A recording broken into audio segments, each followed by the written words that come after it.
How we doing? Good morning.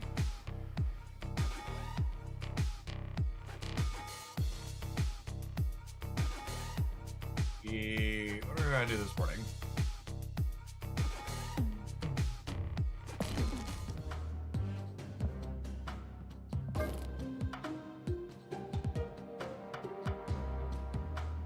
Hey, I'm gonna start with this. I think I'm gonna start with this. I think I'm gonna start with this.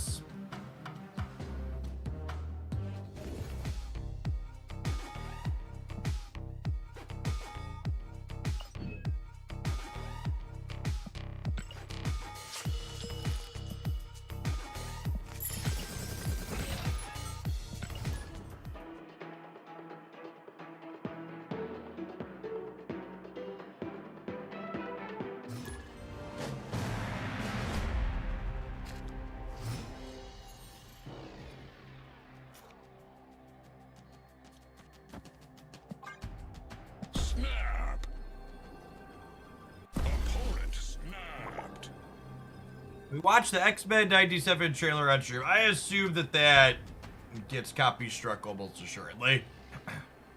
unless it's something that's like through the bounty board, watching ads and stuff like that gets basically always get hit.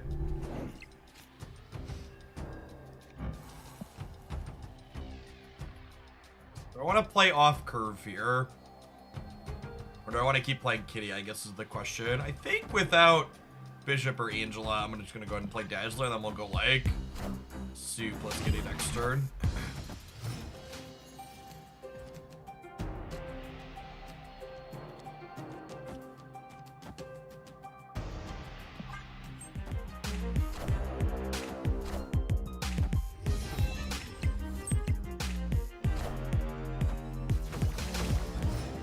Oh my gosh, punished for playing Kitty in the middle.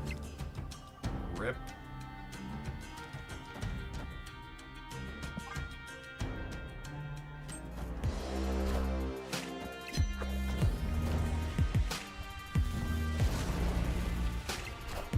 Dodge a leech, we can dodge a ball.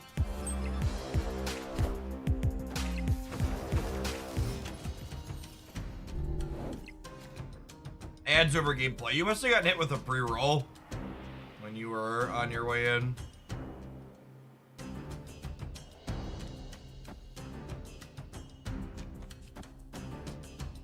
Certainly we're not. Ads manually run over gameplay.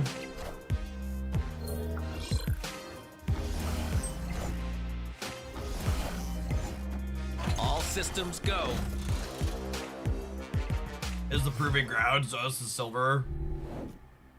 I just always snap on one in silver.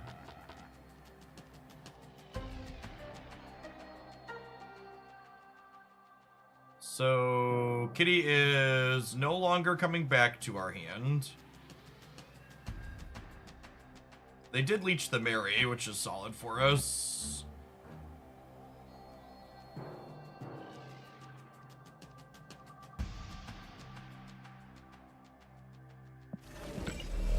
Honestly, I might just do this.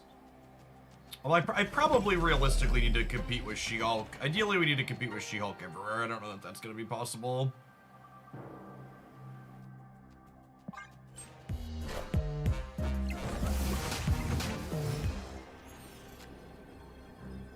Angela. Does this let me compete with She-Hulk everywhere? Probably close. I think we probably died to She-Hulk in the middle. I'm not counting it though because it's silver. Ship it and let it work itself out. The Dazzler's getting 4. The Captain America is worth 8, 9, 10. Avengers! I think we're a little bit short, especially with the Cyclops trigger. Hell, can you understand me?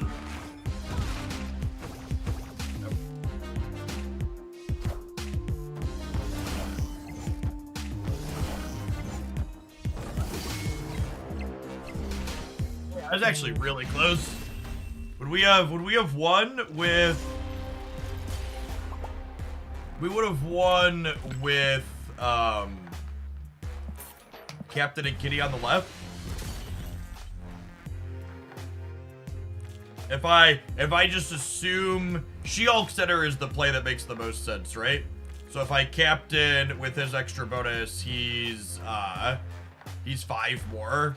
Yeah, we actually would have won with Captain and Kitty on the left.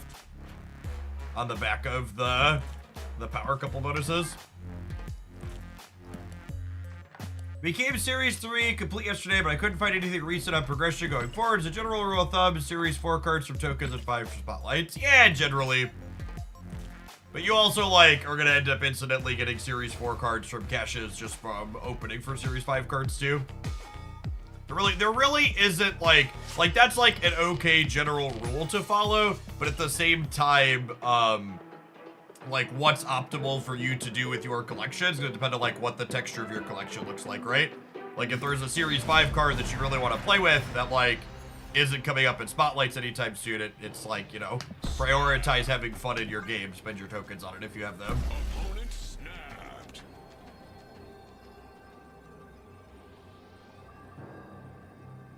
I don't think I'm doing viewer submissions today. I don't have a big enough backlog of reasonable decks recorded for YouTube at the moment, and unfortunately doing viewer deck submissions typically means that I won't get reasonable decks to build up that backlog, because most of the things viewers submit are bad.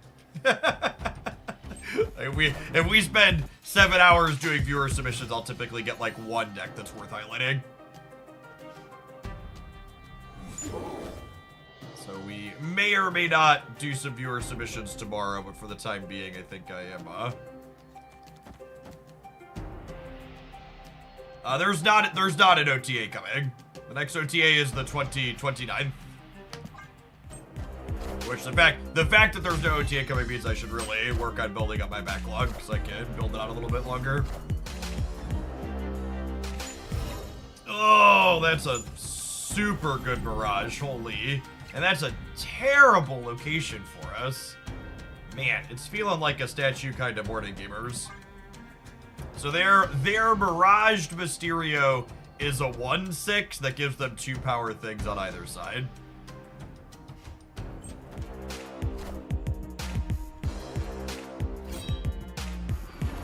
Alright, well at least they don't benefit from the Asgard, I suppose. Yeah, it's actually just a 1/10 for them.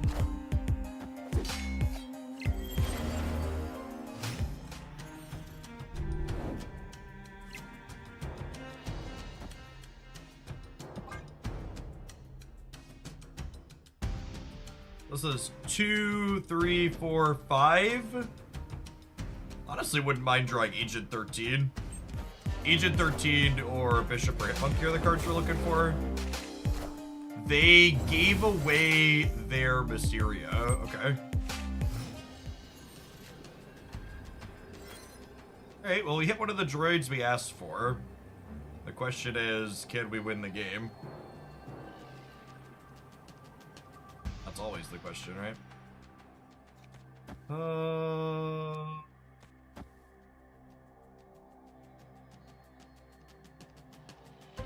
I can fill the entire board here. Yeah. Because I'm getting a Mysterio here and a Mysterio here, so I play these 3 gals out across here. And we fill it up. Where do I want Cap's power? Because Cap is 8 for us. Wherever we put him, the Dazzler's going to 8. And then these are both 4, and this is 3. I think I'm putting a 4 over here. And then it's a decision, do I want Captain here or here? I'm only adding a Mysterio clone over here, so I think I want to play Cap on the right so I can spread out and play for every location.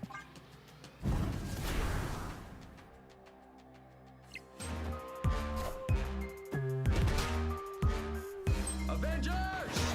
Assemble.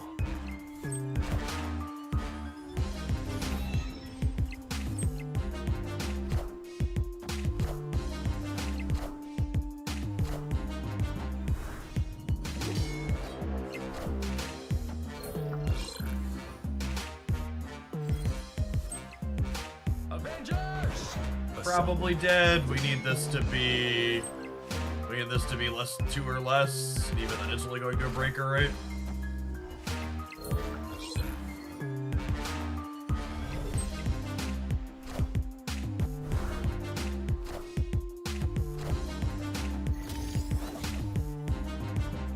Location. Rip. Are you missing the call hype? I mean, I don't think I've seen anybody hyping call. Actually, that's not true. I definitely saw some... Call's the type of release that reminds me of how awful YouTube content is in general, and why I watch basically nothing on that platform. there's been a number of YouTube creators that have posted about Call being power creep or crazier stuff that I rolled my eyes as they scrolled across my feed. I think I faked any of the subs this morning. I'm just a little out of it. Apologies for that. Alright, got him off. Derry Pock, thank you for the 3/4 of a year if you're still here. Mirak, thank you for the almost year and a half. Dan the DM, coming in hot for a 1/3 of a year. Hope your new job's going well. Paula Cantino, thank you for the 71 months. That is no small duration. Welcome, welcome, welcome back.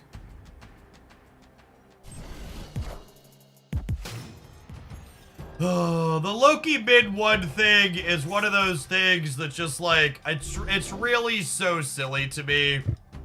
Like, nothing that Loki's doing that's powerful has to do with the fact that it makes your cards cost 0.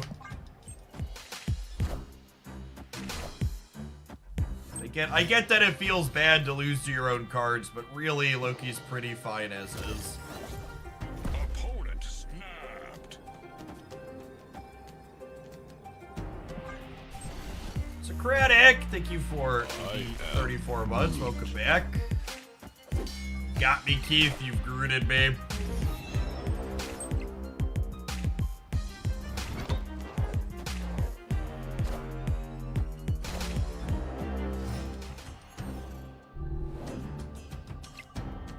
Are people still complaining about Loki? There are, unironically, Marvel Snap content creators who think Loki is problematic.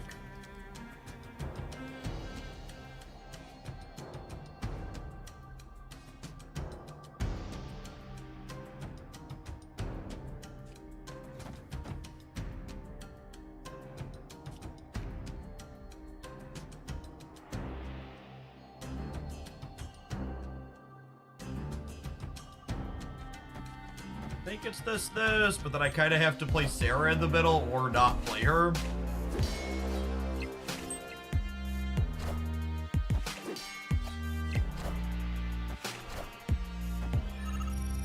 Got him.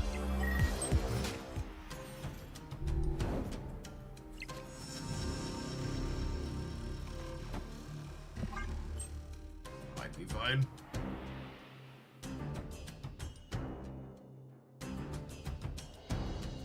I feel like I don't see Loki ever now. It has an alright play rate. Loki, like, as is basically always the case, Loki has higher play rates at, like, the very top of the ladder, but it also only has okay stats among those play rates. It's just the type of deck that, like, sweaty, really competitive players really enjoy playing.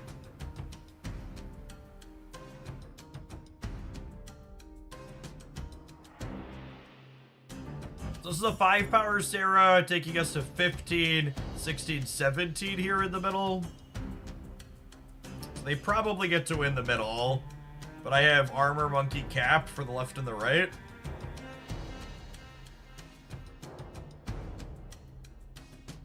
I don't have Agent 13 though, so Cap is only 6, unfortunately.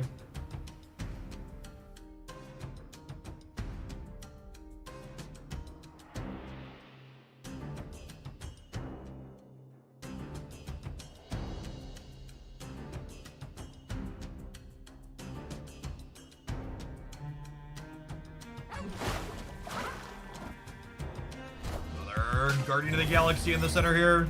Or like an Enchantress to completely hose us.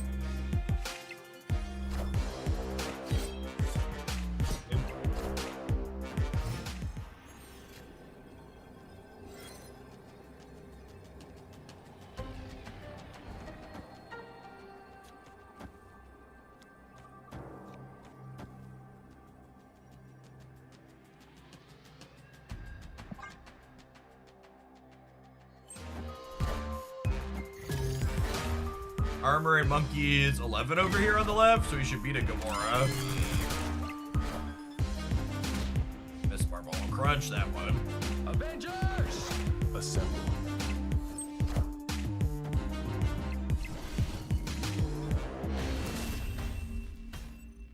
War Tomato! Thanks for the 2/3 of a year. Welcome back. I can understand confirmation bias and all that, but when there's data available from a sufficient sample size that show X card or X deck, it's reasonable. Actually, I don't understand how anybody can keep hawking that horn. It has to do with, a lot of it has to do with ego. There's a lot of Marvel Snap players who have like single or double or sometimes even triple digit ranks who think that because they have that rank, their opinion or anecdotal experience is like more valid or reasonable than all the other information out there. I've even seen creators in the creator Discord space like tell developers they don't understand their own data and are wrong about balance changes, even though the creator obviously can't see Snap's internal data. And it's just like, just the level of sheer arrogance you have to like have that be a take the stance that you will take is just like mind-boggling to me.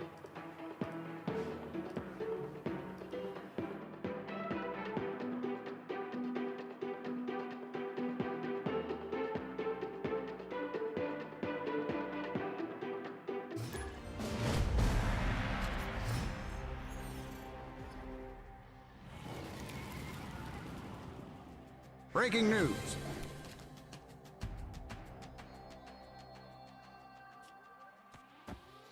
Well, that's sad. Gets us on a Sarah game. Oh, snap. That's fine. There's the scene's pretty solid, huh?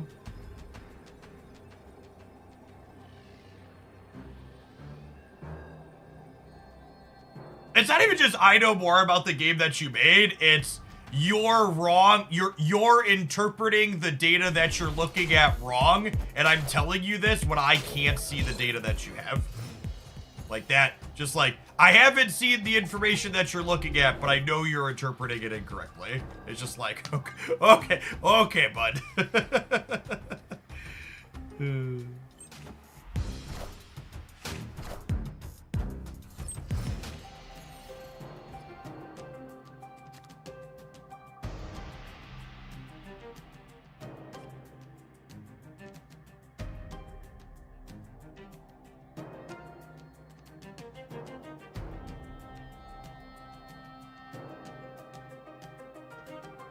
Can Bishop into Cap Agent 13 win the right?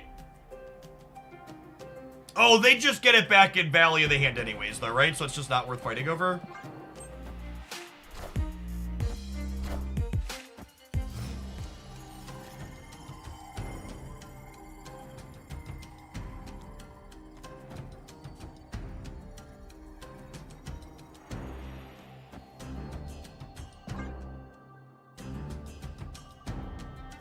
Was destroying Agent 13 buff Cap twice? No, the power couple thing is only the first time they come into play.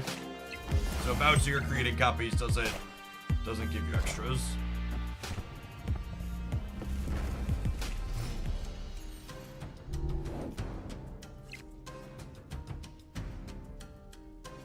Armor stopping Teenage Warhead yet again? It's weird that that's come up twice in the same day.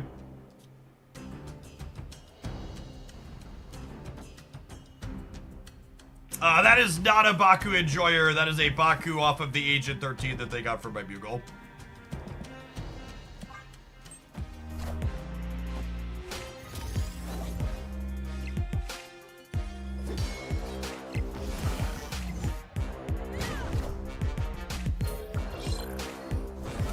Maybe I'm supposed to play Agent 13 right to spread out and play for all three better.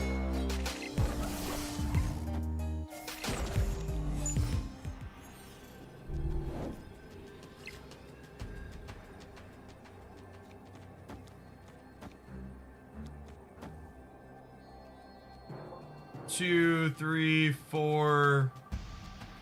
This is 10. This is 18.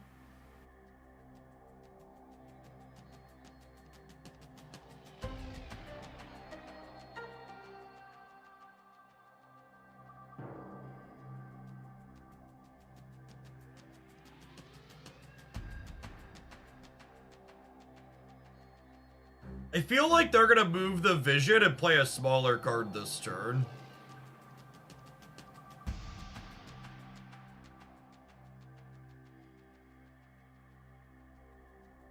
And if they leave the vision...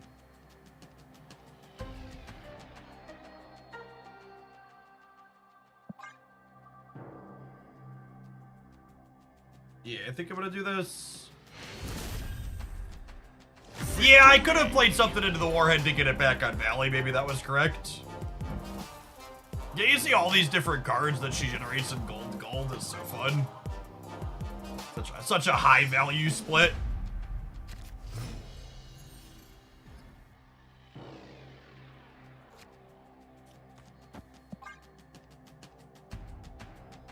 Mobius is what I'm gonna have to keep in mind. We'll probably only want to play Sarah on 5 if we have absolutely nothing better to do and they don't have it out.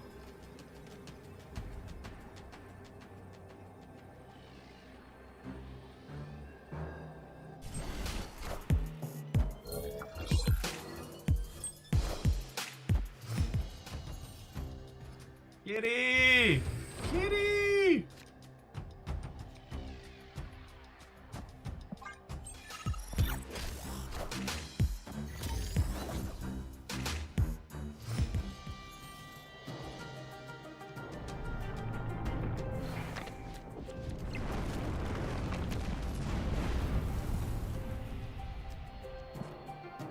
Holy gamers! Holy gamers! Happy! What a Marvel Snap card, this Agent 13 though.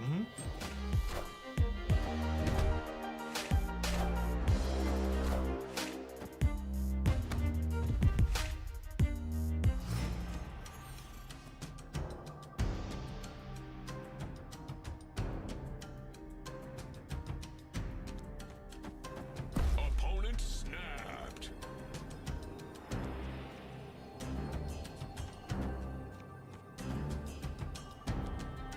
I guess there's no reason not to play this here and keep their Nebula down.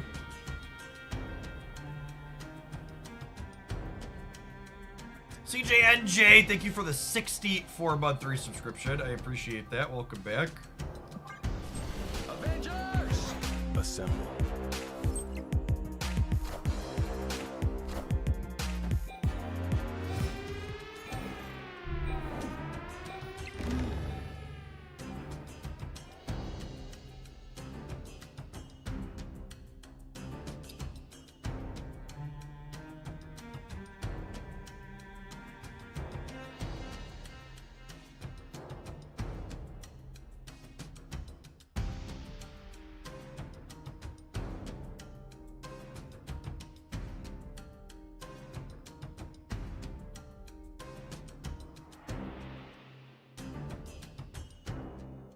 Is it Mysterio plus Monkey? The problem is I'm locked into playing Null on the left then, right? I kind of want a Sarah so I can play the Null somewhere else. Yeah, I think they're gonna vision left and move it mid. Or they just have Jeff or something. We need to avoid Mobius here.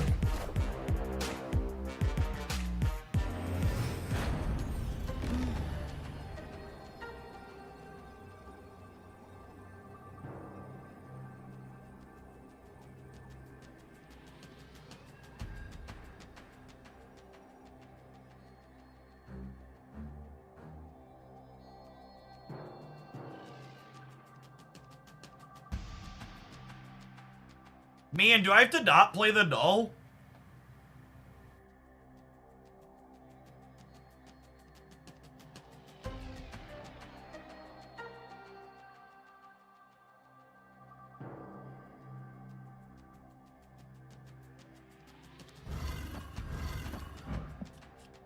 I think it's this, yeah?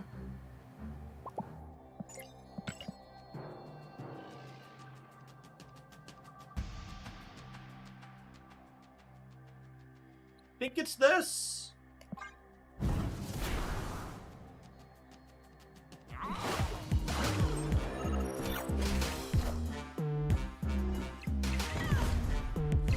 They just didn't play for the rights, unfortunately. Maybe I'm just supposed to play the null on the left. Go like kitty null.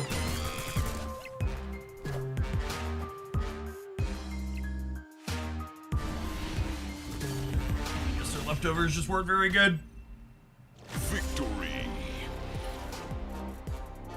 Yo, it is pretty good though, chat, whatever these adverts have to sell you. We'll see you in 120 seconds. I think we're gonna play a little bit more of this deck when we get back. Thanks for hanging out. Don't go anywhere. YouTube gamers, consider tapping the like button if you're enjoying the stream this morning. 233 of you and only 32 like button pressers so far. We can pump that way up. Time to stop being lazy for myself as well, chat. Let's get on the bike, huh?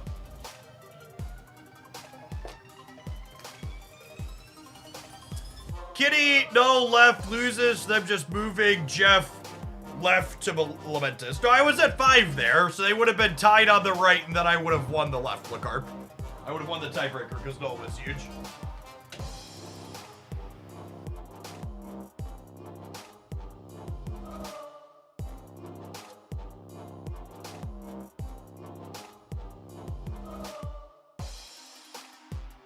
Why is my chair so difficult to move? The toddler was in my office and locked the wheels. Oh, living with a 3-year-old. Another month of skipping advertising. Thank you for the 2/3 of a year. Quasi, welcome back. Arrakis Messiah, thank you for the 14 months. Resistance turned to a random number. Wheels locked. Certainly the signs of a toddler.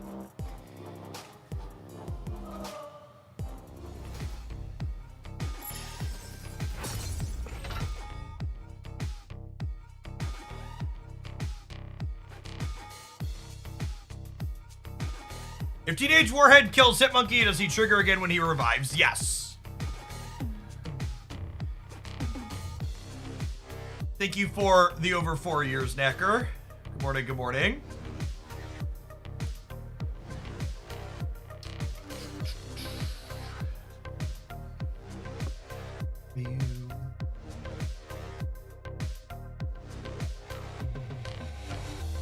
Season's music is good for pedaling. It is pretty good for pedaling, you're not wrong.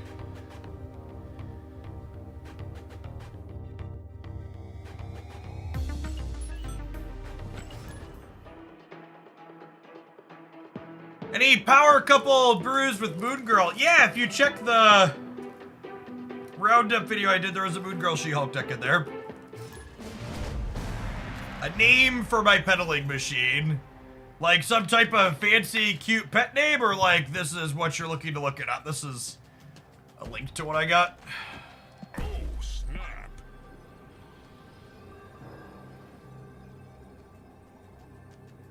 There's also a highlight with the Moon Girl She-Hulk Power Couples deck on the Jeff Oakland Twitch channel the other night.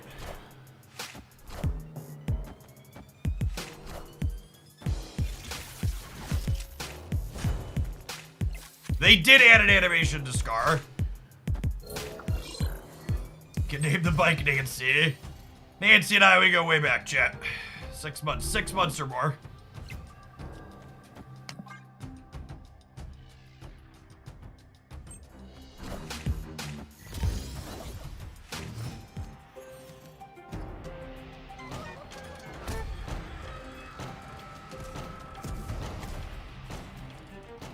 Can I give them Bishop? They probably can't leverage Bishop very well, right? I don't think I want to put Bishop into my armor path. But as far as you go back with Lores, asking the real questions. Lores is a good chap, Jet.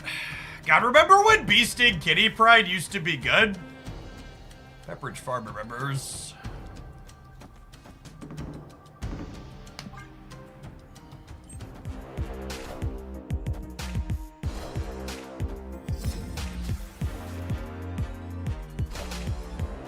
Cool story, Grandpa. Forget to take your meds. Maybe I should have played Beast Invisible Woman last turn instead of the Dazzler, because I actually can't play the Beast outright. Hey, Miles, I actually haven't put batteries in the tracker So I don't know.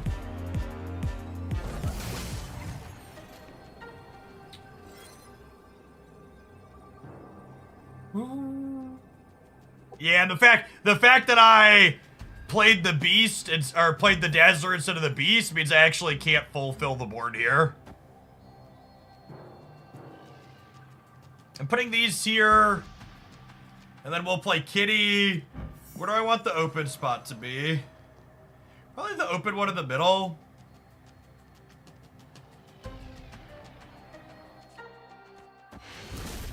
First leave it anyways. Cool. Victory. Yeah, I definitely should have gone Beast into Invincible, but on 4, the way the texture of my hand was lined up. When's next time you're doing viewer deck submissions? Maybe tomorrow? I mentioned earlier I need to build up a bit of a backlog again of decks that I can put as YouTube highlights, so Oh, snap. once I have a backlog we could do some viewer decks. But I'm also taking Monday off. Because the kids are off of school, so we're gonna do some stuff together. That gives me a little bit less time than I otherwise would. Very happy to have Angela into Mojo World. I waited to play the Agent 13 because I want to play her into the Angela path if she's likely to get Killmongered anyways.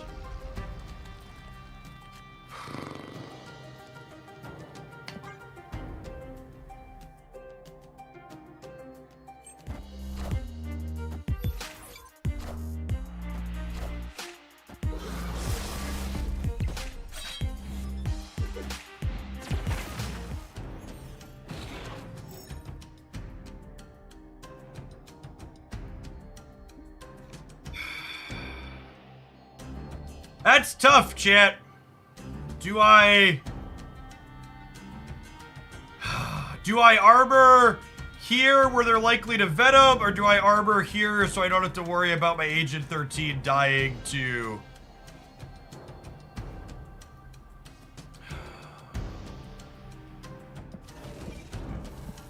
Oh, it's so close. It's probably just supposed to be armor left, yeah. Killmonger didn't feel like shit.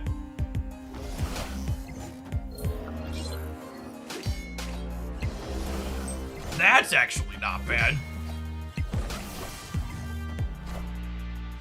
The frequency with which, Enough said, bub. the frequency with which,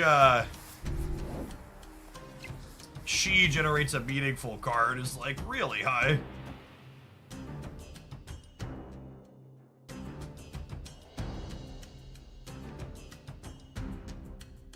I think I'm gonna try and duck Killmonger on Kitty this turn and play her left.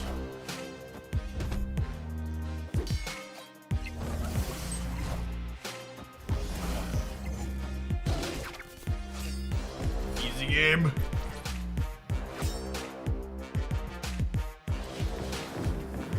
Alright, don't screw me, Strange Academy. All things considered, that could have been worse.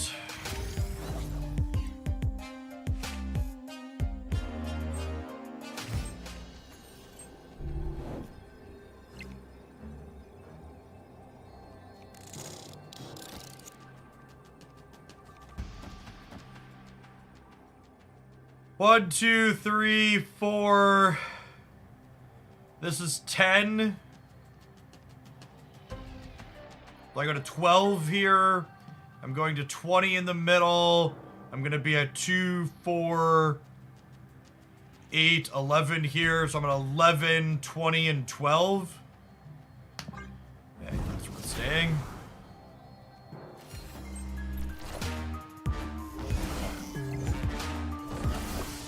Is death free? No, they haven't blown up much.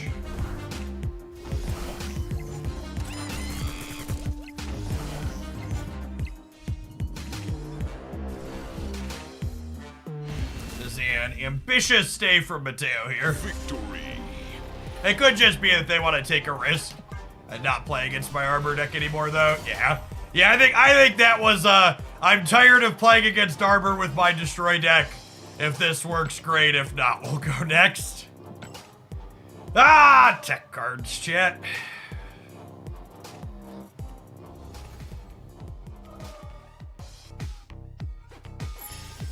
We've all been there.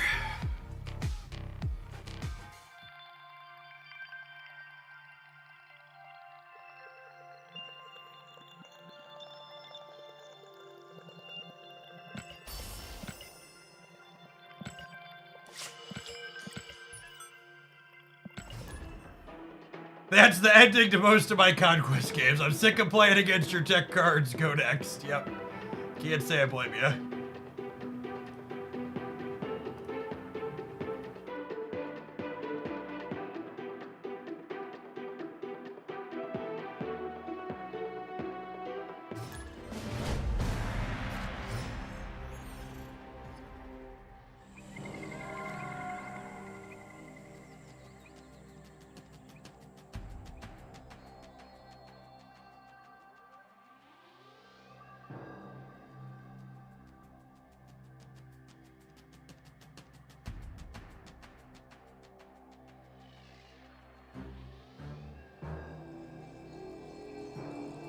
Snap.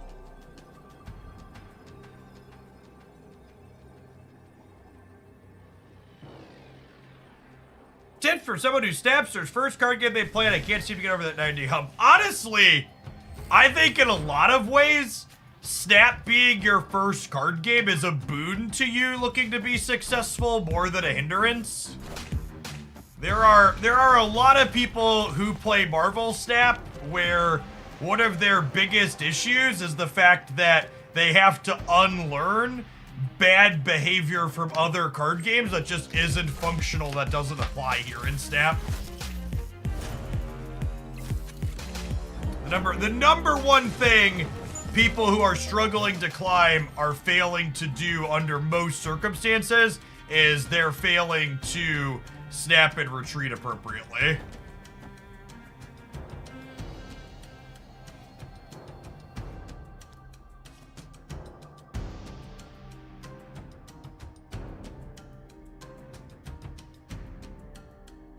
I want to set this up.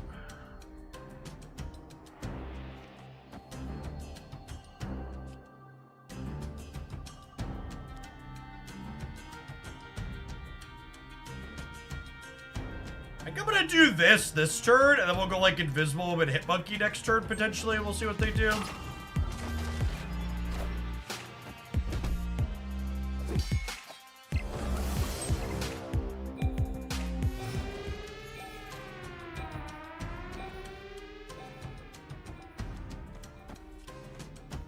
This is probably a Nimrod, so I think I need to play for the center.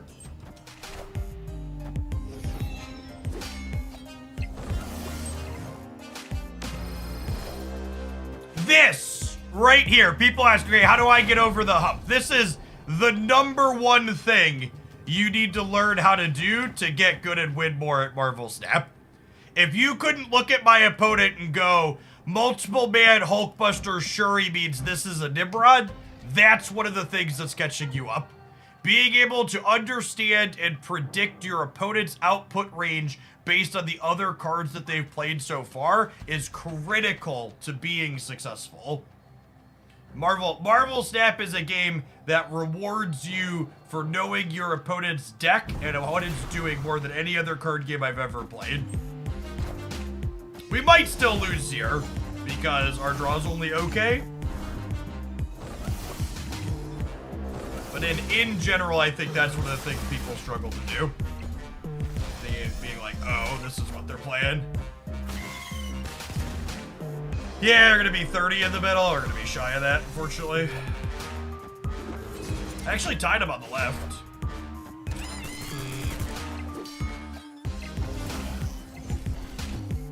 Oh, we beat him by one when this pops up. Yeah, little short here in the mid. Warrior Falls was unfortunately one of those locations that's just really bad for our deck, right? Like, we're looking to put a bunch of cards into play. And this one prevents us from building up slowly on a path.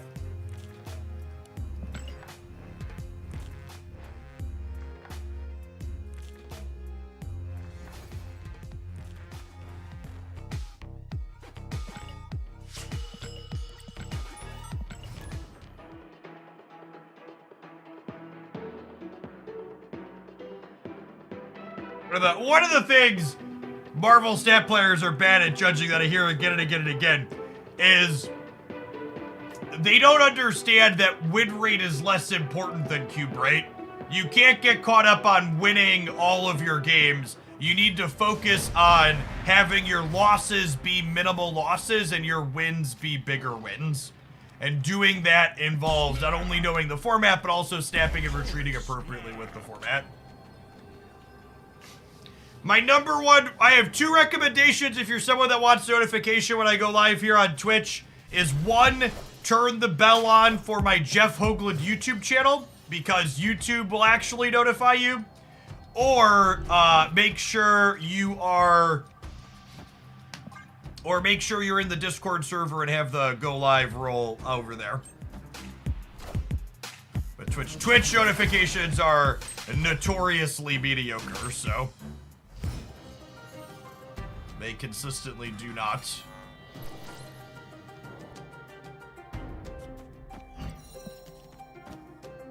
Do not show up for people.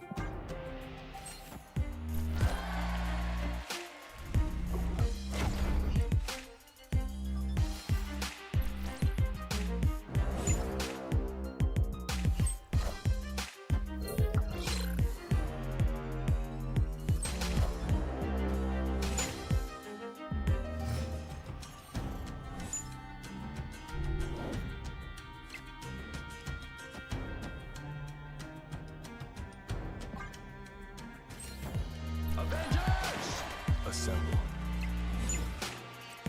Jeff, it's always said this game is about snapping or retreating. How do you learn to put that principle into practice if you're not good at it? The number one thing that people struggle to do that makes snapping and retreating appropriately harder for them is people have a really hard time.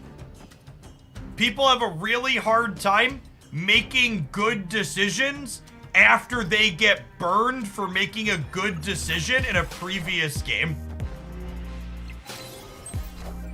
Is people will make a statistically correct snap and then end up having to retreat the game because the game just didn't break in their favor.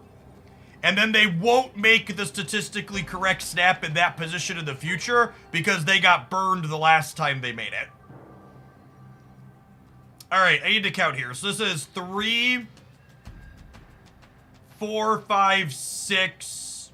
So this is gonna be 14, which would put me to 26 here.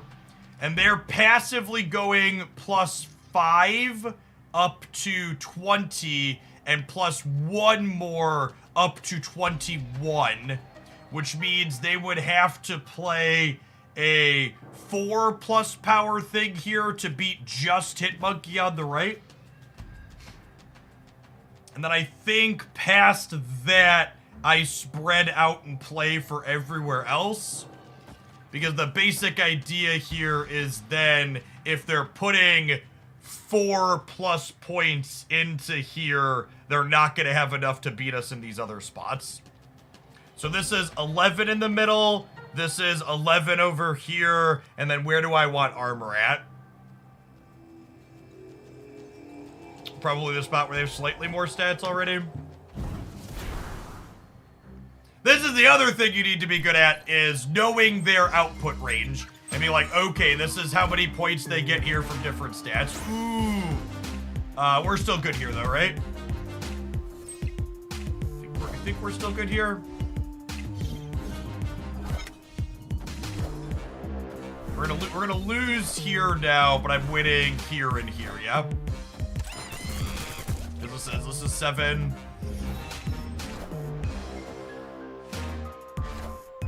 My real Mysterios here. Yeah, we needed the armor left to win this, with them taking our Mr. Fantastic away.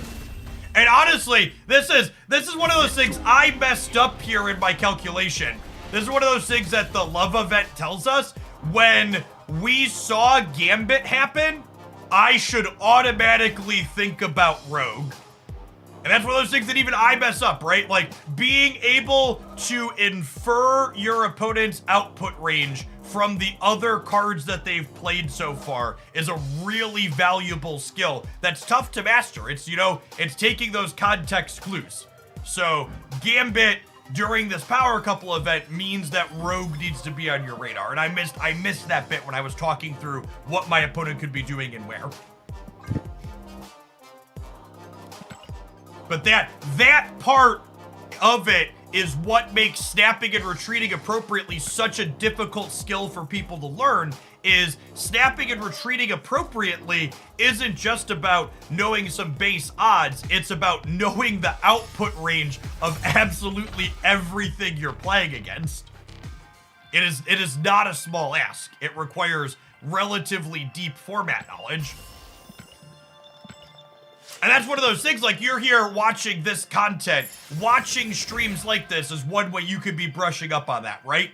Thinking about when you're watching me play or hear me talk about, okay, what should I be expecting here? Stuff like that.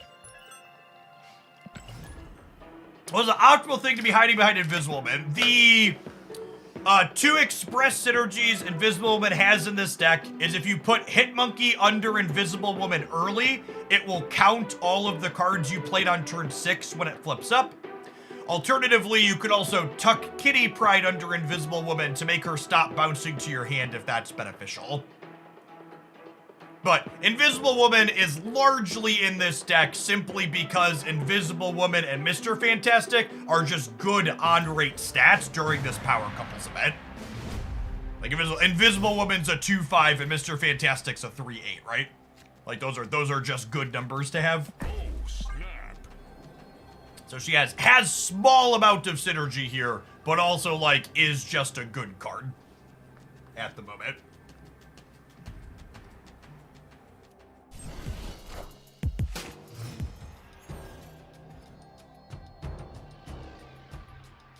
This location is atrocious for us gamers, he says before Bishop gets pulled into play early and for free.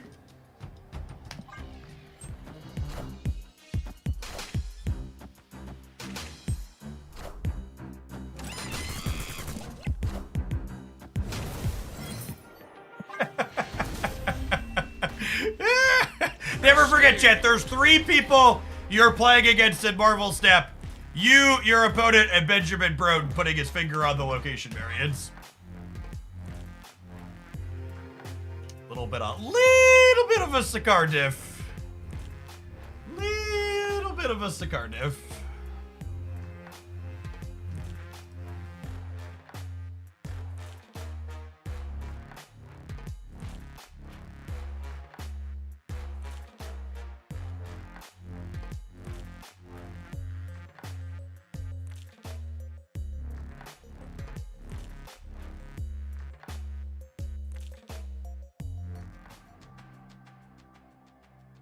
Our opponent DC. What up, my BDC?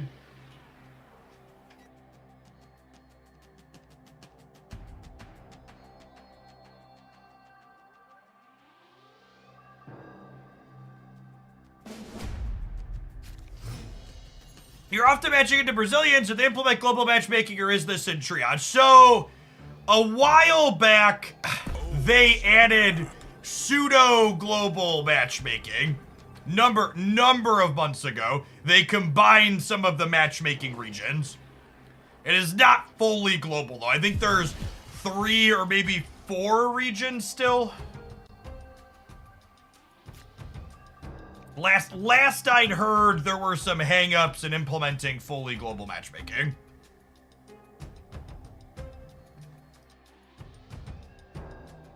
There's not currently a timeline on that.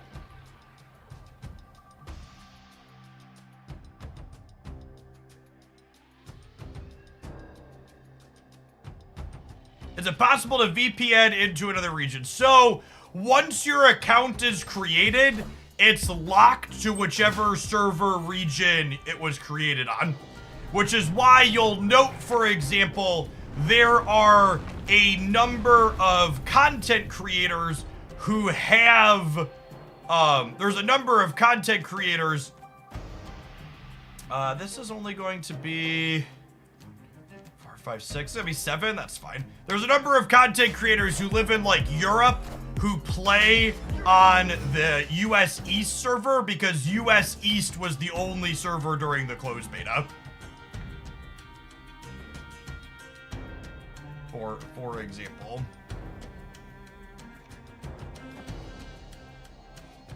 I think I do this. So that way they can't Enchantress this and it's a surprise. And then I just like play Sarah here because I don't need a double discount from her.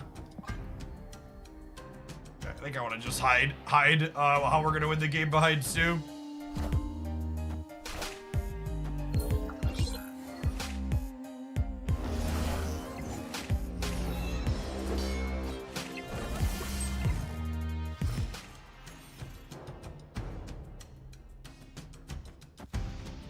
And now I do this into these two.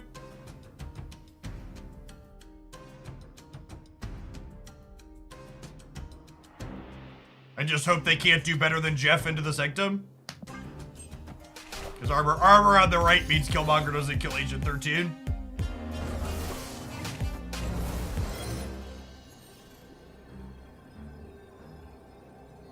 So I'm at 9, 10, 11, 12, 13, 14 base in the middle. I mean, they only have 4 cards in hand, though. I think I'm staying here because I think they just can't beat 4 from Reed on the left. And then we hope that Bishop getting 1, 2, 3 up to 12. Hitmonkey puts us to 16, and then Reed puts us to 20.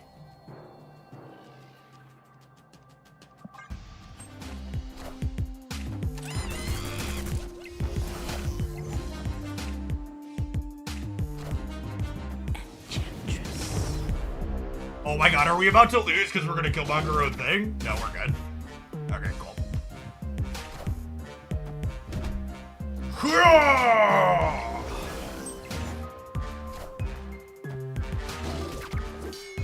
Autumn. Victory.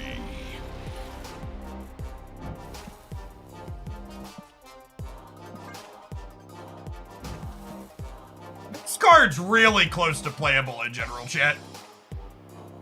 Like, just generically, I think he's a card where I think if he's a 3/3, he's probably just a generically good card. Yeah, learning they have Enchantress in a game that we won feels good.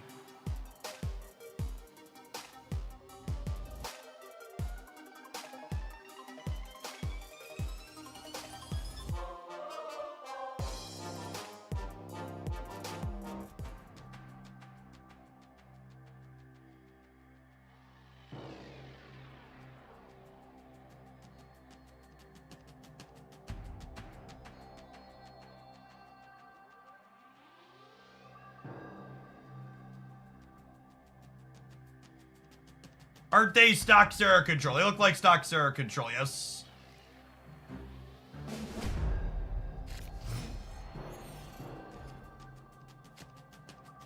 Snap.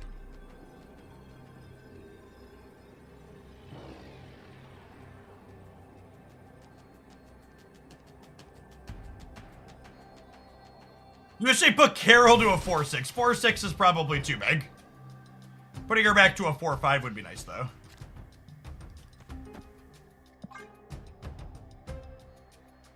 When's the carnival event ending? I have no idea. Not a clue. Does the variant you use affect the booster chance for the card? Kinda. So...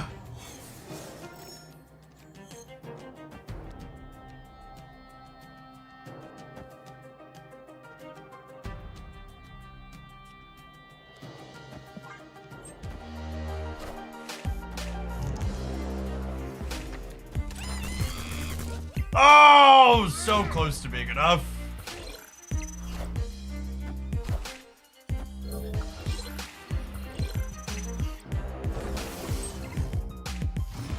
Agent 13 has looked real solid today, gamers.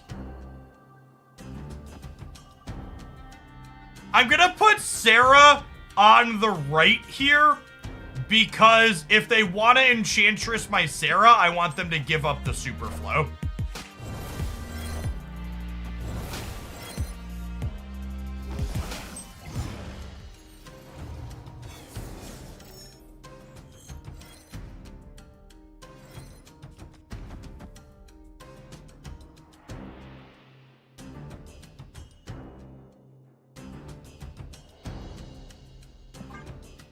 They could Mobius us, yeah.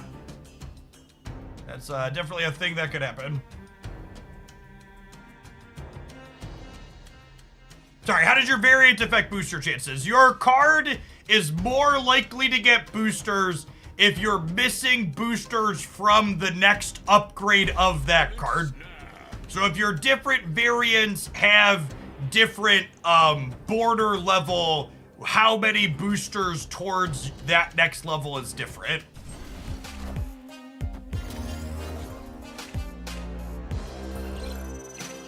I assume this snap means one of these cards is Mobius.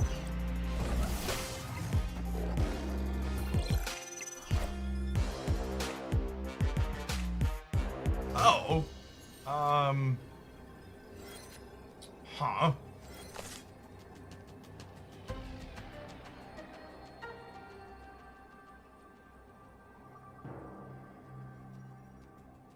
Is that good for us?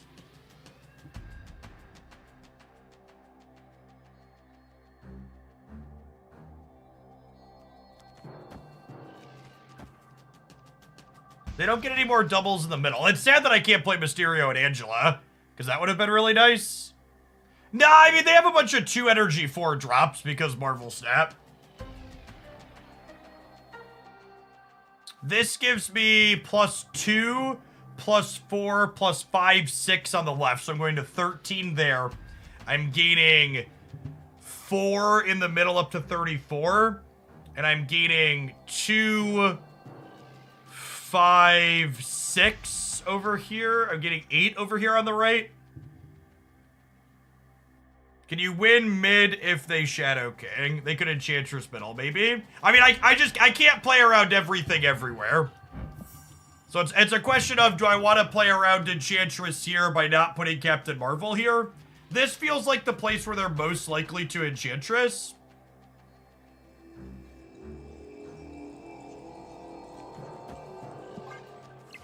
They can't Killmonger us is noteworthy, though. Yeah, they just didn't play for the right, which makes me wish I would have played Captain Marvel on the left. We could get Enchantress plus Shanged in the middle, because this is Marvel Snap and fuck me, that's why.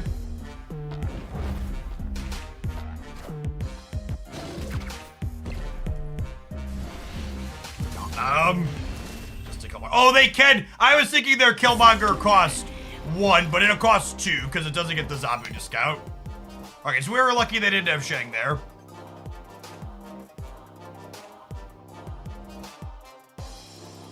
And then we win the breaker by a small margin here, because we tie here, and then we're up 10, and they're only up 8.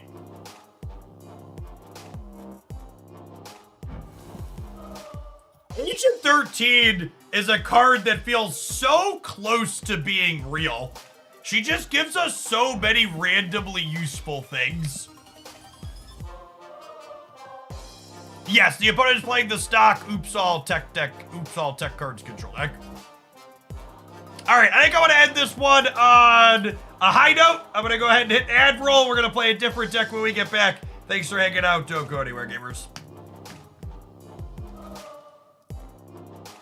YouTube gamers, we're up to 67 likes, but there's 300 of you watching on that platform. Can we get up to 100? I think we can get to 100 right now. It's only 32 button pressers. That is part of the reason Coulson is great, yeah. Agree.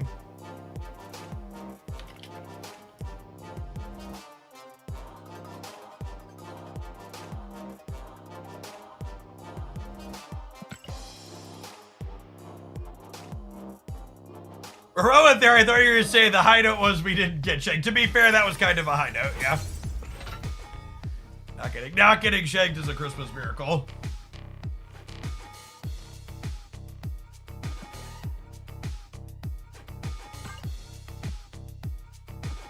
I was gonna say I should open some of my boxes while we pedal here on break. What I should actually do is claim my missions, which also takes way too long.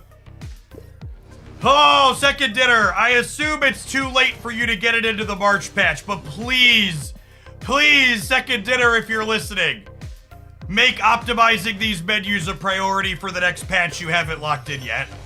It's real bad. We really, really need some attention paid to optimization.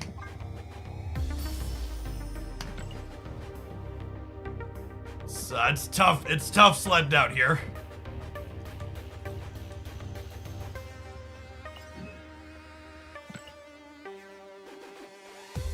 The real armadillo, thanks for coming back for the second month. Appreciate that continued support.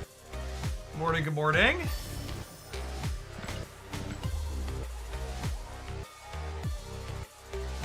Just upgrade your PC, yeah. I actually was thinking about upgrading my rig at sometime soon. My graphics card is like new-ish. It's a 2080 Super. But my processor and motherboard are pretty old at this point, like 6 or 7 years, I think. It's been a while.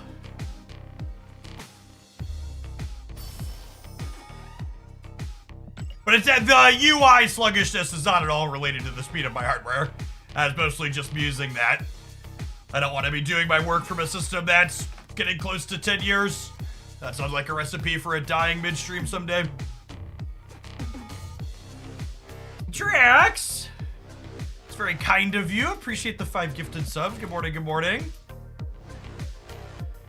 I'm gonna play next. Do a little bit more power move bounce. This is kind of fun at the end of yesterday's stream.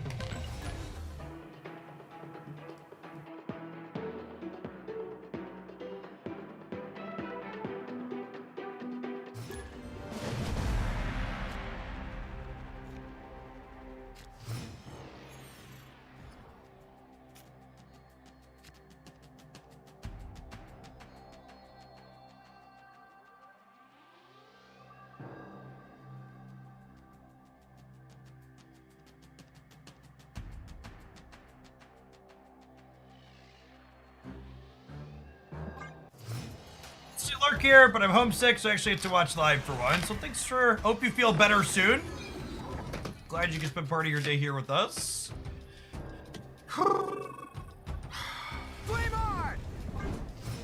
Scott, thanks for hooking up that brand new primer. Appreciate it. Make sure you get those Prime subs in before Jeffrey Bezos nerfs them this summer, chat. Curran, thanks for the 26 months.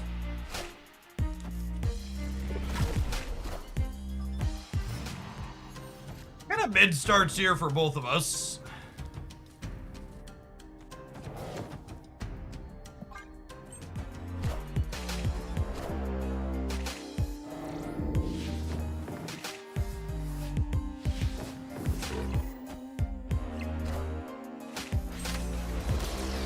Yeah, I don't feel the need to upgrade any of my stuff for performance reasons, mostly just the hardware is getting old. Like, I think if I do end up picking up newer components at some point soon, it's likely going to be, probably just a 4060. I don't think I need an 8 series anymore with how much power they have behind them and the types of games that I play. My non-Marvel Snap video gaming is largely done on my PS5 these days. No OTA. Next OTA is the 29th.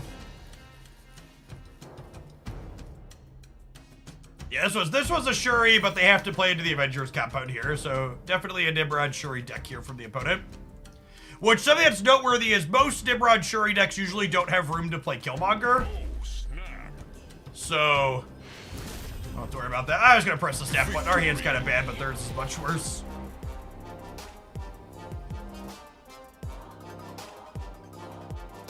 Yeah, processors and motherboards have largely plateaued in terms of performance. Is accurate. You game on the PS5 because gaming on the PC feels like work, or the games just pan out that way. Chat.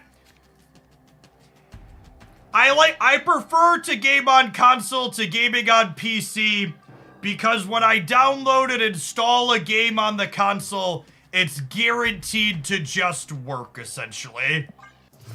I'm not gonna have to deal with random crashes because of graphics drivers or random hardware compatibility bullshit they didn't test with my specific configuration of hardware. I'm old, and when I'm sitting down to play a game, I wanna just know that the game's gonna fire up when I click the fire up button. That's half the fun. In my early 20s, I would have agreed with you. In my current age, I do not.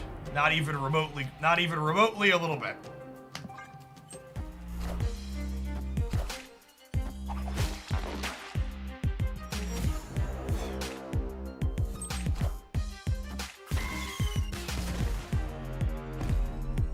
Enough said, bum.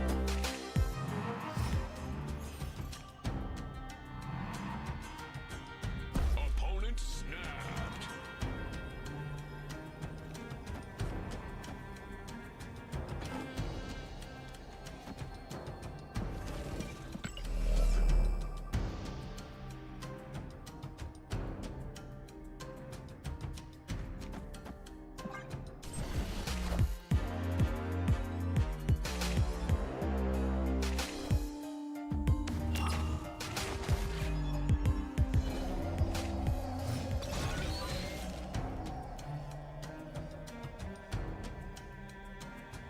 So I have an Iron Fist trigger pending.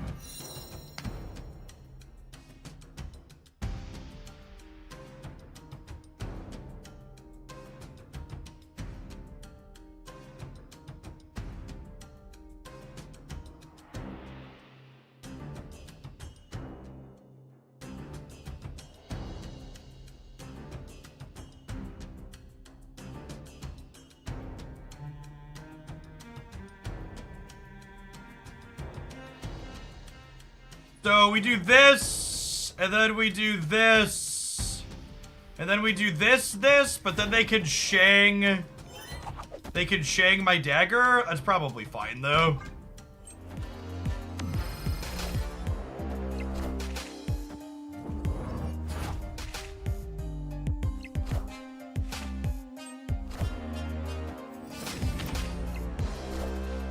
For people that aren't familiar with my tech background, by the way, we talk about my math and teaching with some frequency on the channel. In a former life,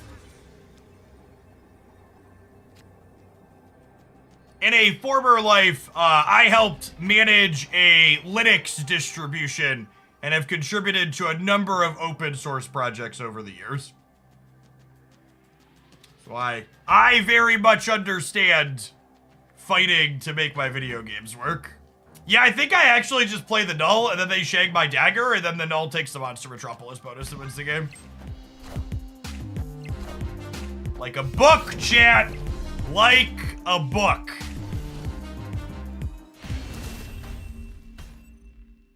Victory.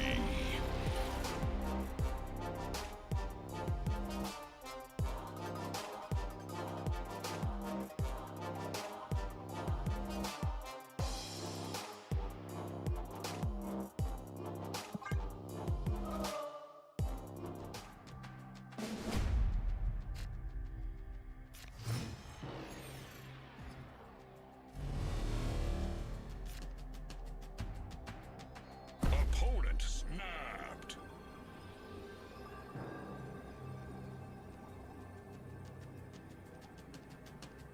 Usually into snapping pretty aggressively in silver, but our hand kind of sucks, so I'm gonna take a mulligan here. Escaped.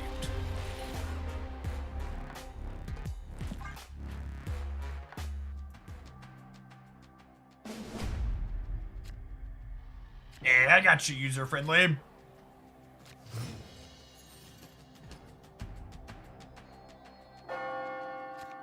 Opponent snapped. Honestly, I'm gonna take a mulligan one more time. Escaped.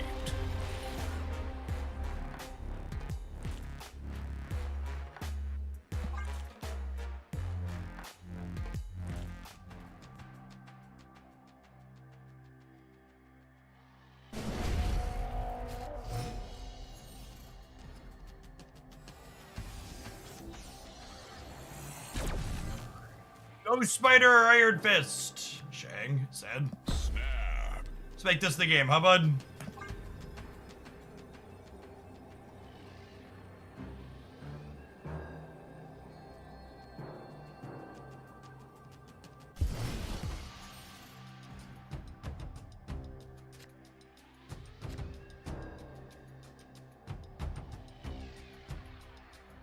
It sucks that Shang is necessary in this deck, a deck like this. Yeah, it really does.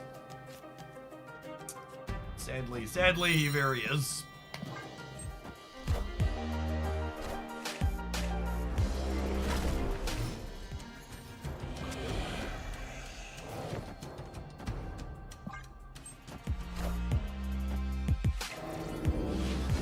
Our Shang split is very good. That is accurate.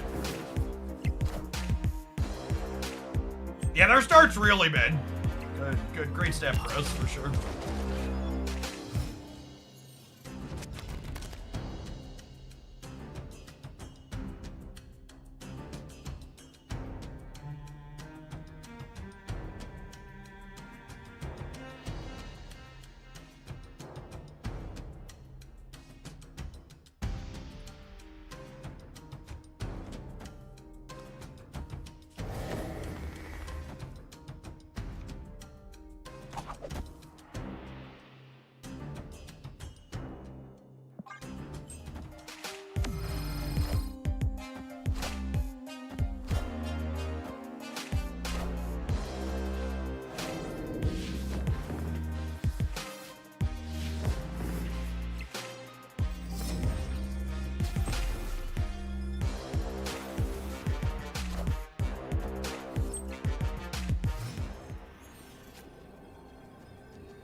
We're just gonna die if they have Deathlock and Carnage here, unfortunately, right?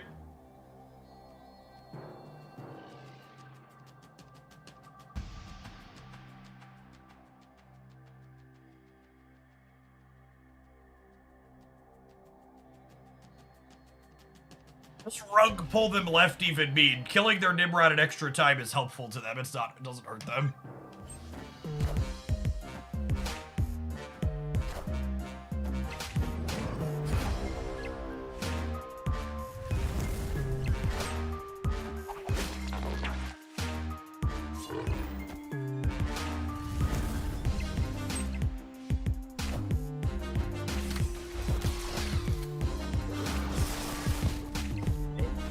Did not have two ways to blow it up.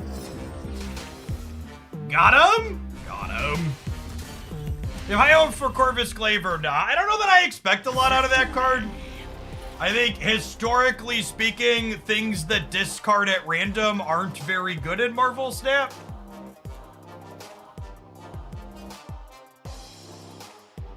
And Corvus is a double discard at random. I guess Hellcow's seen some play since they pushed him to a 4/8, but it's still only some.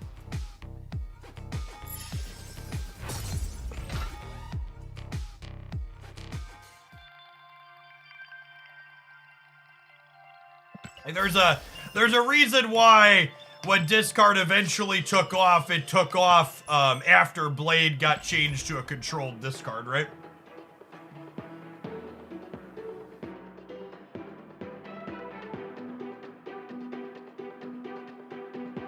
Is Cloak worse than Strange this deck? I think on average, Cloak is worse than Strange as a move enabler, yes. That's why I'm playing Strange and not playing Cloak.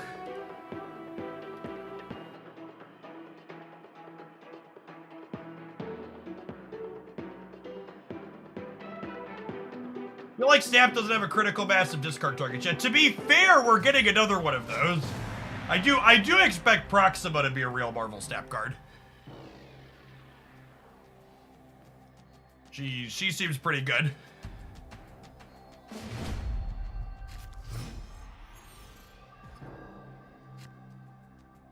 Opponent snapped. Snap.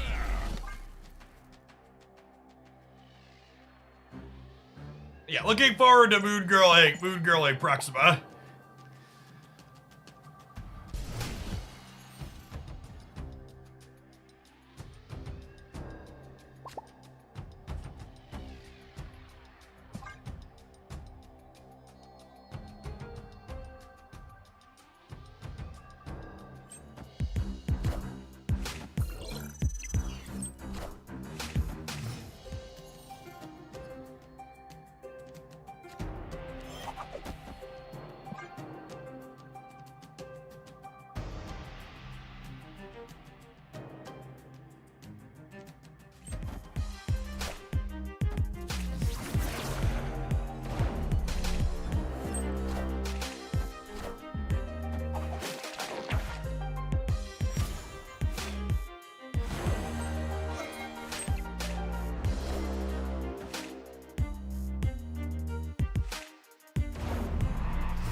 Ah, this leaves a 2-power thing. Oh, 2-power thing in the middle though, which I'm not excited about.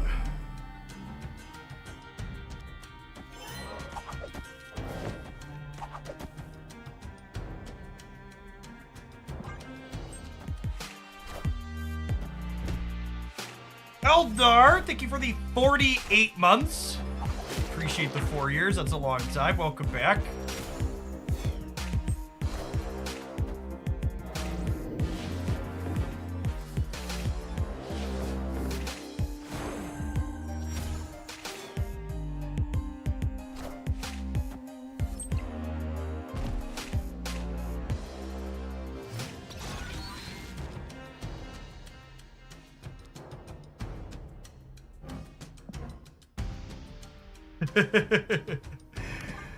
Ooh, location variance.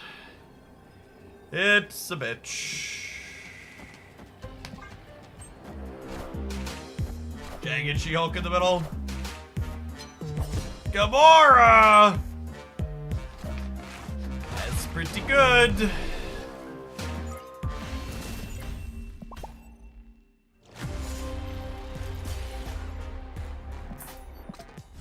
It's honestly one of the things that keeps movement decks held back more than anything else in the game. Is these archetypes, they get power some of the time, but they just suffer so much from location variance. There's so many random locations that pop up where you're just like, can't play the game now, I guess.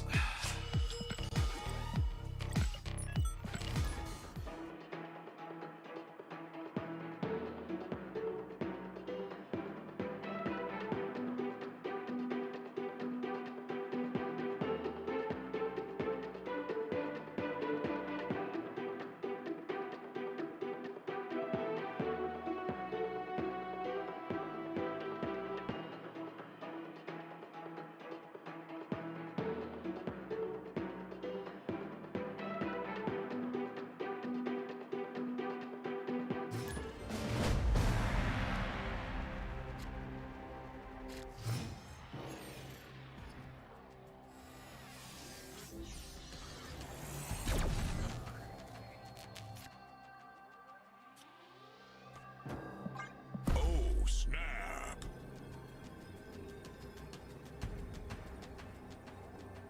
Opponent snapped.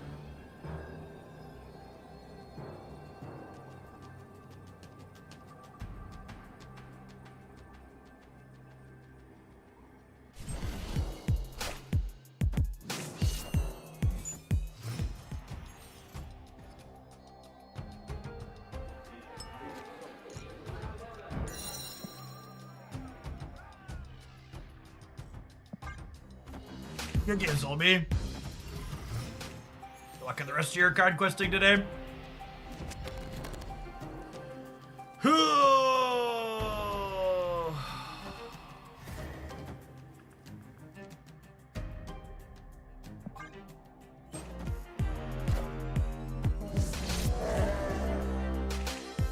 Energy next turn, why not?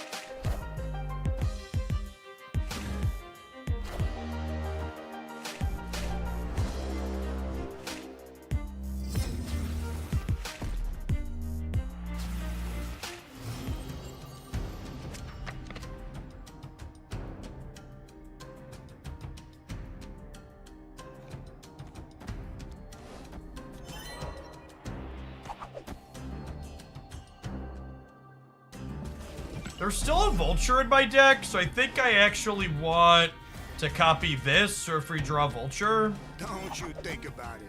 Don't you think about it.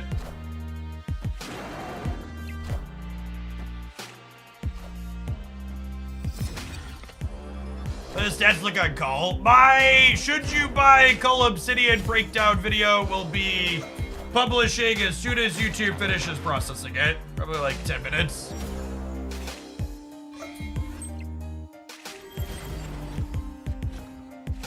That 13 power Dino gamers.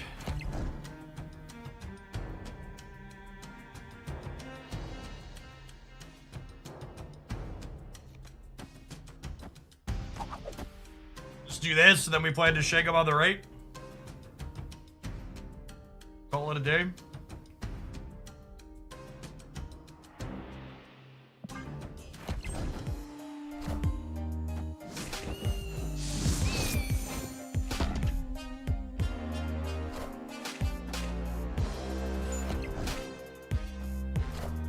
Now again, the way with Snowguard Hawk and Bar with No Name works is Bar will be active at the end of the game when who wins is calculated. So just because this has something over it now doesn't mean it's not in effect when the points are totaled.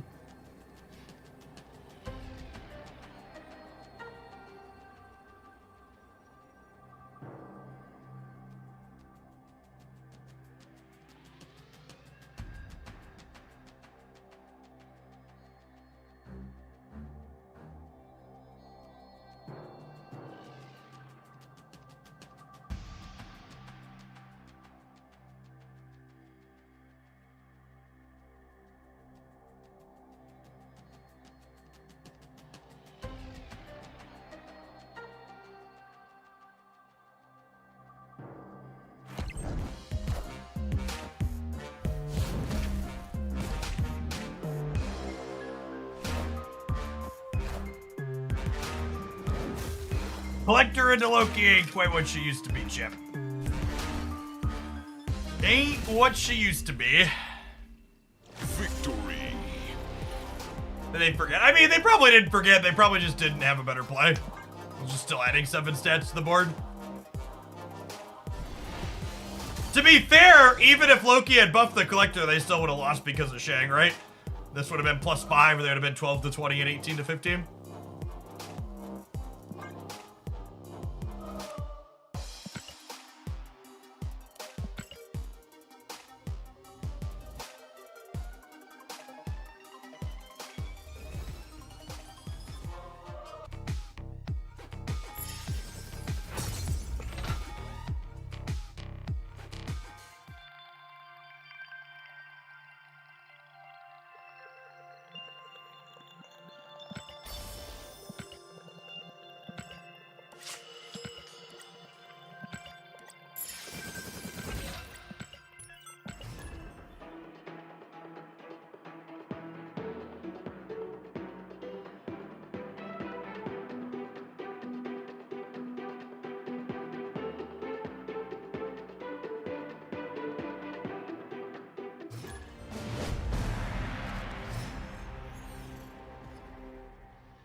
Actually, not a bad hand to get a copy of here.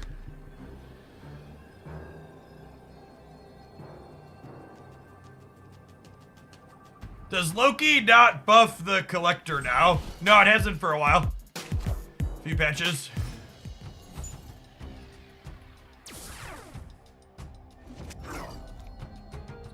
Been a hot second. Ooh, this is actually a fun combo too, because this kicks it in, and then this goes here, and then next turn we can Vulture. I guess Vulture's gonna turn into the Gamma Lab though. That's less exciting.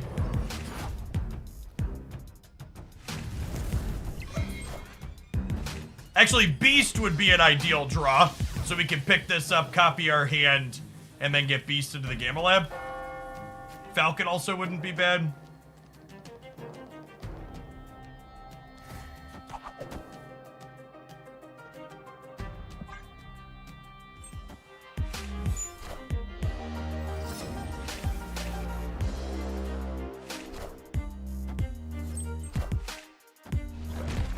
Falcon or Beast would be a great draw next turn, but now we're only 1 in 5 to hit either of those with 4 rocks in our deck.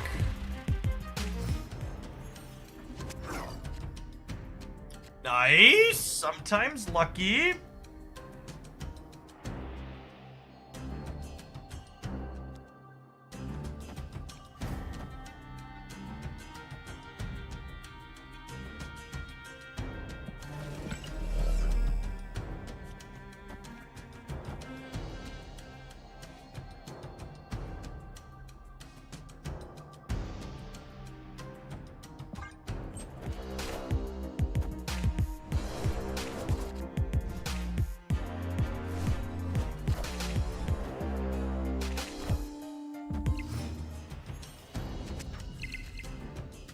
Okay, so we'll go Human Torch here. He slides to the right twice.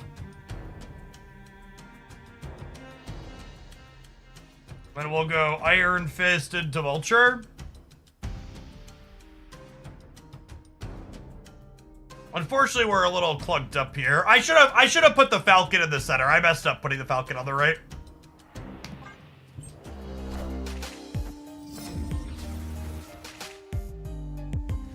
I can't Iron Fist on Carbartage and play Vulture on Carbartage, chat. Because I played the Falcon in the wrong spot. If I would have played the Falcon here, I could have played both of these here and moved this twice, yes. I didn't do that, I messed up.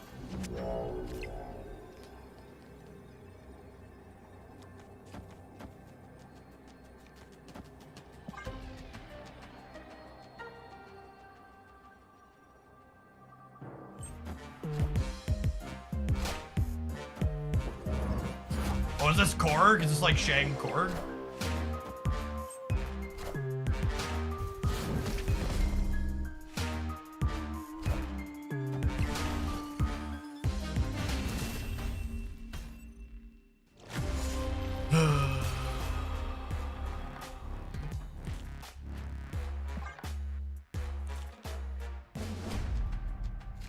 That game was the very definition of the Indiana Jones meme.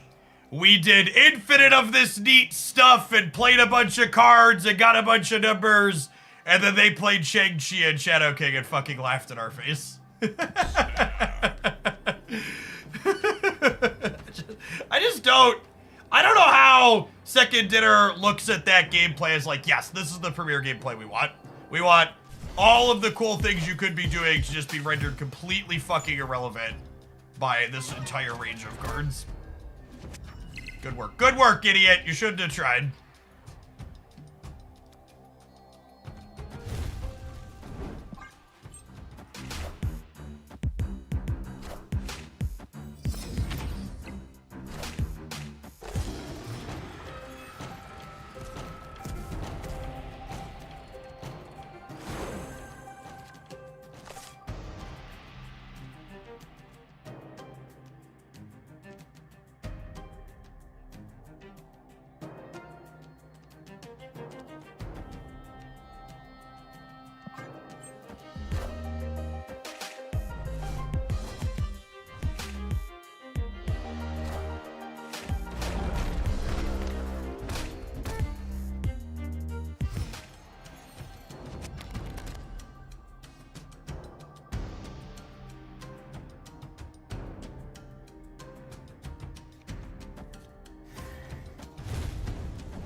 know, again, it's my fault for just pointing out the absurdity that is Shang-Chi. But I really can't emphasize enough how when myself or anybody else talks about Shang-Chi being obviously too good, the solution we are talking about is fucking never there shouldn't be answer cards. And that's always what reductionist people try and bring it down to. Nobody reasonable who's pointing out that Shang-Chi is a 50% play rate and is probably too good is going to tell you that there shouldn't be interaction in the game. What we're going to tell you is that there shouldn't be interaction that undoes entire turns at such incredibly low opportunity cost as Shang-Chi does. There shouldn't be one piece of interaction that lords over the entire format that it's in 50+% of decks at times. Shang-Chi is too good is not saying there should be no interaction. Like, that's not what anybody reasonable is saying. And it's super reductionist and silly, the people that break it down to that.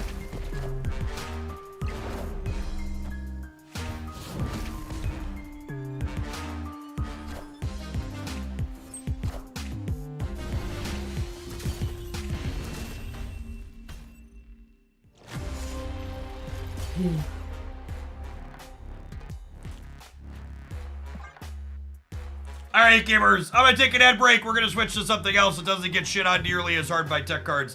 Thanks for hanging out. Don't go anywhere.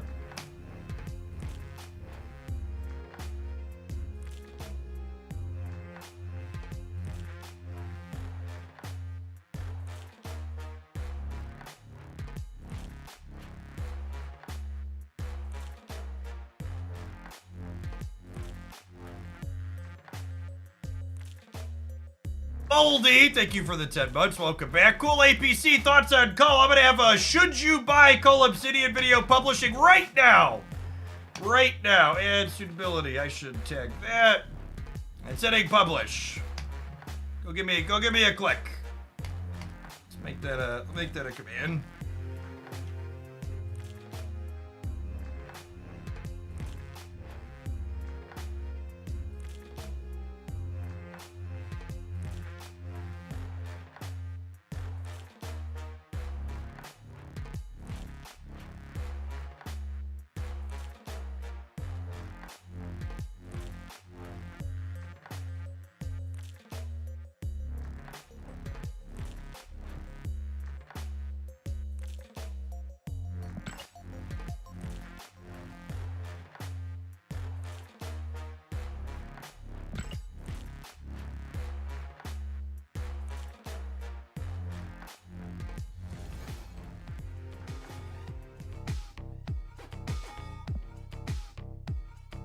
I have other decks loaded up that I haven't played with yet. Let's take a look, huh?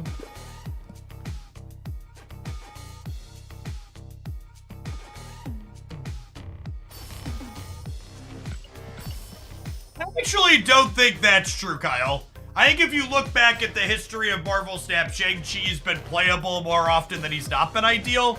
You're definitely right that there were a couple of snapshots of the metagame where, like, Shang-Chi wasn't in every deck.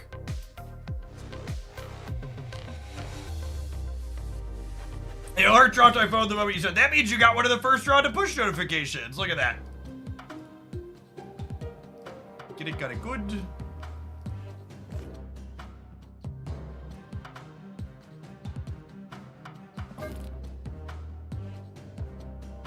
Let's do some Moon Monkey.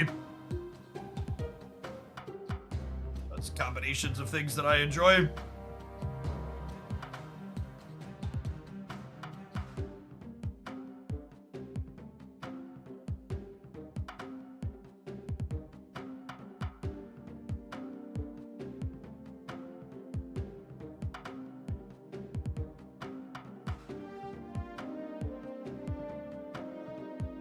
Elsa move meta didn't have much Shang-Chi. So, the Elsa move metagame is a prime example of one of the metagames where Shang-Chi was at his absolute worst.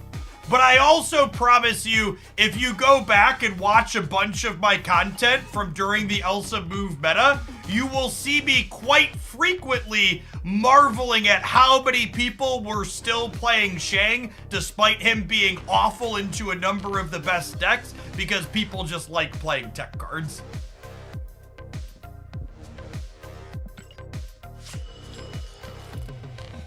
The Kitty re-release was a low Shang format, that's true. That's accurate. Does this deck have armor in it? Let me check real quick. I think this has armor in it. It doesn't, I need to do that.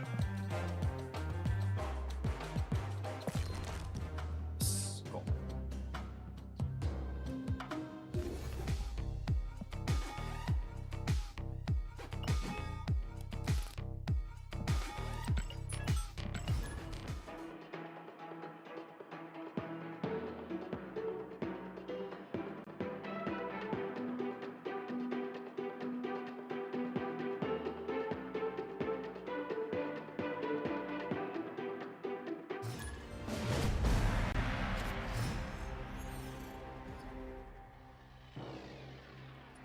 I was actually just thinking, I haven't seen Sanctuary 2 since it was added to the game.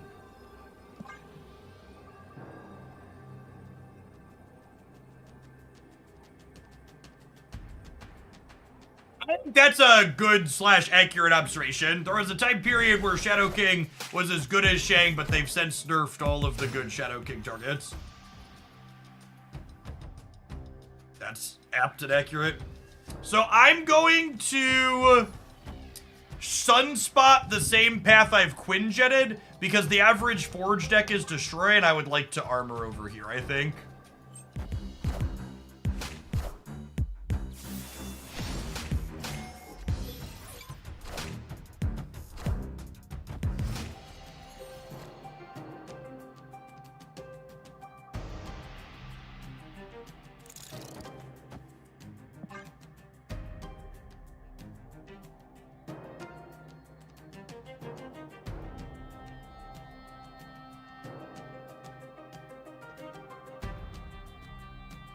I wasn't trying to be reductionist, I just don't often hear suggestions for a change, just that Shang and Shadow King are overpowered. So, it's also very silly that people have to offer a fix for something in order to point out that it's wrong. You don't go to the doctor and say, "Doctor, this is what's wrong with me, please, this is how you fix it." You go to the doctor and you describe your symptoms, and then the doctor uses their expertise to address the problems that you're describing. It's very silly and one of the many symptoms of late-stage capitalism that people have this idea that you shouldn't complain about or point out that an issue exists unless you can fix it. Lots of people are perfectly capable of identifying something problematic without having the experience or the bandwidth or the tools to address said issue. The idea that you should have to be able to offer a solution in order to point out something is wrong is simply capitalism trying to steal your labor for free. They're saying, hey, you're not allowed to say we should make improvements unless you're gonna do it yourself.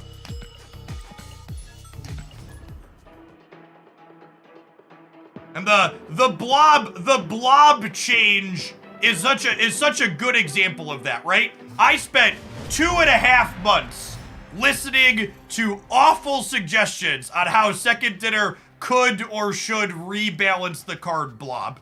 And when push came to fucking shove, the fix that Second Dinner implemented to rebalance blob was so many light years better than literally every balance suggestion Twitch chat made me endure for months.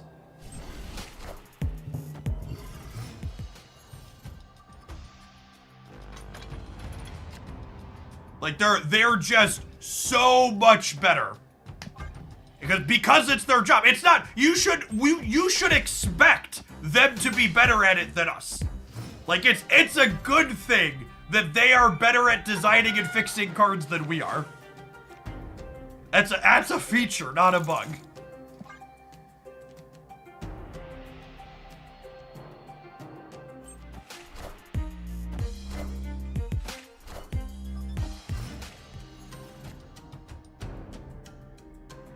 I gotta decide, do I want to armor left or right here? I guess we'll see if they play Sentry here before we make that decision.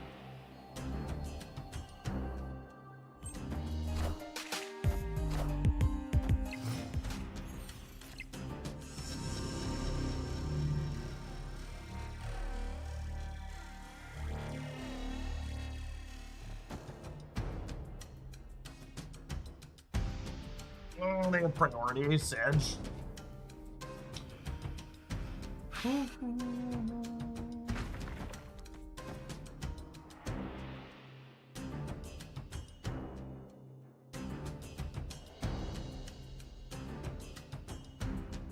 Soak a little here, I think. Kiss you, She-Hulk.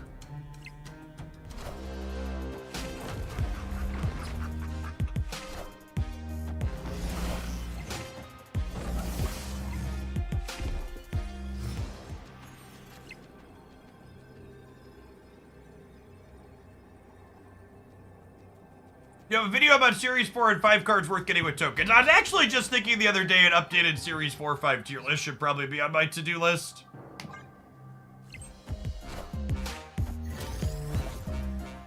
My body's ready to lose Dazzler to Shang-Chi on the left.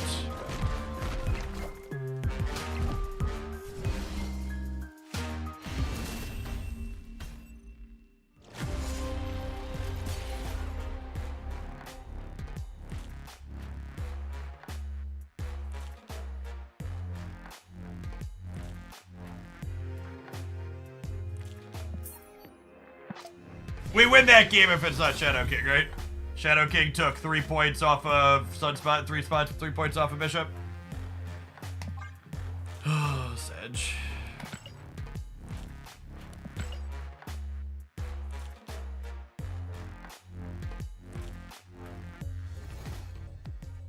The what's it called in the center?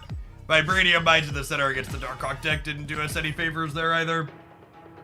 King Bog, thank you for the 3 months in advance. I plan to be here. I appreciate you keeping me around. Those subscriptions are the bulk of my income here, and they're a big part of why I'm able to do this as a job. So thanks for the support.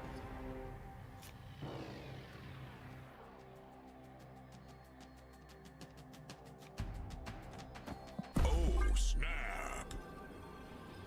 All right, at this point, I apologize. I really promise I'm doing my best to not have it, but I started the constant feedback loop of talking about Shang, so I'd like to move on. I don't want any more speculation about it. I'm gonna do my best to not complain about it. It's endless and it's my fault, but yeah, I'm gonna try and be better. But I'm also human. I think the couples event was a fantastically novel idea. I also think that they were way too timid with the changes they actually implemented and power bonuses they gave out. And no, they did not meaningfully change anything about the metagame with the power couples event. None of the things that they made get extra stats as power couples are meaningfully competitive in the current Marvel stat metagame. They're all too little.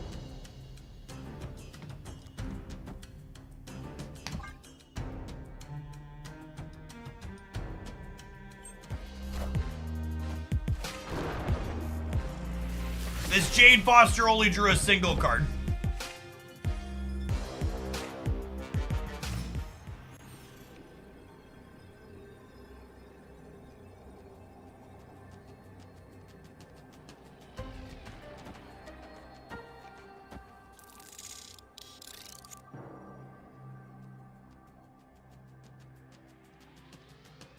Ship it.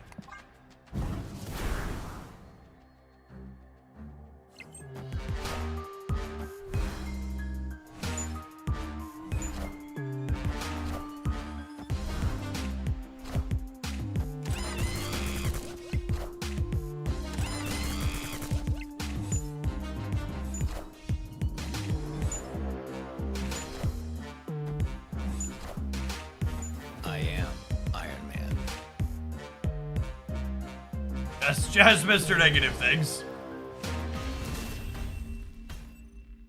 Victory.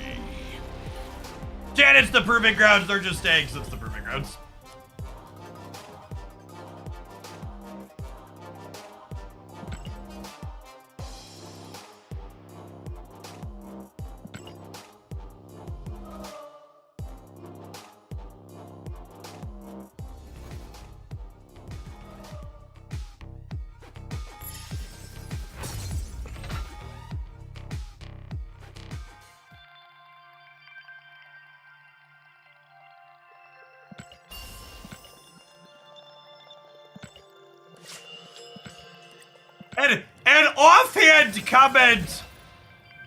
An offhand comment in chat actually made me think of, you know what could be a fun for really force the metagame to change for a week temporarily?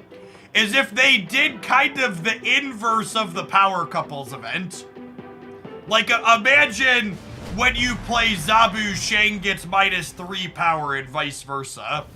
Or when you play X23, Deadpool gets smaller.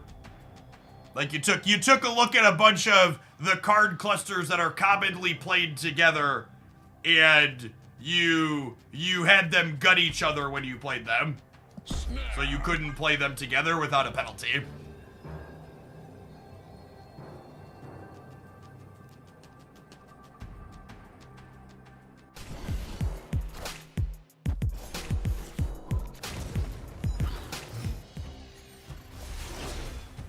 That was my sunspot that just died, huh? Sad.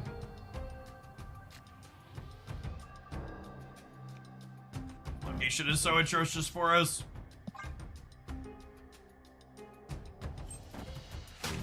This is my second least favorite location in Marvel Snap.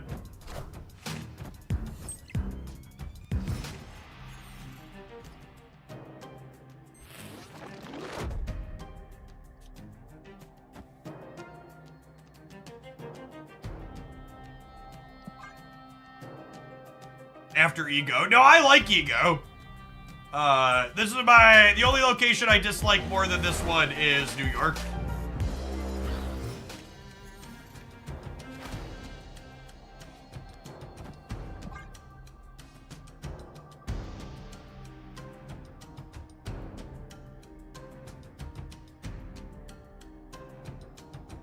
Why New York? In my opinion, New York is the least skill testing location in Marvel Snap.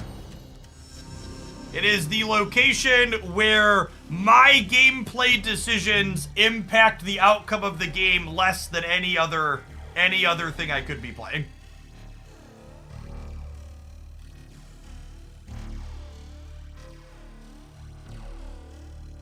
There is such a thing where there's too many decisions going on all at once, and when there's so many permutations, the choices might as well just functionally be random. We're actually in an okay spot here, if we can dodge an Goliath.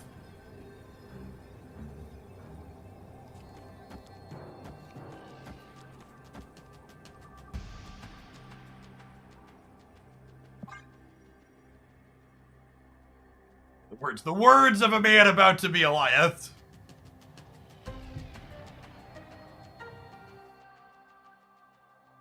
His Dazzler's gonna go to 6, Daredevil's gonna go to 2. So we're going to 18 on the left. We're going to 24 on the right. Maybe I'm supposed to put a She-Hulk on the left. Just give up one of the Dazzler bonuses. We beat that on Tiebreaker, right? Because of the power of love? Love, chat. The power of love triumphs over Blob.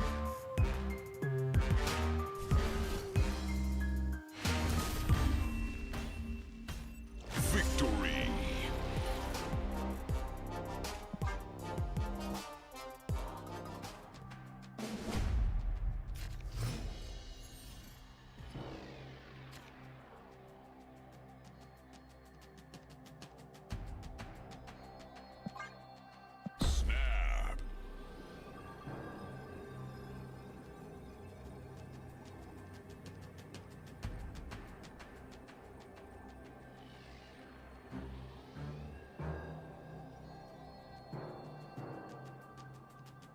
Alright, Jen, I was gonna stand for a bit, but Christy just messaged me and said that she's acquiring lunch, so we should get some last minute pedals in before I stuff my gullet like a fat slob.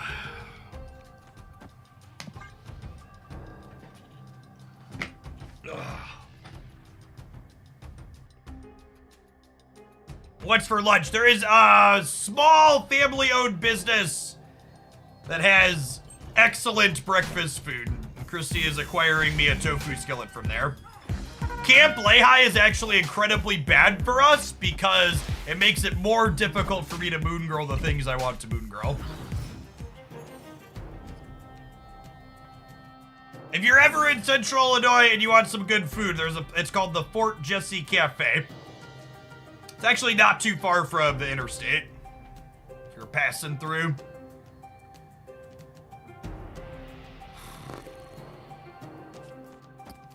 I will be able to copy She-Hulk though, which is nice.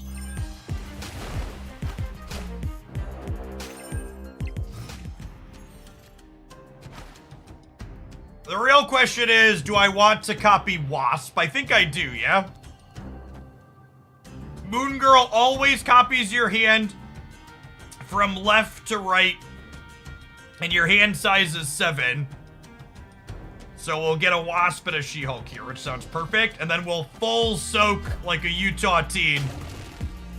And then we'll have Hitmonkey, double She-Hulk, some Wasp and friends here. Was it better than 2 monkeys? We're never playing 2 monkeys. We're never playing 2 monkeys because we need 1 energy She-Hulks.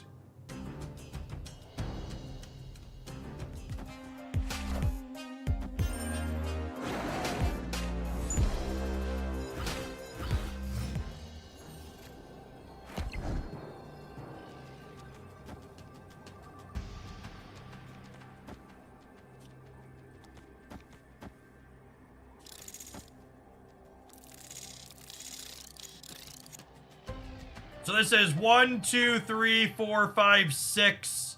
I'm going to 12. I'm gaining 9 up to 21. I'm playing 5 other cards, so this is 13. I'm getting 5 other cards, so this is 13 here. This is 5, so this is 18. This is 2, I'm adding 20. I'm going up to 25 here. So I'm going to be 21, 11, and 25. They also spread out and played for all 3. I think we're good. Are we gonna win all 3? I think we're gonna win all 3, gamers. What a sick game.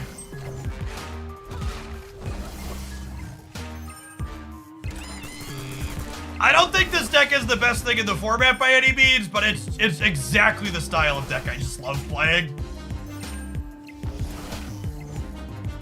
Moon Girl She-Hulk is one of my favorite things to do in Marvel Snap. Victory.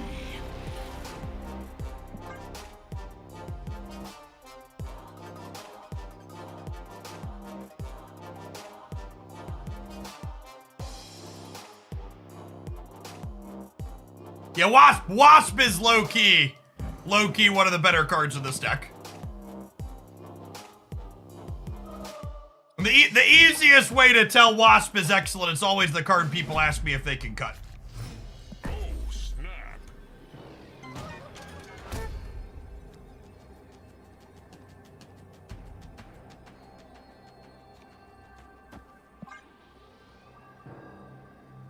Actually, I'm just snapping because we're 10-2, but our hand is, like, pretty legitimately good. Does Hitmonkey count itself? It does not.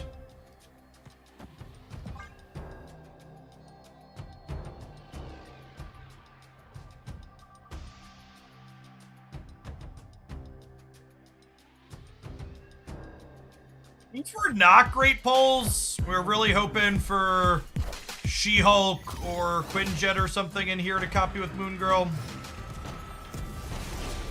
This might be a game where we Moon Girl on 5 and just don't end up She-Hulking.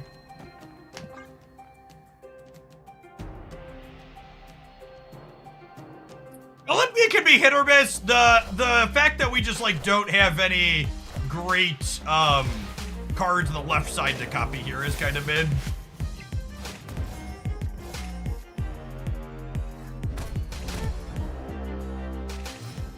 Hey, Smart Alec! Thanks for being smart here for the last 10 months. Welcome back.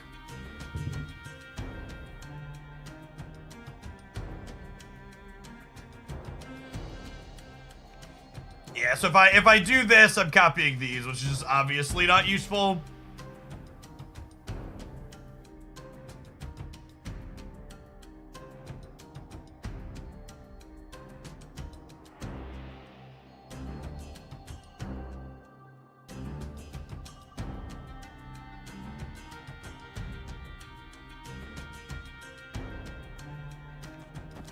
What if I do this, and then we like Moon Girl next turn, and then we have 2 Dazzlers? Like 2 Dazzlers, 2 Ant-Man, I think is our best shot to win here.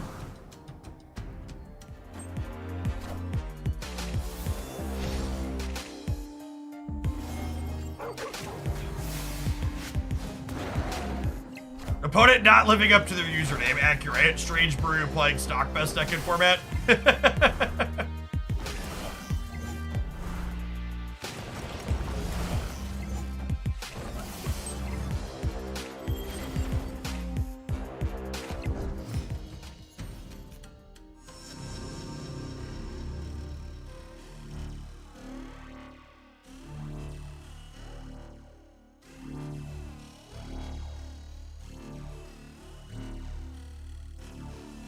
I guess the next question here, though, is do I need to Moon Girl, or am I better off just soaking again?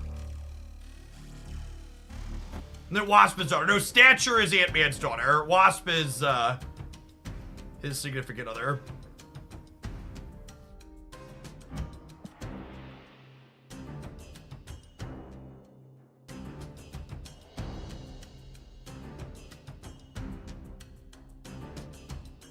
Depends on the Ant-Man. Yeah, that's fair. Do I want double Dazzler, double Ant-Man, or do I want She-Hulk? I think soak into She-Hulk left probably gives us a better shot to win.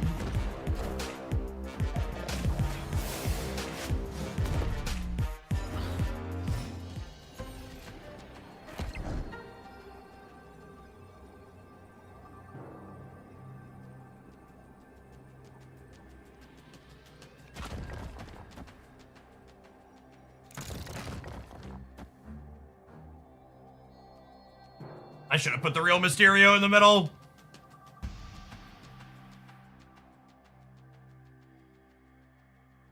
That's the best I can do at this point. I just play mid and we die, though, I think. Dazzler's 8. She-Hulk gives Daredevil 2. So I'm adding 10, 11, 12, 13, 14, 15. I'm adding 15 here up to 22. So they only need 9 power here to beat us. Or 22, they only need 7 power here to beat us. They would have needed 11 if I would have put the real Mysterio there. Unfortunate.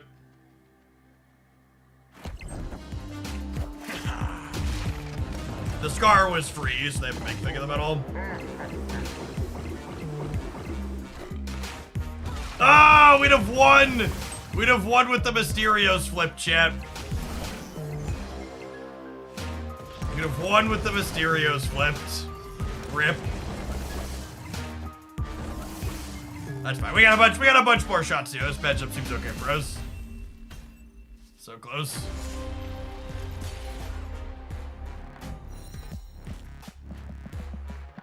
Shang-Chi is the last card we haven't seen out of them.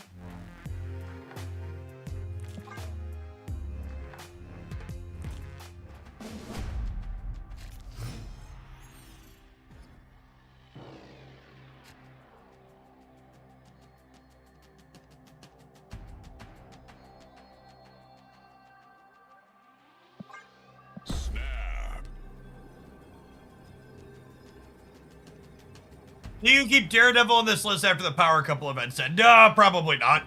You don't really benefit from the extra information. It's just purely there making She-Hulk 2 extra stats. You probably want to play a different cheap card with You want probably a different 2-drop in that slot.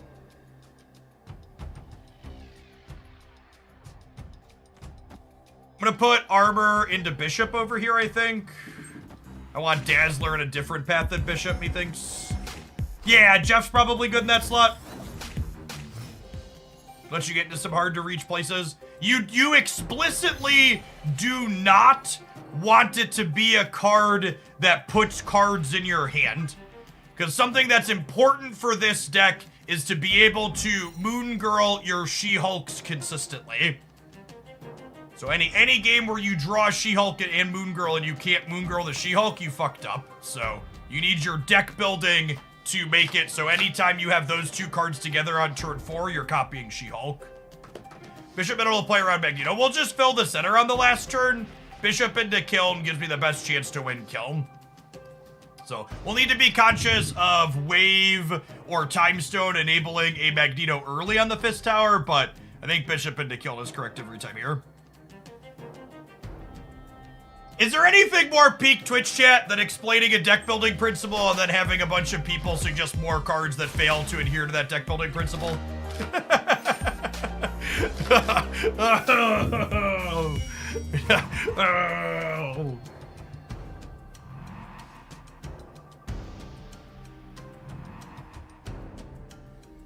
Jeff, play Carnage Tyrant. Yeah, something like that. Yeah, Space Run on Fist Tower is interesting. They must have 2 other things they want to play into Kiln, huh? If they have Call Obsidian for Kiln, we're probably in trouble.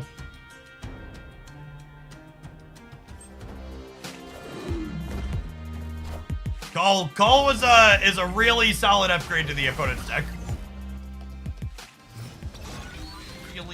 Really solid upgrade.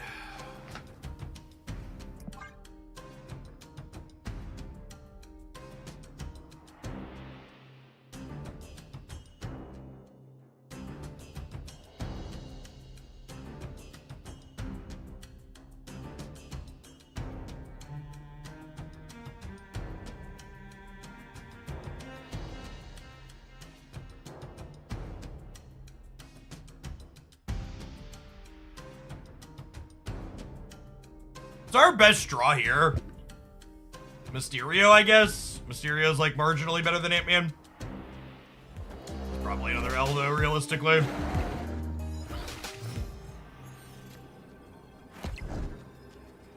That is certainly not our best draw.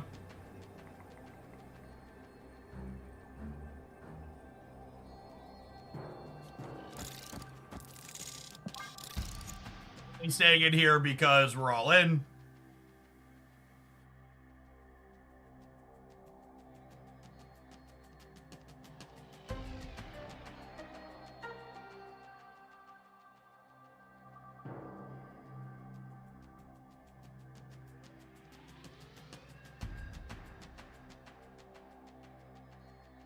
Whenever Jeff says Twitch chat, he never means me, I'm special. I will say this. Whenever I say Twitch chat with a note of disgust in my voice, do you know who I'm specifically never talking about? I'm never talking about all of the lurkers who I appreciate a ton. I know that 90% of people that watch Twitch streams are just hanging out, vibing in the background. And y'all are great. Thanks for enabling what I do here every day.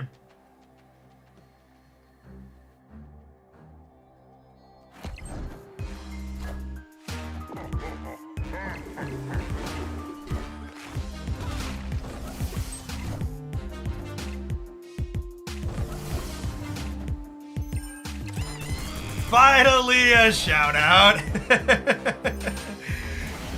Good to have you lurking, LMG. Call basically won them this game, chat. There were no other cards in previous Thanos that would have let them contest a kill the way Call contested kill for them. It's a game that the new card put away for them. Let's see if they can win 3 more here.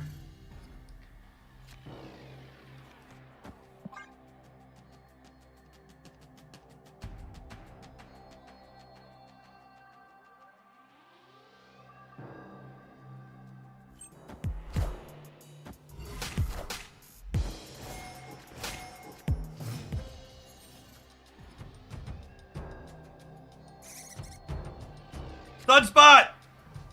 Sunspot! Oh, chat.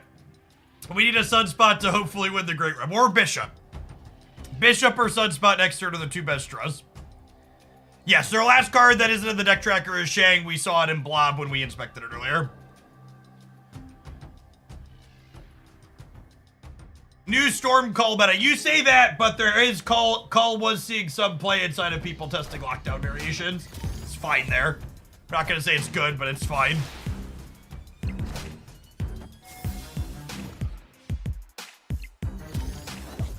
Oh, we need Sunspot, chat. Sunspot or Bishop. Please! Alright, so you're saying there's a chance. Take a chance on me. So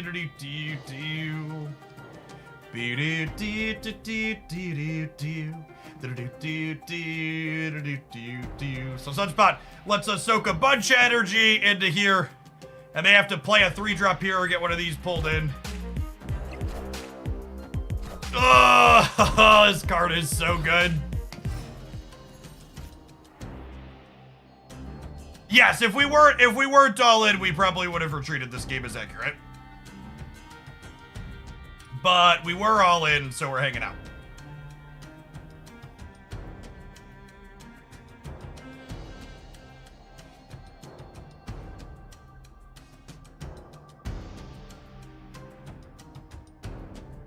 I think I'm playing She-Hulk this turn, because if I draw Moon Girl next turn, I don't know, it's close. Soaking more makes them have to commit a bigger thing to Great Web, which has value.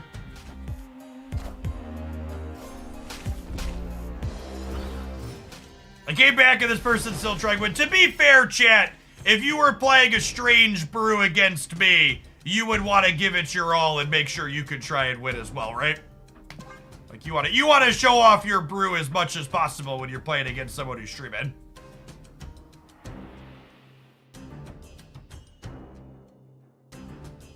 This is the Proving Grounds. Oh, this is silver.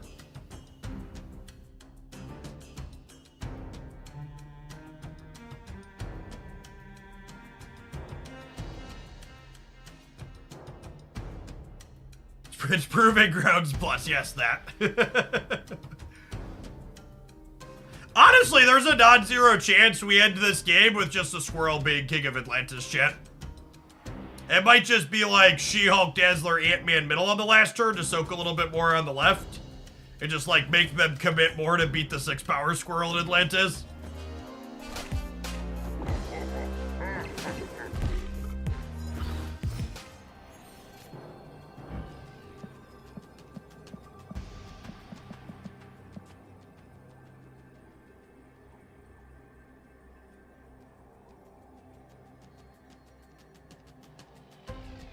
So the biggest thing they can play here is Devil Dinosaur, who would be 13. So Devil Dinosaur being 13 here would be plus 10 up to 16. So I need to soak 4 in order to beat that. So if I do this, I'm beating their biggest thing left, while also adding 10, 15, 14, 15 in the center.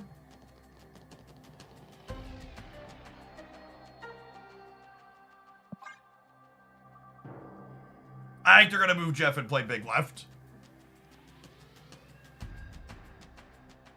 So like all things, it's a coin flip. Yes, that. Also that.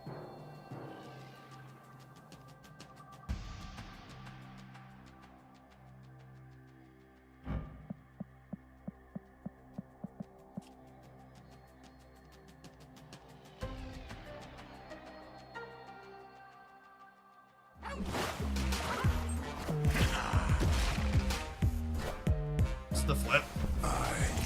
Oh, feels bad, man. Wait, I added 15 here. Do we win the breaker? No, we're gonna be short. Yeah, they could be ghosting, but they could also just be a glacially slow player who enjoys sweating in the Proving Grounds, or sweating in silver. But you are right that the full rope plus sweating in silver 10 to 2 certainly implies a little bit spooky.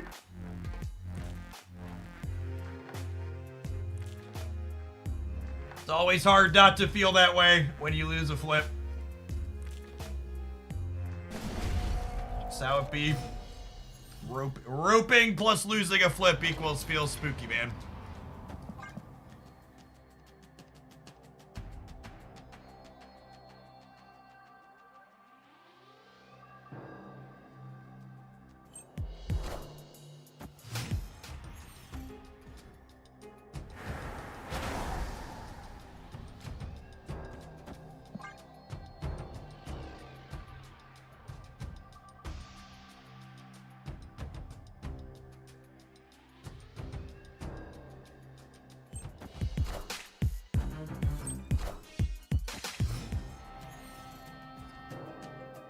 Okay, looking for a She-Hulk here. That's for sure. One more draw at her. Quinjet would also be a decent draw with the monkey and the Mysterio. She-Hulk is preferred. Wasp is pretty okay, honestly.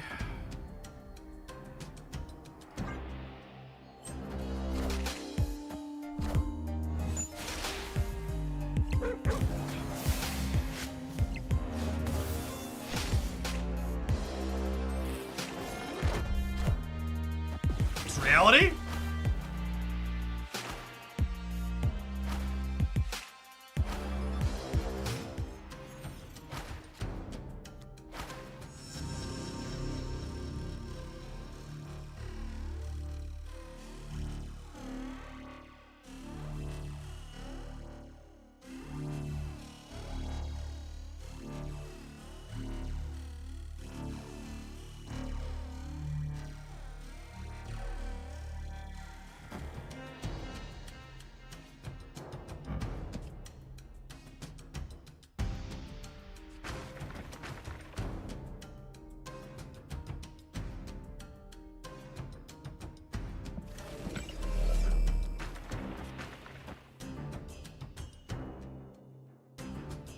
Put Phil here.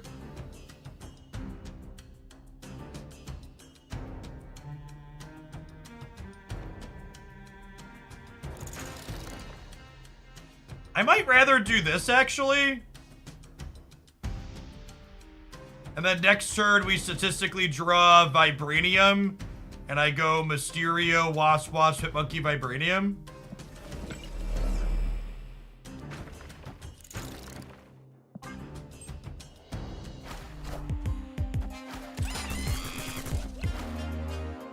I don't think I want the 0 power Mysterio taking up space on the board.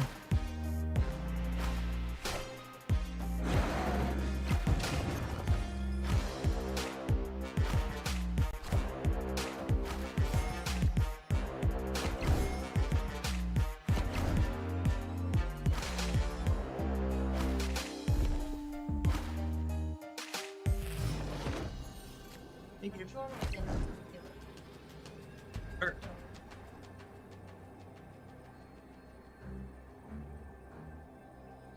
No, I didn't draw the thing I wanted for Christmas, Chip.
When they've put a bunch of Vibranium into their deck, and they still roll Magneto out of the Lockjaw.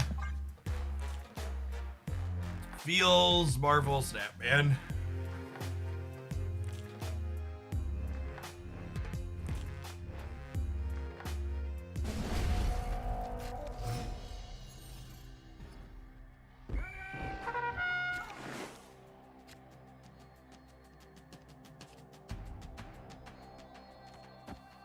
This is actually a pretty good hand. The Storm with the Sunspot's pretty good too. This is the game. So we've been getting chipped away. But this is it. I can feel it.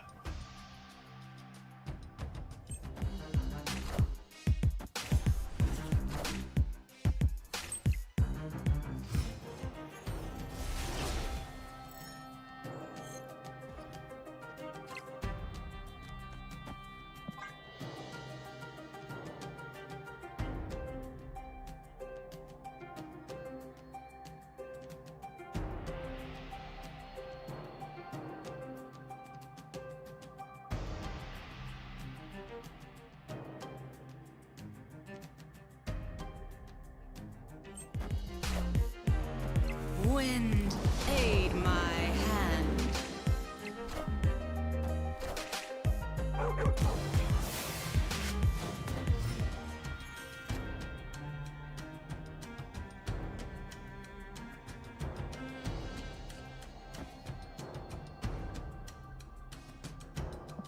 Dodge a Reality Stone, we can dodge a ball.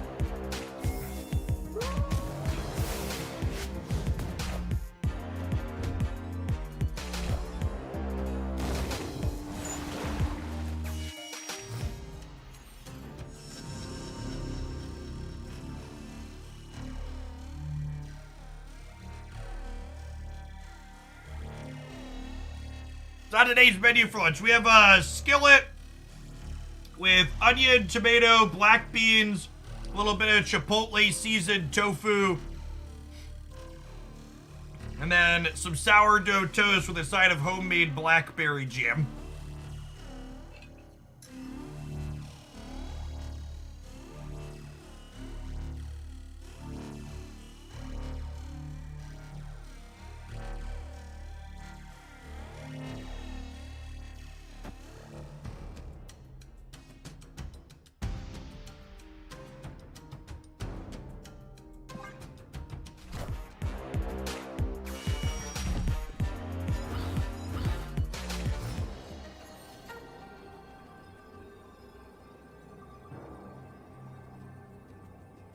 Shin means we're dead.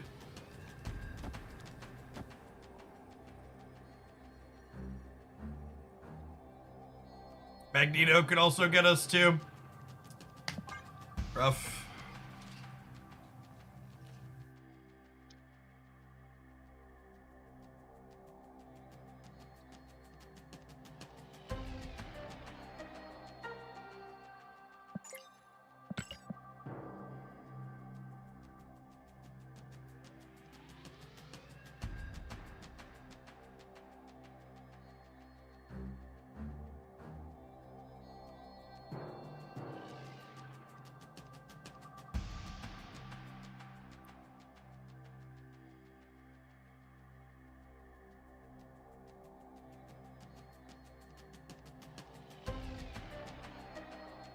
Awful variance. I mean, they won 2 out of these 5 games that they clawed back 10-2 because of Cull Obsidian, right?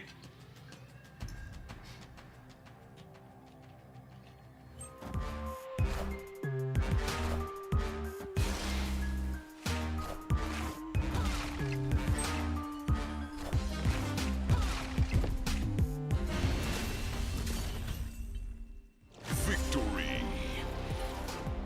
Not ghosting. Not ghosting, chat. Told you, just slow. It always feels like you're ghosting when you lose a coin flip, but if they're ghosting, they win that. They switch Jeff and Vision and we die. All right, it's time for some ads. Love prevails here. We'll take some ad breaks. We'll play some more of this when we get back. Thanks for hanging out. Don't go anywhere.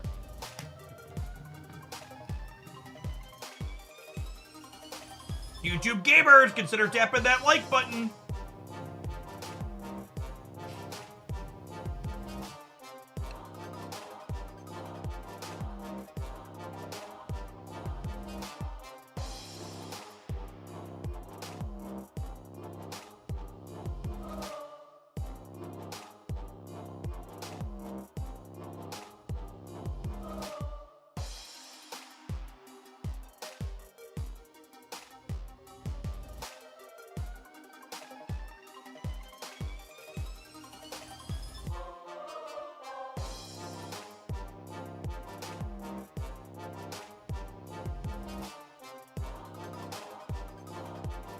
Are you supposed to get snow? I don't believe so.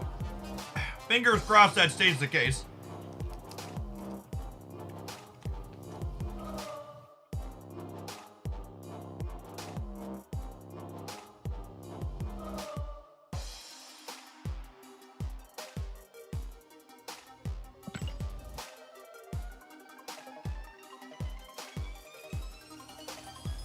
Now you're making me check though, because I'm supposed to be driving like an hour and change west this weekend with the kids for a scout thing.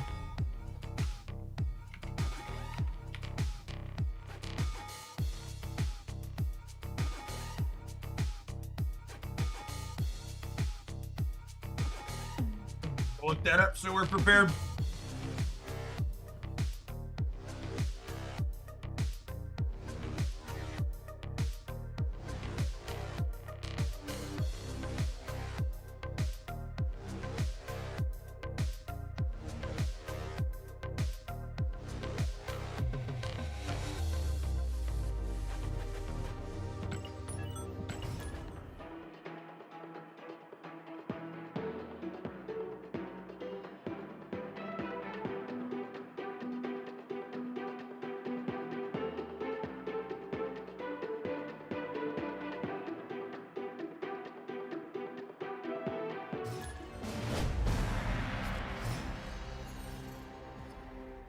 The forecast looks good for Illinois. That's good. We're supposed to get... The place we're going is, like, loosely close to the Iowa border, but it's still in Illinois.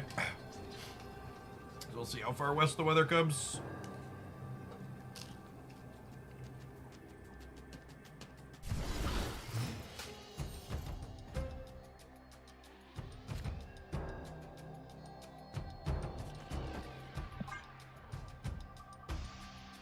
How about east? How far east?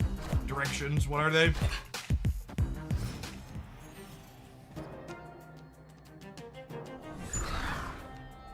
Oh gosh. Feeling a little cluttered, chat.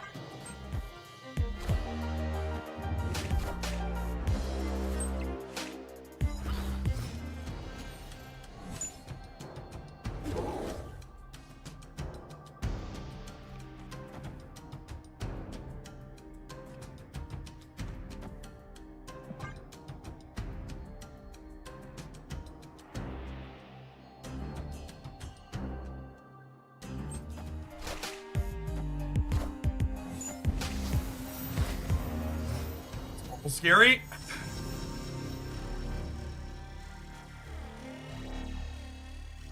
They must not have the Modoc or they would have stepped back, right?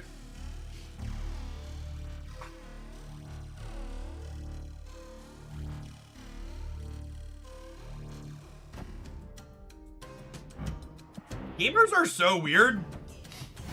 People just hate Reeds of the Snakes. Maybe they don't have any enablers, or they have Swarm. Weird.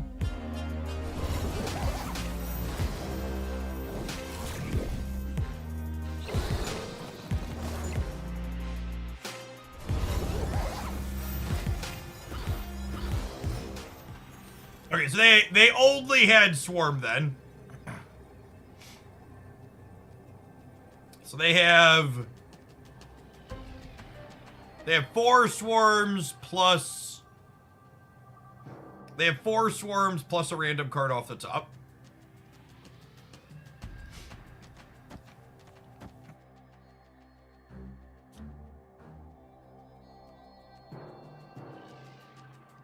Do I want to try and contest here? Probably not. It's probably just this, right?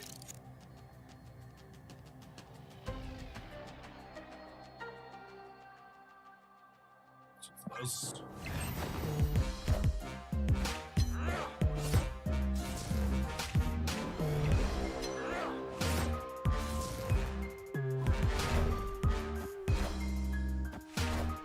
We're good, right? This is 28 plus plus a monkey.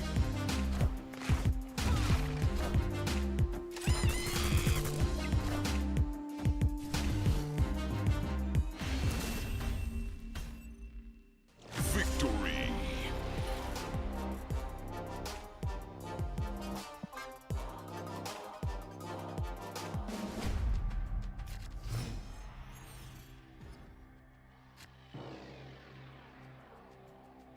Oh, snap.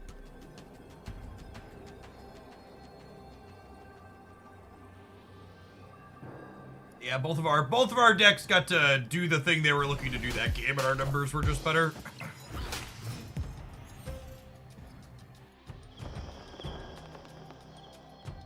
Man, I hope the leak change for Meek ends up happening.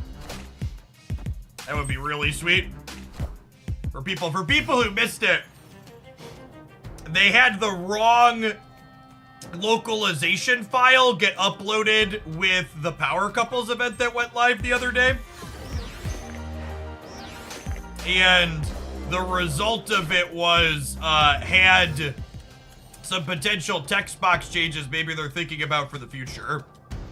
And Meek was whenever you discard a card, it gets +1, and then you have the option to move it somewhere else on the following turn. So it wouldn't move randomly. You would get to pick and choose.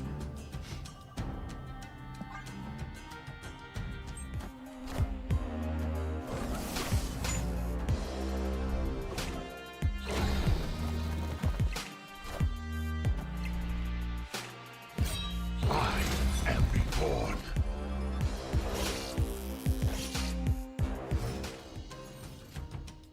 So definitely passing.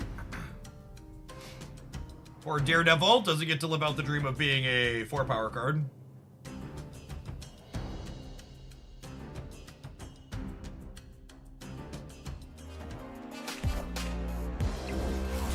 Been Wasp for hand size. Is that beneficial though? Like what card am I realistically drawing that I'm?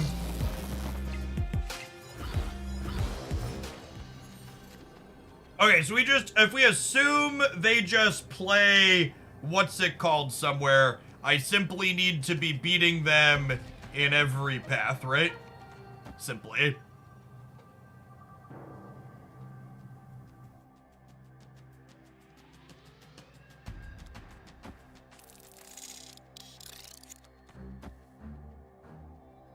This does that. Dazzler is 4, which puts us to 8.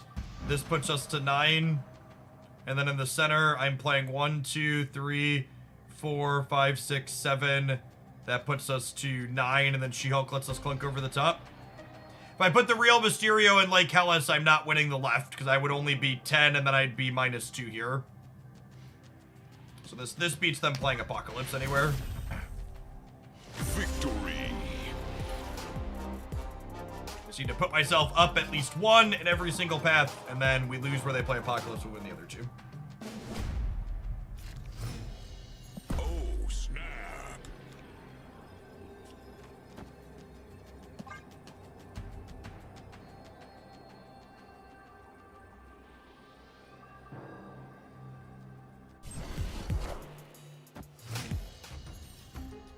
This deck is nuts when you get the nuts. I mean, we didn't even have the nuts in that last game, chat. The nuts involve Sunspot and Quinjet. Like, the draw for the last game was literally just us having Moon Girl and She-Hulk together. Which was powerful. I'm not saying it wasn't good, but it's just far from the best draw the deck is capable of generating, right?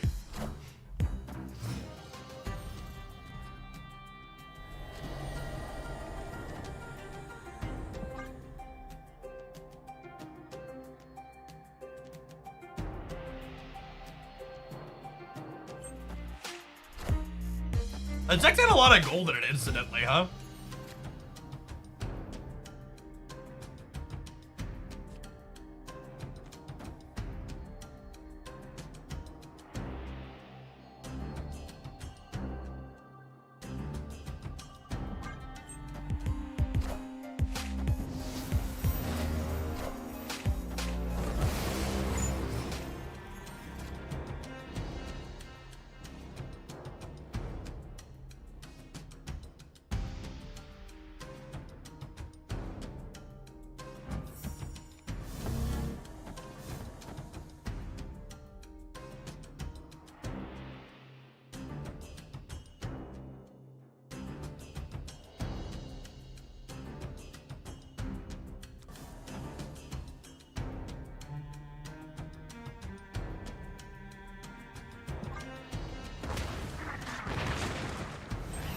Stay for 4.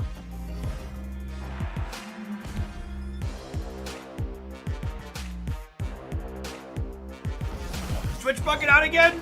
It's happened a couple of times recently.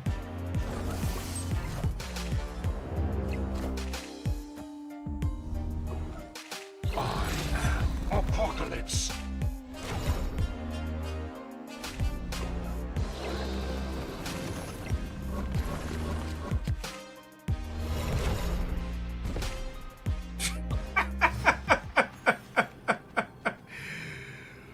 What a fucking looker.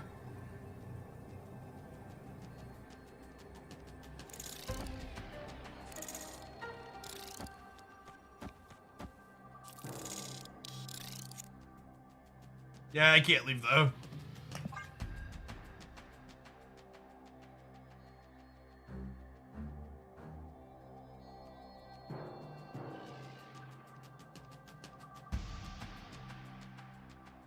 Smoke, thank you for the 5 months. Welcome back. Appreciate it.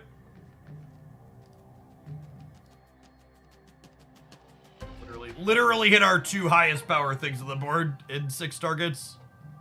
Oof.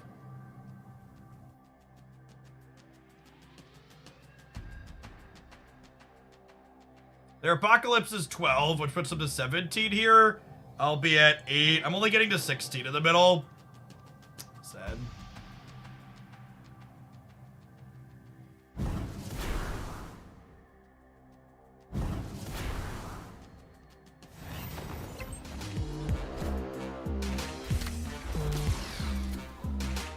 What?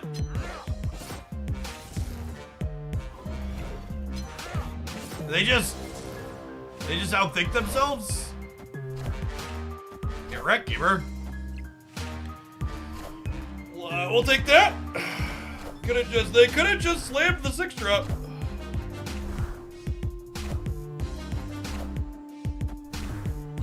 I guess they were scared of She-Hulk, but I didn't soak on 5. They just weren't paying attention.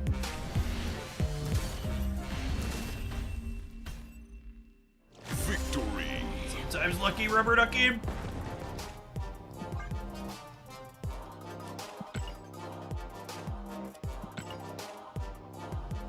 As someone who's not into comic books and like superhero cartoons, can someone like TLDR me on what X-Men 97 is? Because a few people have been talking about it. I know a trailer or something went up for it, but what is it? Why are people excited about it? Is it like a rehash of the old cartoon? Are they like remastering it, or what's going on with that?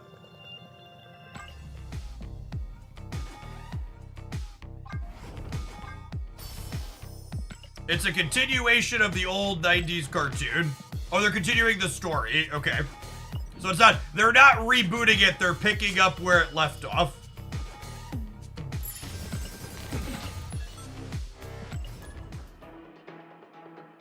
Okay.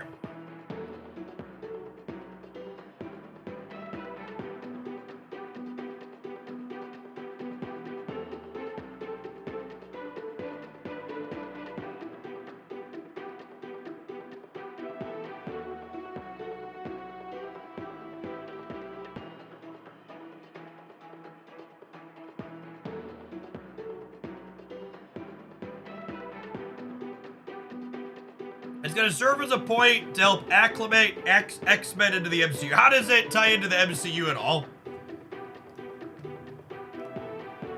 Is it going to be considered like MCU canon despite being a cartoon, or like just by like refamiliarizing people with the characters?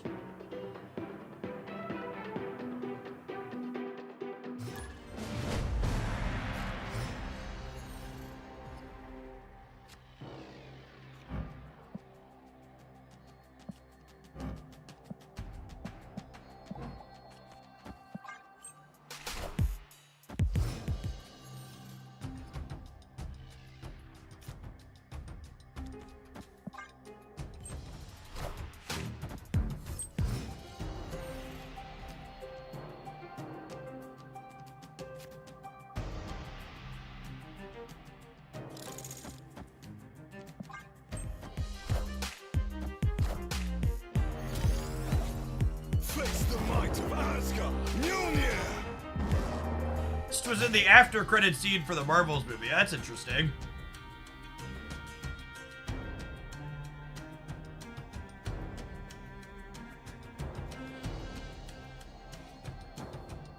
I can contest here with She-Hulk.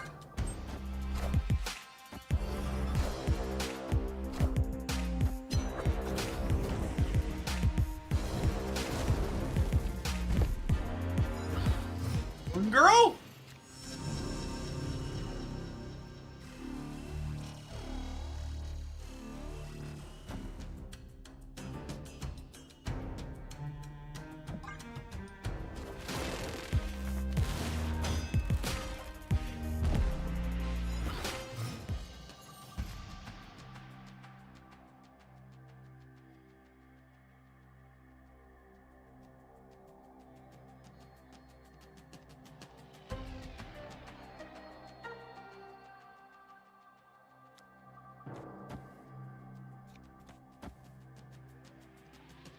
I think it's this, so that way if I draw Mysterio, I can Mysterio plus Hitmonkey plus Wasp next turn.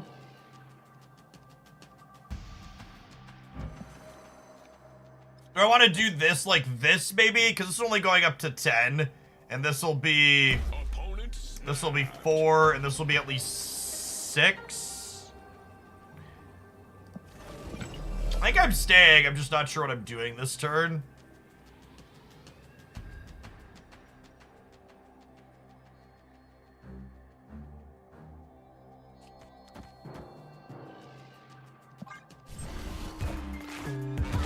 Probably Jane, based on the snap.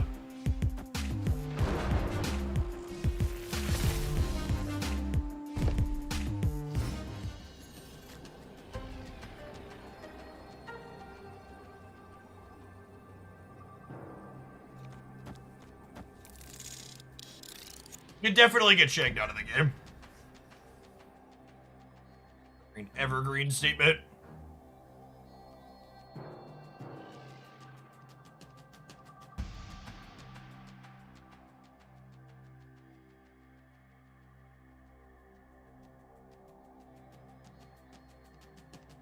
Hammer plus Odin. Yeah, maybe. It's very possible that I should have just punted the icebox and played for the other two.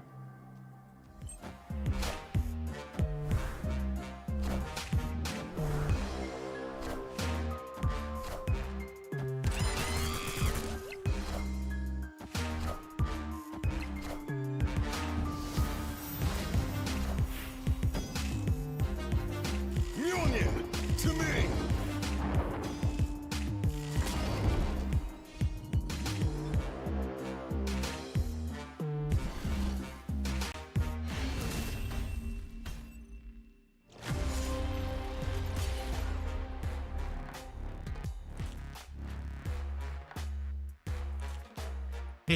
At least it wasn't Shang. Just a different tech card.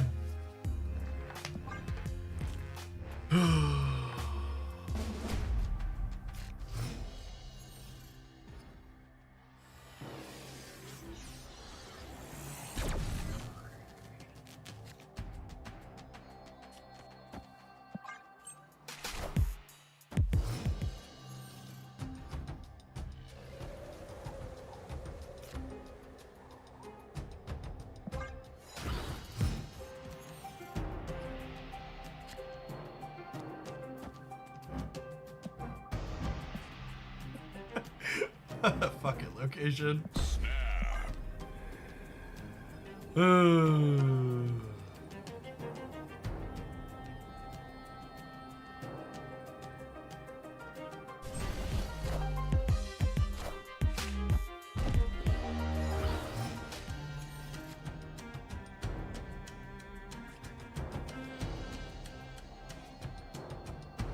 I want to miss a draw next turn, i.e. do I want 2 wasps? Yeah, I think I'll take 2 wasps. Face the might of Asgard! Mjolnir!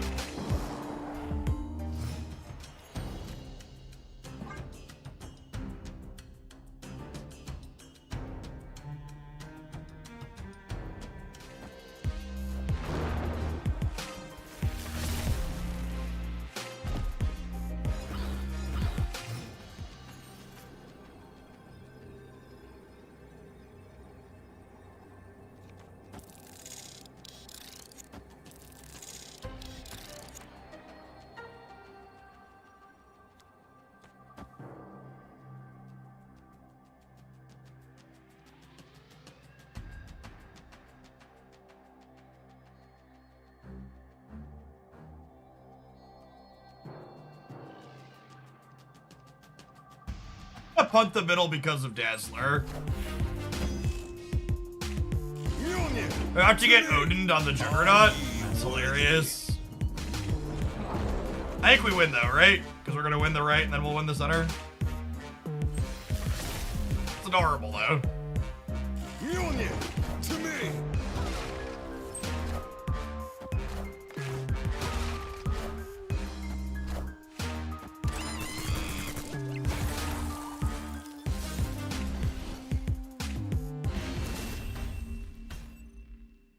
Victory!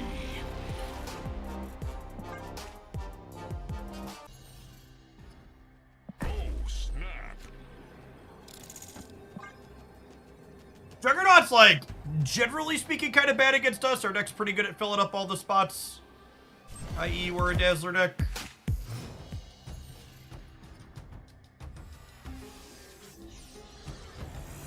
Windjet or Sunspot, please.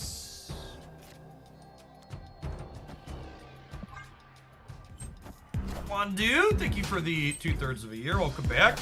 Would still like to draw a Quinjet or a Sunspot, please.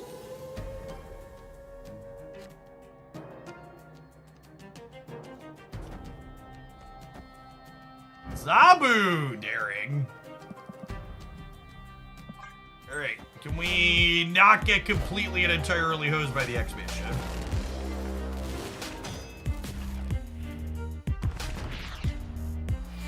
Yeah, their deck's a neat combination of cards. Yes, Shang is very likely. Jade's actually really good for us, right? Because it draws the Wasp, and I don't mind having a copy of that here.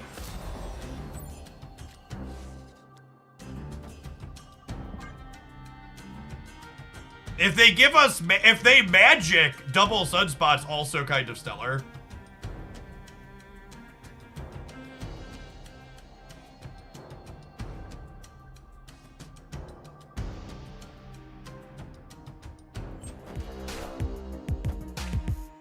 Face the might of Asgard! Mjolnir!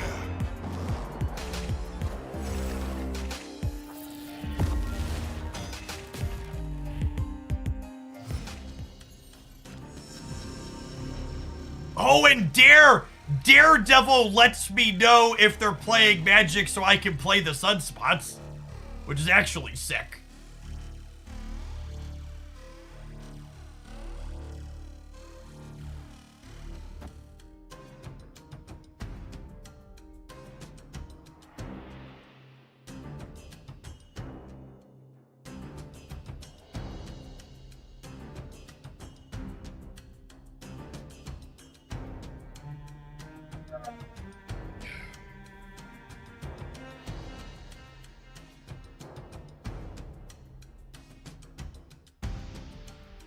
If I full soak without playing a Sunspot, this is 1, this is 0, this is 3. If I play a Sunspot to grab up some of the energy, This is 2, this is 1, this is 3. So I should play a Sunspot here. Get the 4 points of power. I've talked about this in the past, but I think Daredevil is a generically better card than it frequently gets credit for.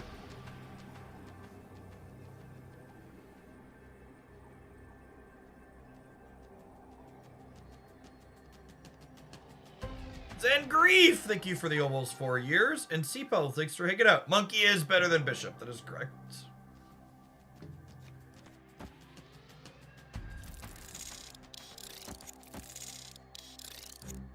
If they Odin, Hammer...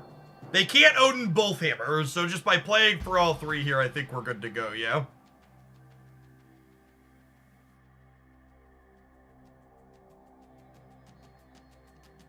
Fortunately, we have priority, so Shadow King can hold us in a lane. Yeah, but they can't Shadow King everywhere, right? We might lose to Shadow King plus Shang-Chi. As a possibility.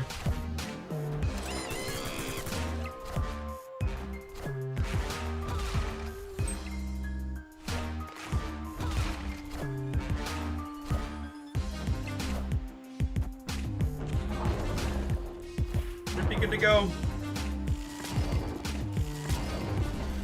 Yeah, they won by a little bit.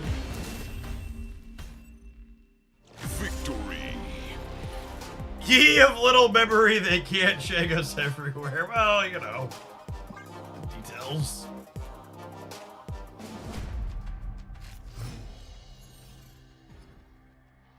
Snap. Enough to put their last cube in here for sure.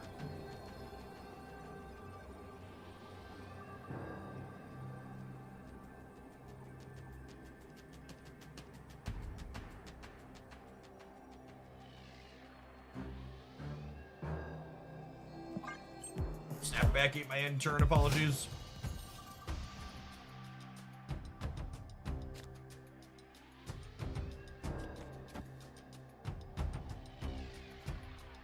Honestly, Daredevil letting us know whether or not their magicking on 5 is super valuable. I'm gonna get him down as opposed to the armor in the middle.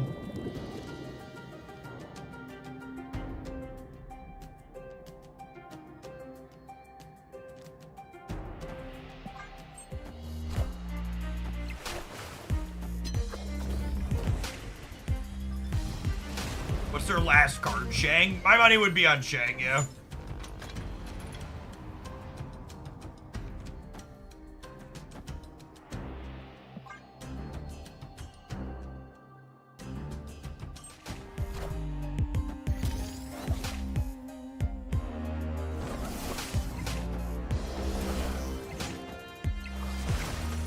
Face the might Oh, it's of Iceman. Mjolnir. Okay. It's good to know we don't have to worry about that one.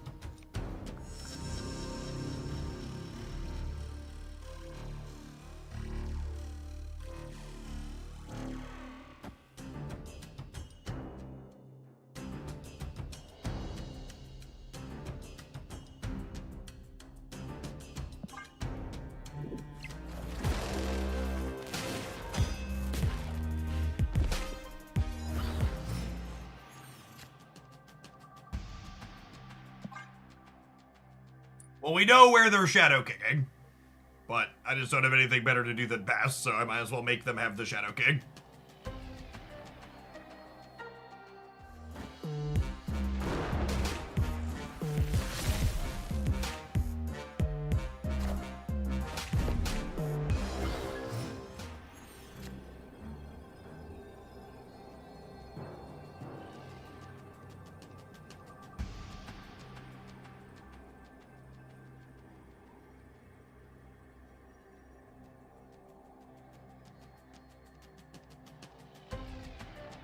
Oh, I have priority. I was saying, I think I'm supposed to hit Monkey Middle, but I have priority, so that's not even an option.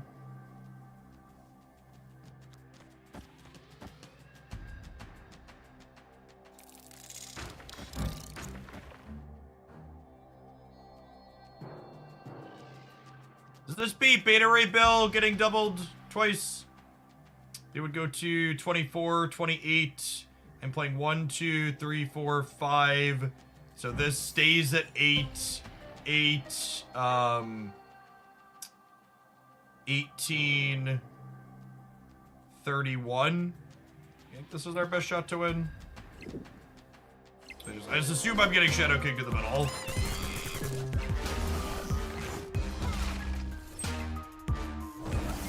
Which maybe was a bad assumption? I didn't have it.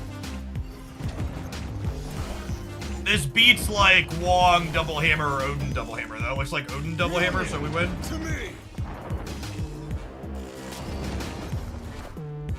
Are ye worthy? Mjolnir, to me. I think this is the right line because it like ducks a Shadow King, but also beats them playing for double hammers.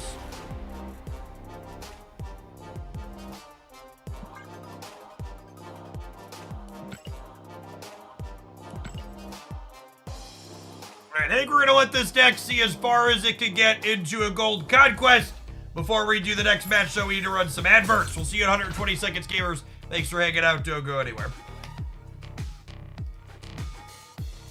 YouTube gamers, 305 of you watching, 142 like button pressers. Can we get up to 200 before the stream is done?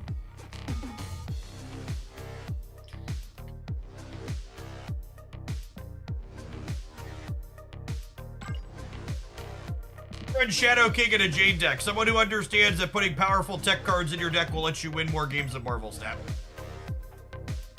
Opponent's deck seemed very reasonable. In fact, if you think about the last opponent's deck in terms of curve purposes, their turn 6 is probably frequently 2 hammers on a Wong plus Shadow King one of the opponent's paths. Yeah, you Shadow King before you hammer.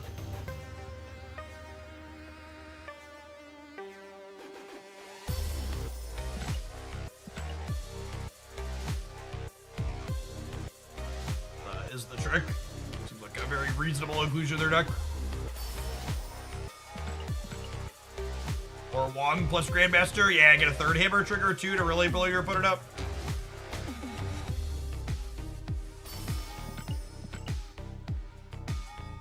They had a lot of ways to double up their hammers. They had Wongs, Grandmaster, Odin. Oh, it takes so long, chat. Why does it take so long?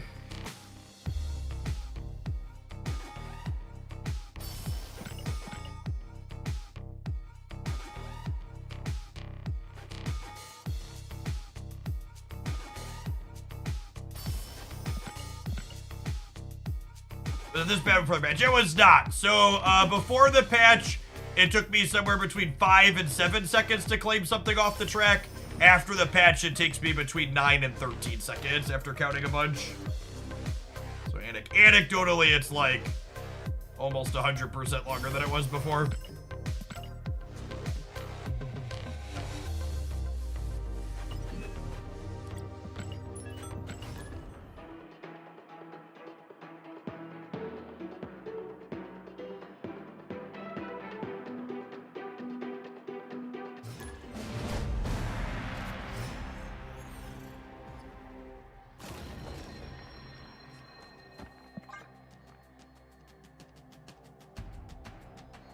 Udall, Clayball went right after Never.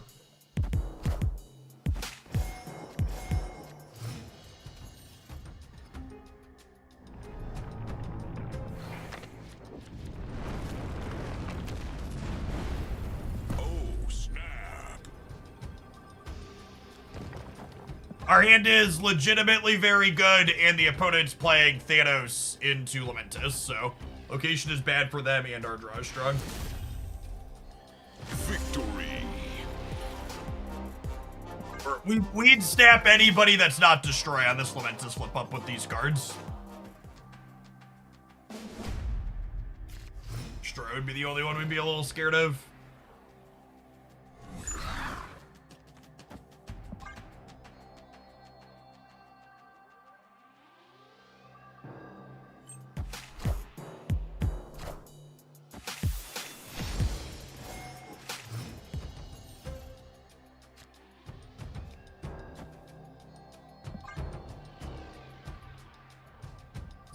Not the end of the world.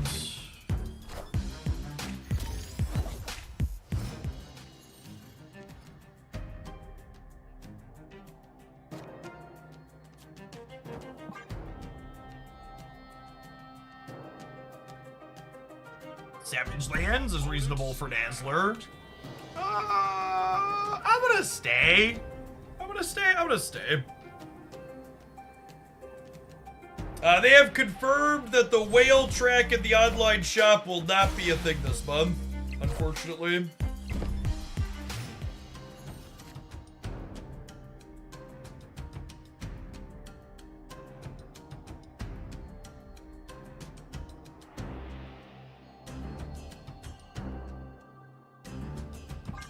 They seem to hate my money specifically. It's true. I was talking with Bro and they said fuck Auntie's money specifically. Get him out.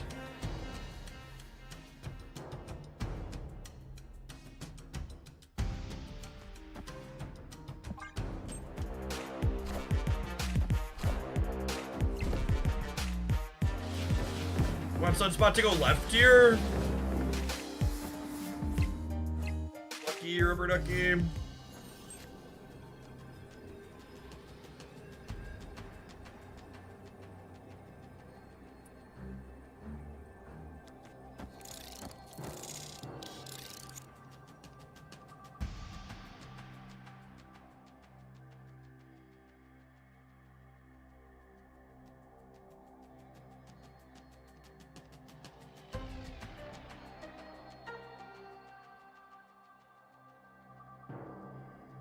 You shouldn't play around Alioth out of the Theanos decks until you've seen it. It's just not a card that sees a ton of play anymore.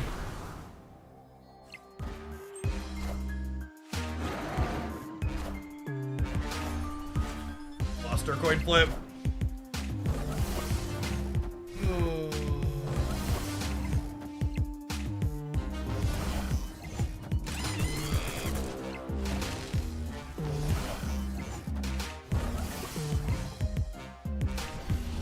The coin flip here was gambling where Vision and Jeff were going to end up at. They could have been anywhere. I assumed they were going to put some stats into the middle, and they did not.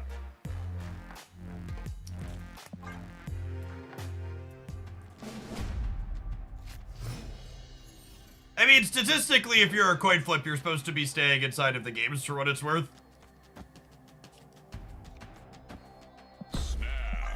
It doesn't feel good, but it's the reality. Victory. Vision is one of those cards where it's not directly responsible for a lot of what happens in the format, but I think it low-key is responsible for a lot of the kind of medium-tier gameplay that happens currently. It's a card that, especially alongside powerful 6-drops, make a lot of your games come down to flips.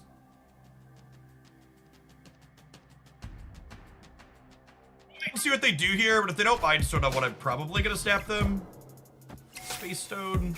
It's pretty good too. Well, that's sad.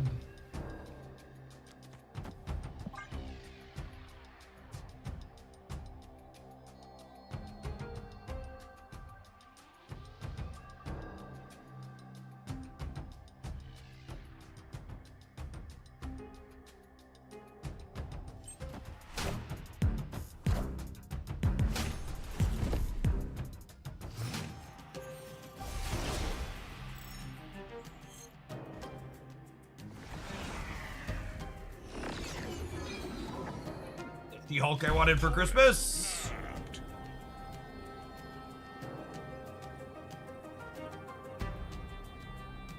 Yeah, I think I'm staying. You Moon Girl. Bishop.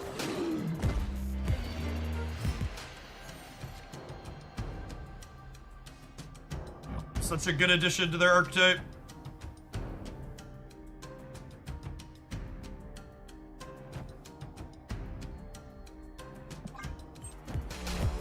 This Great Portal really sucks for us. If Great Portal if Great Portal would have been a location that didn't put a card in our hand, we would have had 2 Ant-Men here. That would have been really solid for us.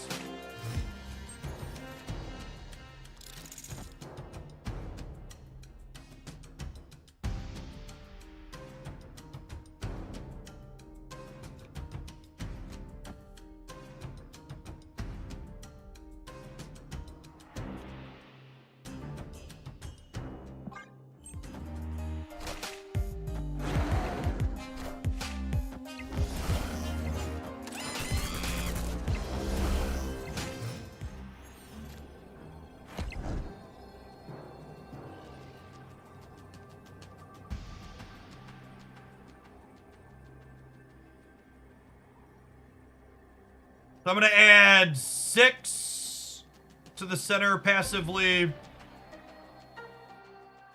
This adds 11 to the left. And then we hit monkey somewhere. Only tying in the middle, though.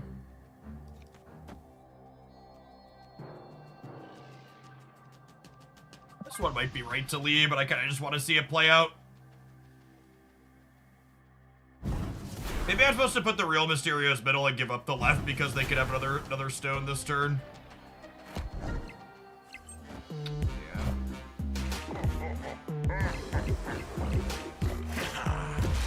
Oh my god, they have a free... They got... Oh, I missed that was... God, that's such a bad beat. Holy. They had a... Their portal card was a free Scar.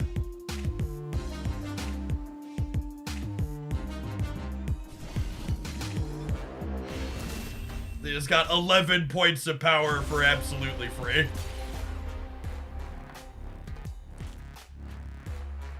Oh!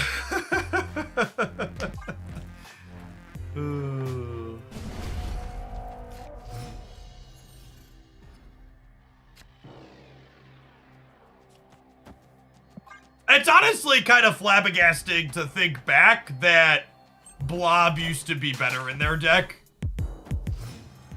Yeah, they got 11 power for free and we lost an Ant-Man to the Great Portal. Not very similar in outcomes. Naveer, thank you for the 69-month resubscription. Quite nice indeed. Welcome back. Gonna play Dazzler in the middle, just in case Mirror Dimension is Jotunheim.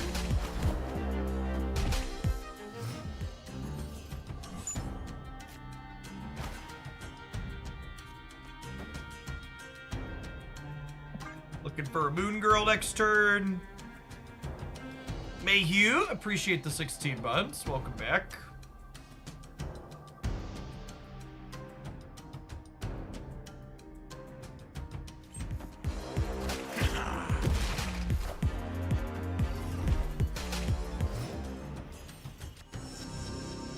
Cole really put... Ooh, that's lovely. Cole really put Scar over the top in this deck too, huh?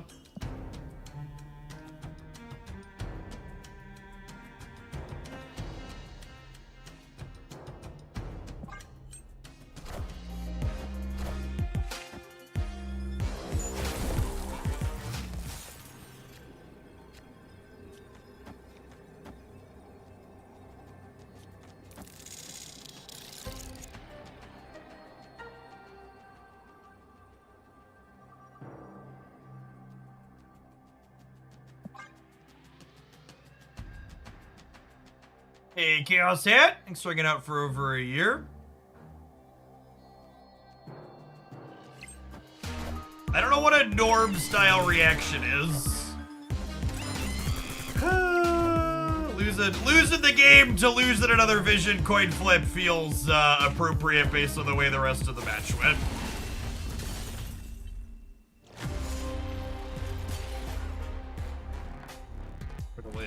We died as we lived.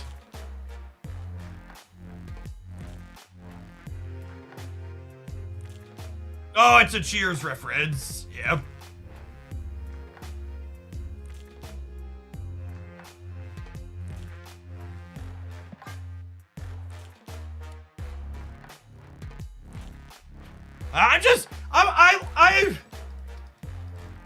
I'm glad they tried the power couples event this week, but I'm also kind of sad that they sacrificed an OTA in order to do it.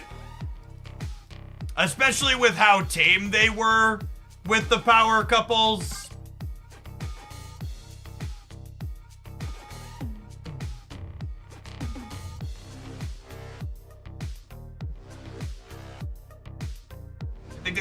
They should have just done both, yeah. Losing an actual OTA for a limited time event does not feel like an adequate change.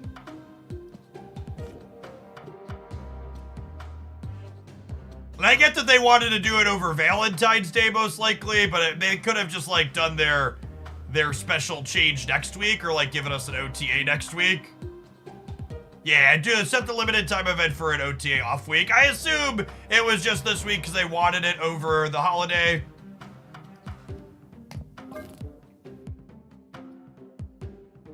Is my assumption.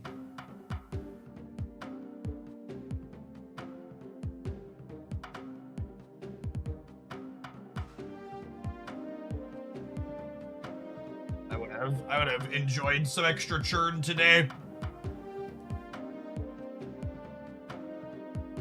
What do I want to do with the last couple slots in here?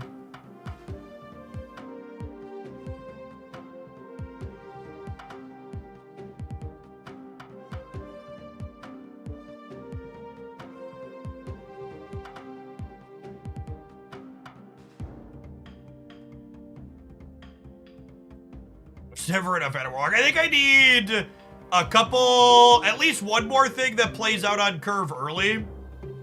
Isn't the answer always Nico? So I get that I play Nico Minaru a lot, and that's because Nico slots eloquently into a lot of the decks I enjoy playing. But Nico is not a card that just goes in every deck. Generally speaking, in order to play Nico Minaru in a deck, you need two things that you're happy to pork or sacrifice. I think I want more ones and twos to round this out. Someone said Dagger, and that kind of highlights actually the struggle with Dagger despite her getting better, is Dagger's not a card you could play on curve. She's not a 2-drop. Same thing with Doctor Strange, right? Like people that are suggesting cards right now, you're highlighting why move cards fucking suck is part of the issue. Is these aren't cards that I can curve with. Polaris is like an okay suggestion, like that plays proactively on 3 and it's fine with Craven. I don't hate Polaris as a suggestion. Or Spider-Man maybe. Spider-Man or Polaris could be okay. But like Juggernaut's another one. Like Juggernaut's not a card that you really want to play on curve. Like, these are not effects that you're doing on. These are not effects that you're doing in the early game. Angela could be okay.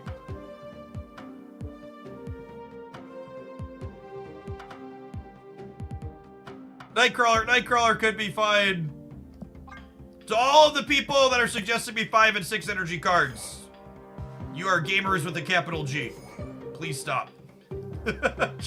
I just articulated. I just articulated what we're looking for here. It's not that. Could be Mirage. I could do Mirage.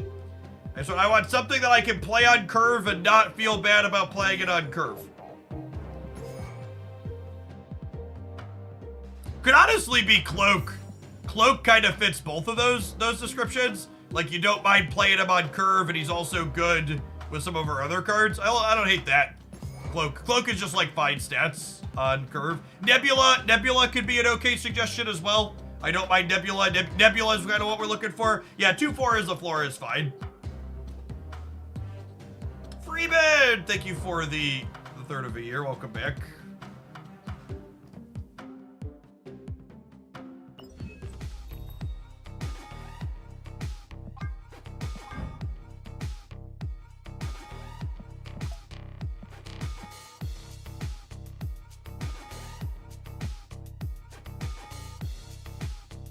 I didn't know I was spending $110 when I woke up today, but I guess it looks that way, huh?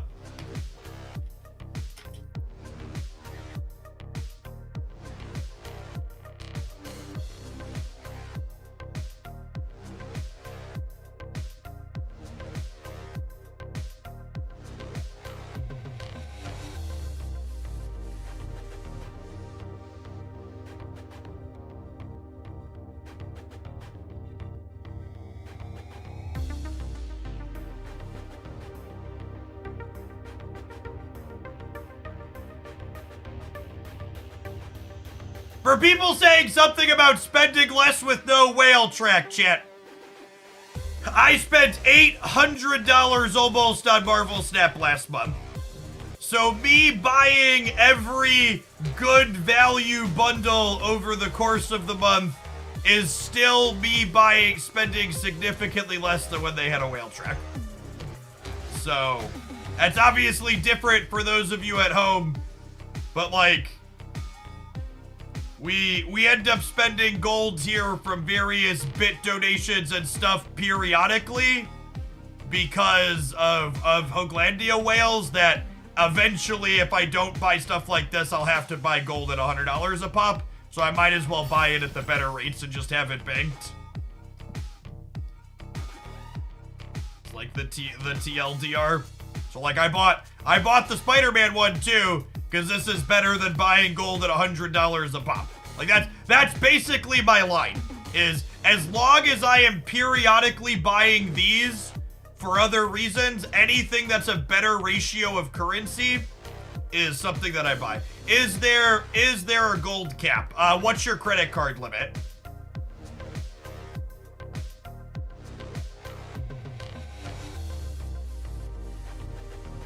I actually don't care for this Magneto one at all, and I don't really need tokens, but it's actually just like 5,000 free tokens for me because I'm gonna eventually buy this much gold.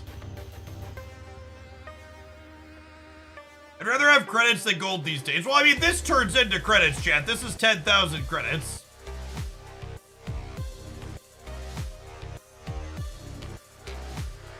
It's like how I asked my partner, how much did we save today shopping? That was, we ran Pinewood Derby workshops for my Cub Scout pack in my garage. And I came out, and Chrissy, for the reference chat, Chrissy's in charge of the power tools in the Hoagland Dome. But I loosely keep track of, like, what we own. And I came out to the garage, I was like, oh, that's a nice drill press. Whose is that? That was nice of them to bring it over. And Christy looks at me and she goes, it's our drill press. I got it for free. I bought it with the Discover cashback. And I was like, free. Free money, chat. It's free money.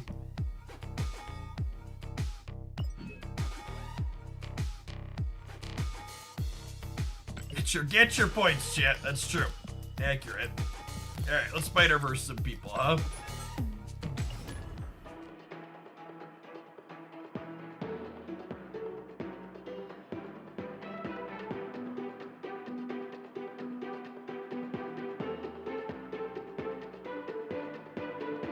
Lady Macbeth, you do get a sword. Thanks for the entire year. Welcome back.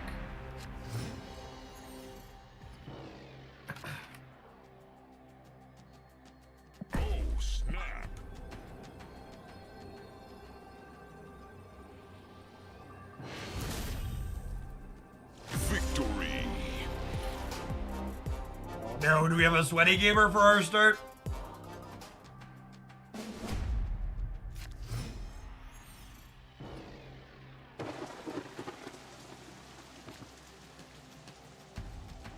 Oh, snap. Victory.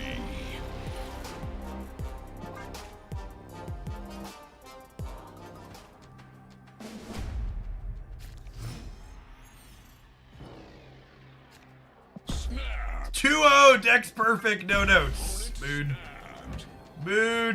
You know what is perfect, chat? Look at this. Look at this 2099. You want to talk about things that are perfect.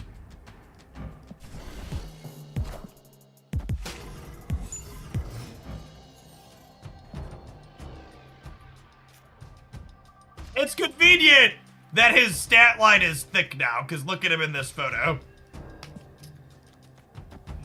He is a chonky spider character.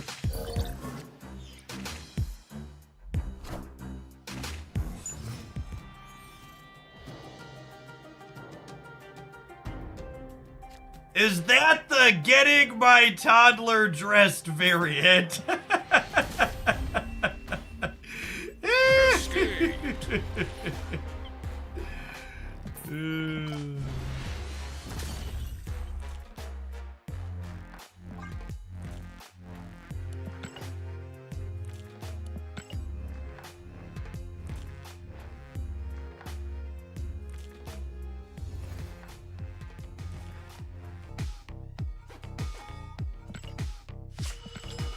Take a mulligan on our first round here. Hey. First match with the deck, take 2.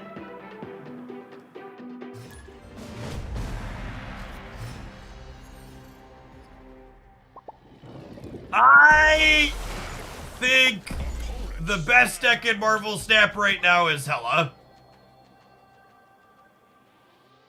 I think Thanos is fine and good. I think the best deck right now is Lockjaw Hela with Black Knight. Robin Garcia, thank you for the almost 4 years. Welcome back. Good afternoon.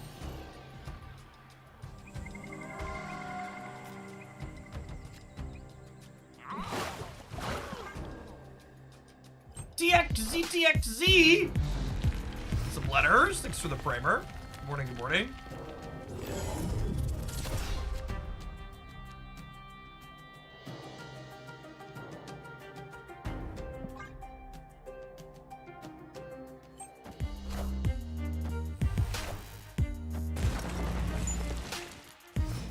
Watching for a while, I wanted to chat. Well, thanks for supporting.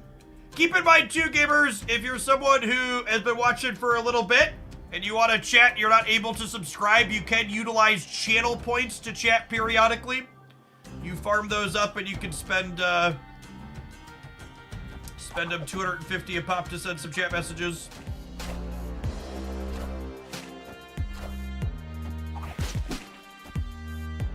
Sorry, to answer the question, no one is playing Sarah Black Knight anymore because of Hela's popularity. That's wild to me. So the reason why no one is playing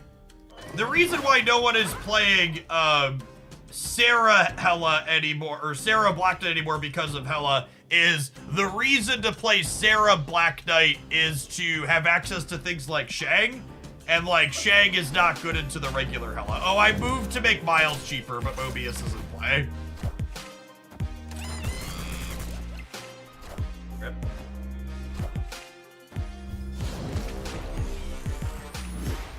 Extra rip.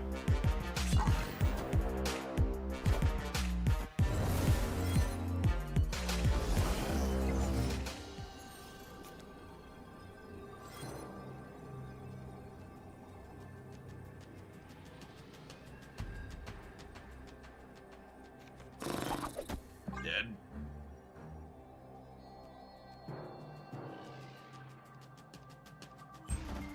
Sarah and Black Knight Hela are not in the same way. That is accurate. They're different styles of decks. Oh, I could have pulled him over. Yeah, I fucked up. I'm just not talking. Or talking and clicking. We actually win the game guaranteed, right? If I do that.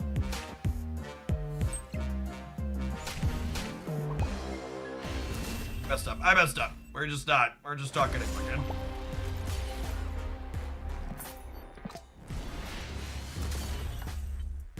I suppose if we do that, we kill at least 3, and then we're 16 to 14. We could have actually lost. So obviously it's the strictly better play, but it's worth noting if Spider-Man 2099 kills Shang-Chi, we're only up here by 2, which would mean that we could lose here and here if Silk goes left. So I'm not counting the Omega bonus, chat. I'm not counting the Omega bonus. I'm counting the fact that, so if Silk went here, we would be 6, 11, 14. Oh, maybe we were good. They were 9. They were 9, 14 as well. Okay, no, we were good regardless. So our deck won that game, but I lost it. I'm gonna run to the restroom. I'm gonna tap this add button. We're gonna try and play this deck while remembering 2099 has the text box when we get back. Here we go. Don't forget to stand up and stretch periodically, gamers. If you're old enough to remember the original X-Men 1997, stand up and stretch your legs. Don't forget to take an Advil for your back.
It's a shame I messed this one up, because it would have been a good game otherwise, showing how you win through Doc Ock getting Shang-Chi a lot of the time.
Thanks to B. Thanks for re-upping that Prime for the second month. Welcome back.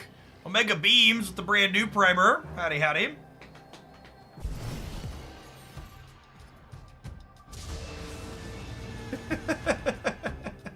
Well, these are certainly Marvel Snap locations.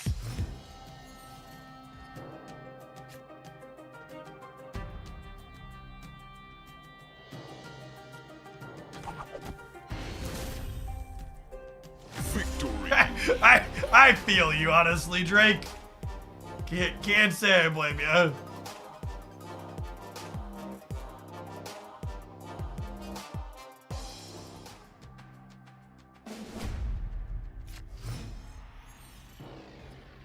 Snap.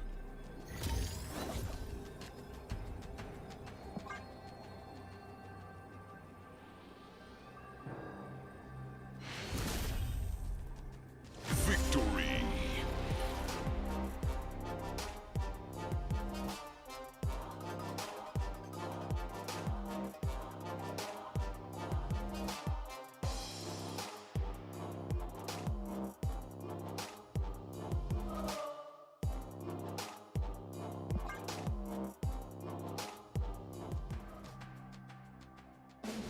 Does 2099 activate nowhere? Yes, he won't activate when he slides into, what's it called, though? I'm just gonna give this person their silver ticket. I don't really want to play 12 rounds inside of Proving Grounds. Escape. Deep Space, yeah, that one.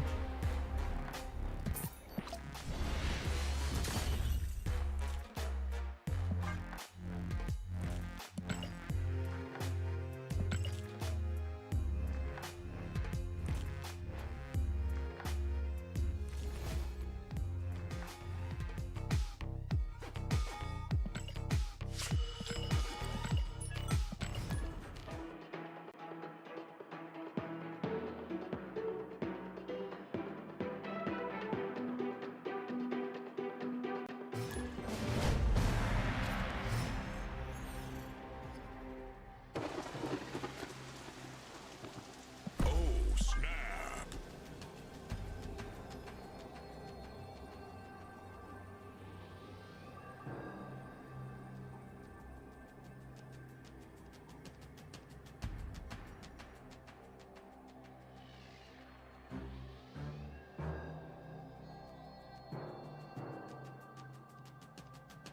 Yeah, nobody wants to press the button today, huh?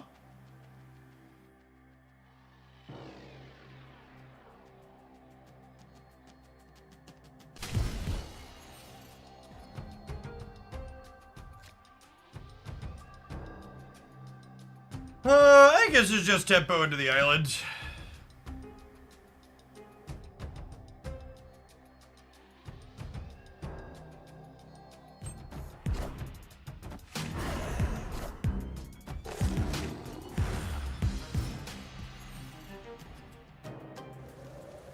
You say the Proving Grounds is my favorite game mode? No, I actually really genuinely wish I could play the latter.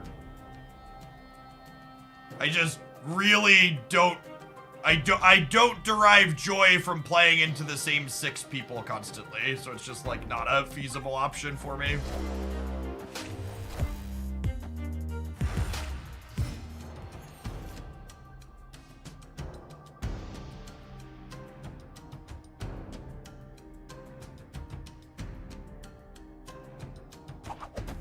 Why can't you play the ladder? Because when you hit higher ranks on the ladder, you just constantly queue into the same small subset of people.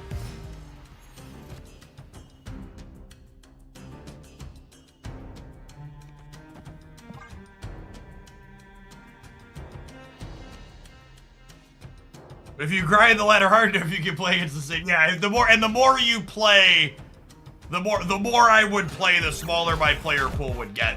Is the unfortunate reality.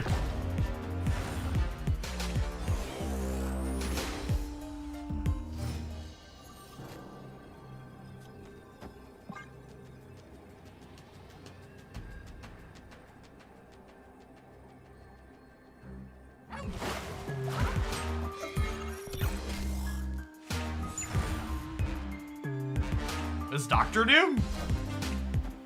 We beat this every time, right?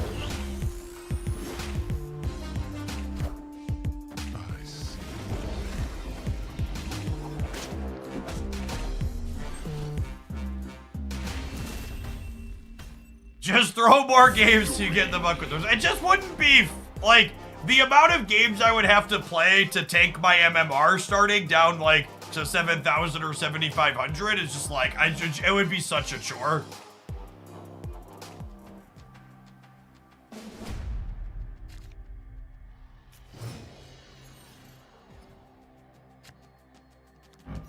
Heimdall looks good at least. Snap.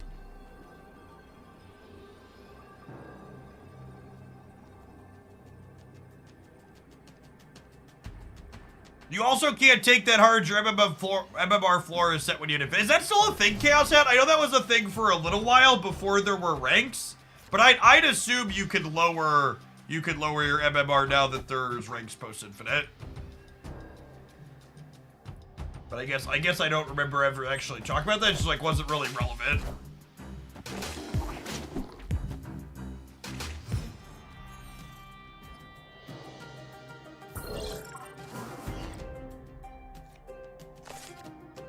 make a point to pull their Zabu middle, so it makes a potential Miss Marvel out of them less good.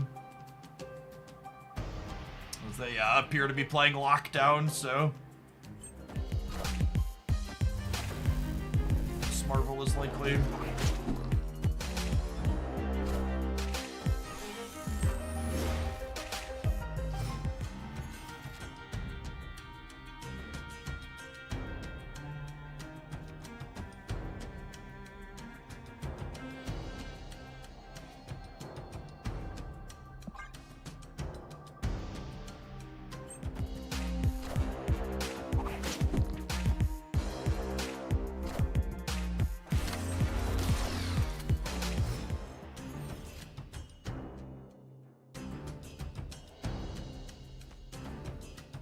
Oh, please move Silk so I can play Miles. Thank you.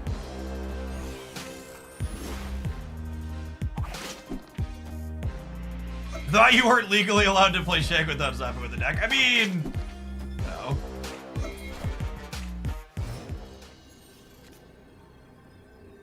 Where do I want Miles to end up at, chat? Do I want him on the left or do I want him in the center?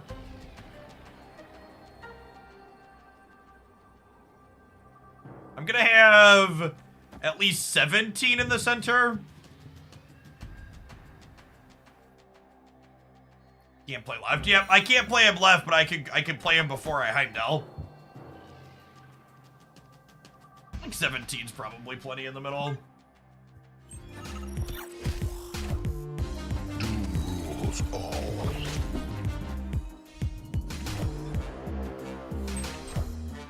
I see. Heimdall winning games, chat? I never.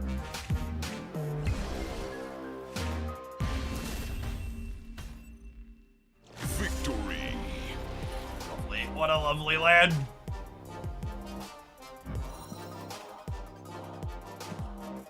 It's more likely than you think. It's happened twice in a row. Can't be a fluke.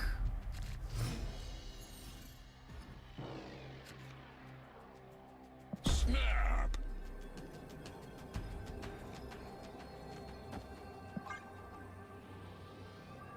They'll play Craven middle, because they're most likely to play their card to the left into the node location, or the right, and then we'll Polaris them mid.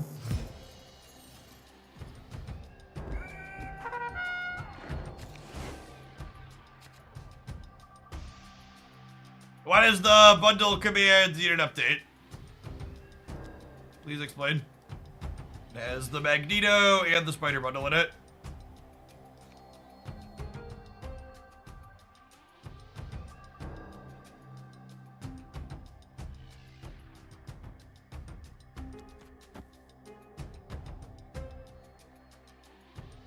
Do I want a Lockjaw? I've got some beggars in my deck.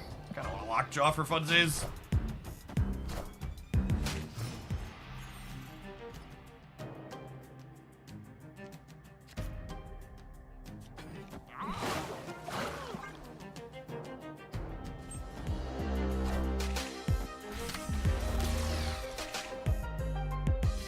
Good.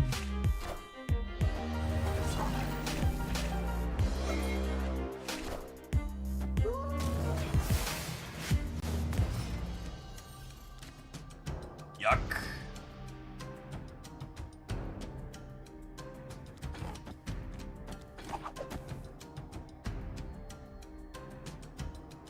Hold on.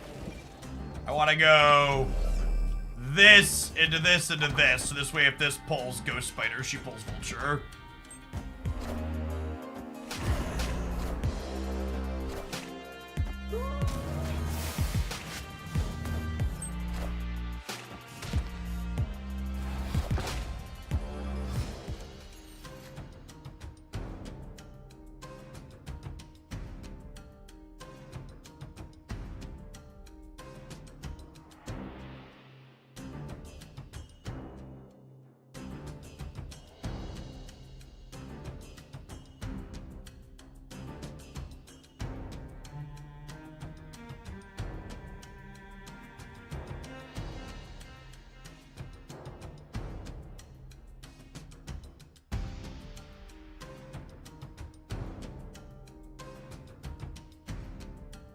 I almost think I'm doing nothing this turn.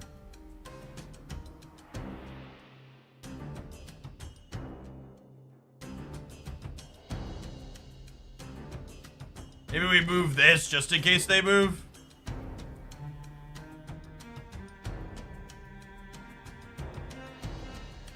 Can hide Heimdall, sure.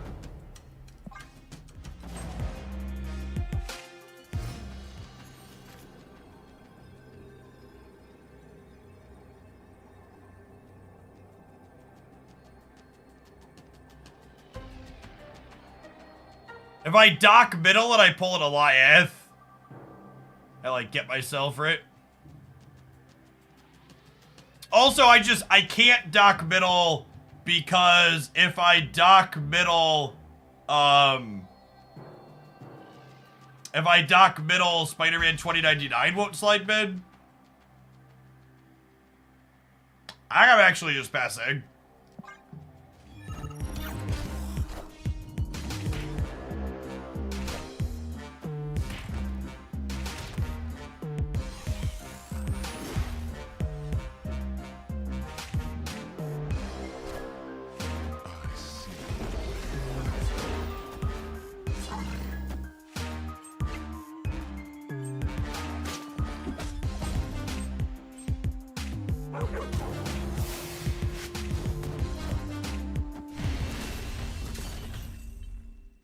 Victory. Okay. I mean, that was 3 Heimdall win the games in a row. Looking kinda okay. Heimdall 3 for 3. I don't know which timeline we've ended up in, but it's a strange one.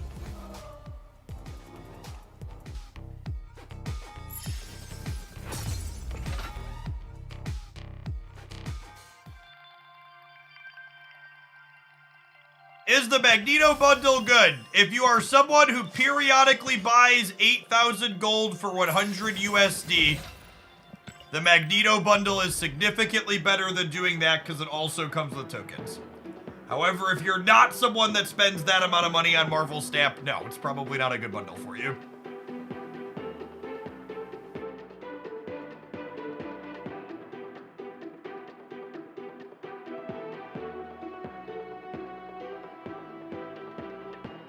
Yeah, Super Gianting Goliath when they didn't have priority was certainly a choice they were allowed to make. Oh, snap.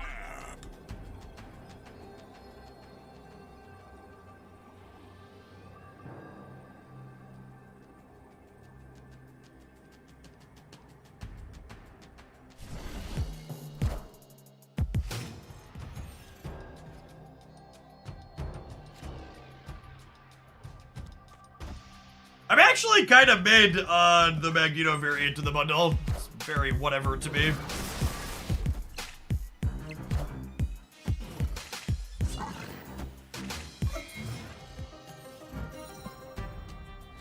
I love the rainbow effect on the gold background. It looks so good in my opinion.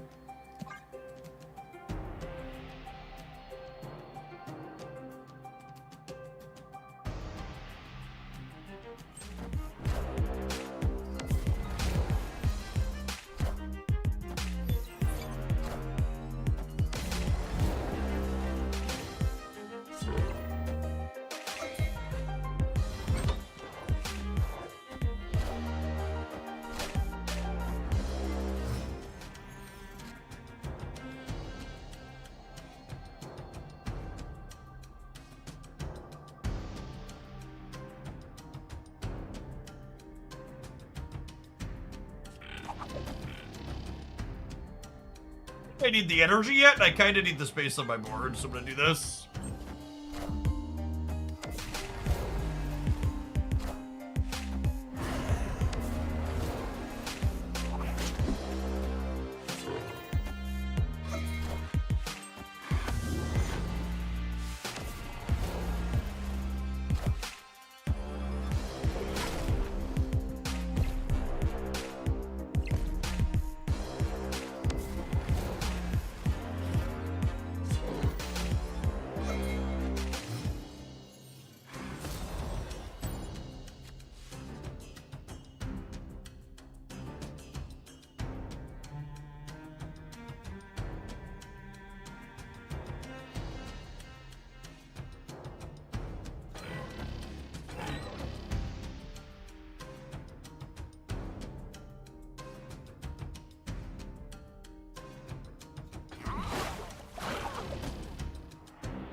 I feel like the Jins are just gonna get in my way, huh?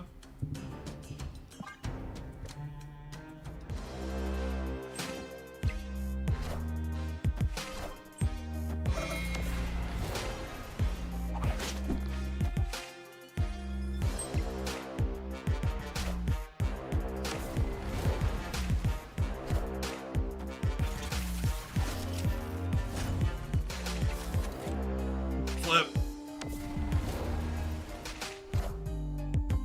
Killmonger coming here?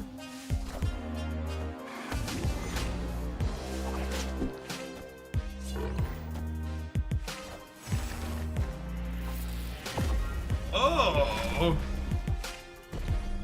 See?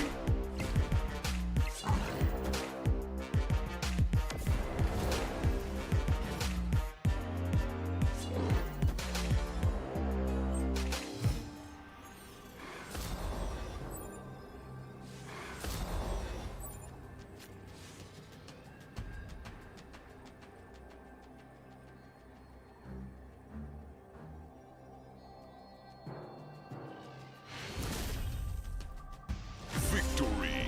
I think if they stay here, I like move Jeff to the right and then Heimdall the center. And like put Craven over to the left along with some friends. And then I end up with a big Vulture, Heimdall, and Cloak and stuff in the middle.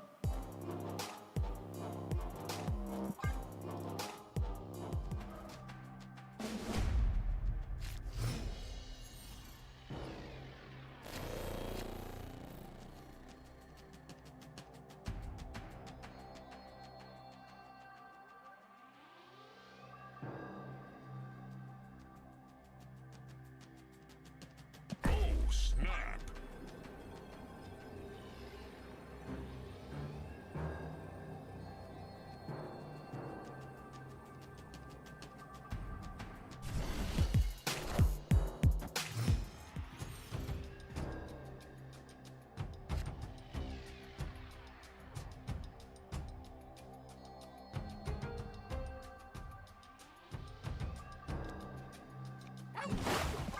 This one is very good for the destroy deck.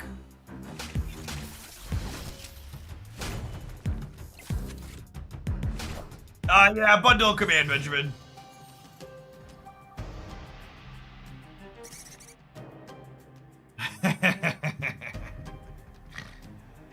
Well, shoot.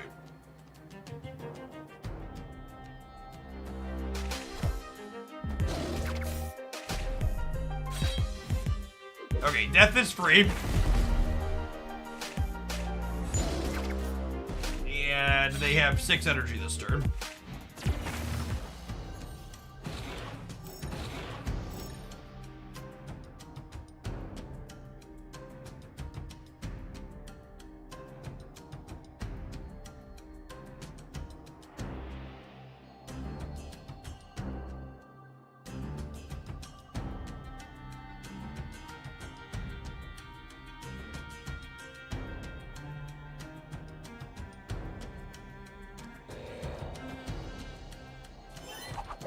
What if I do this so I could force the 2099s to the right next turn?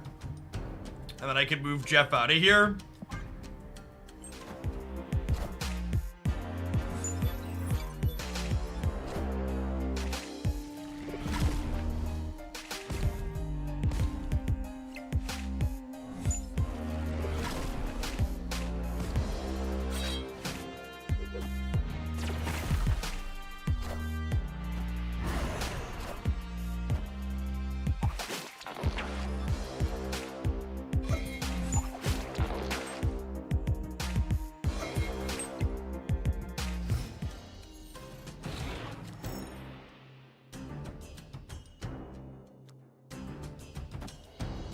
Well, now I'm just supposed to do this, right? Every time. Ode to Octopus.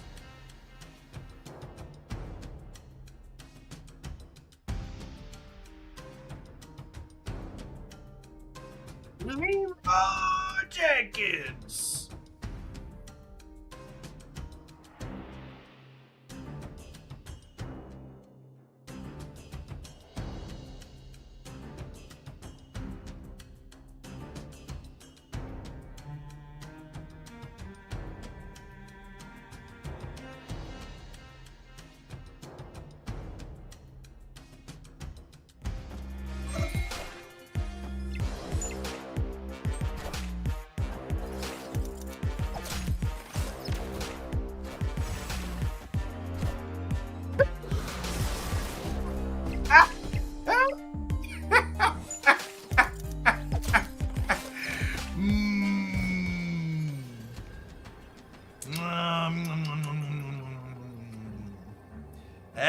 It's the good stuff right there, gamers. Is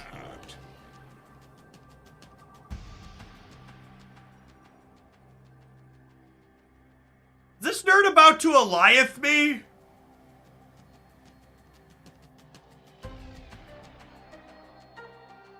They drew death. I think they probably just drew death, right? Okay. Good job. Hadouken!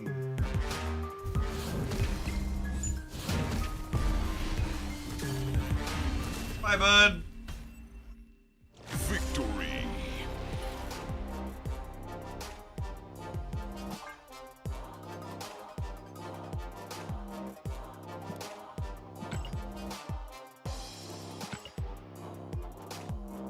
Dr. Octopus is so good into these destroy decks. Very, very potent.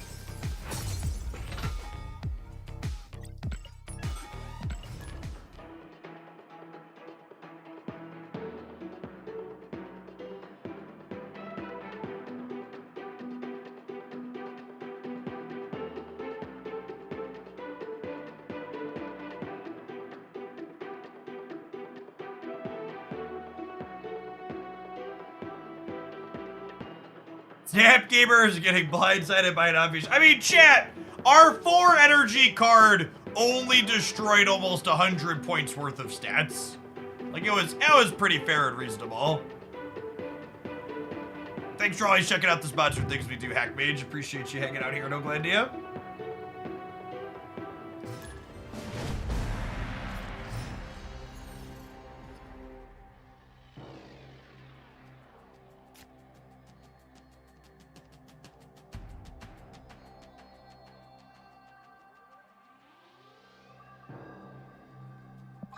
Bar Sinister's kind of a mid location for us. I'm gonna not snap on one here. Opponent. But it's okay, because it was our shit. Yeah, exactly. Escaped. What's this about destroying almost 100 points? Just Shang-Chi doing Shang-Chi things.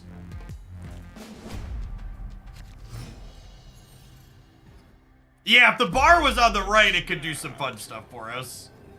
Oh,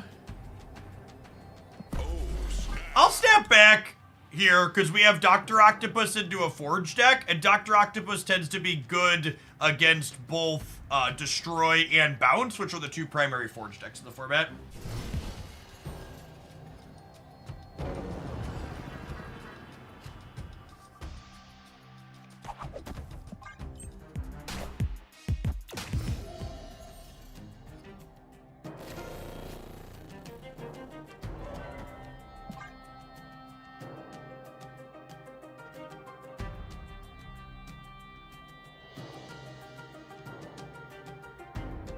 The Shaw Surfer deck been outclassed. In general, I think Surfer struggles a bit to keep up with power creep that's happened in Marvel Snap, unfortunately.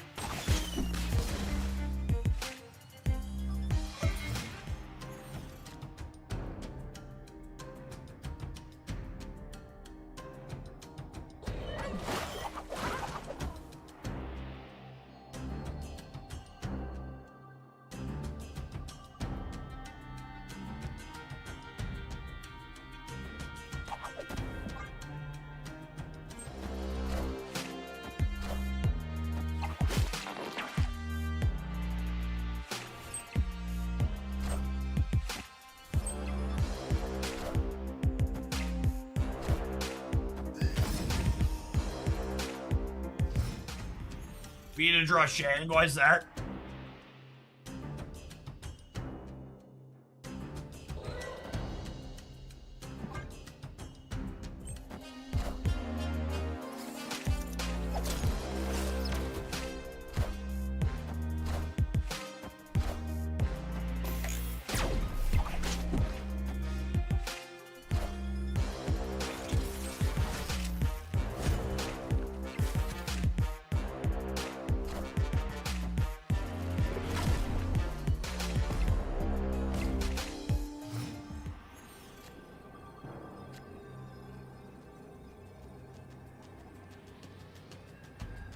What card is Destroy playing that wins them this game? What's a real card in their deck? They drew a card. What's their one card?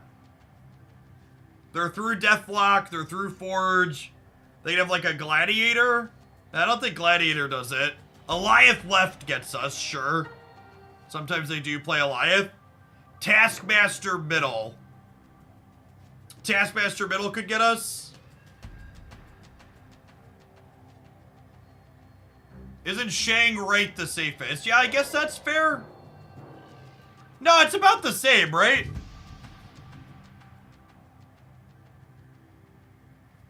I guess this takes the most points off in case there's a tiebreaker. But no, we could lose. No, if I'm winning the center, we're fine. I think we're fine.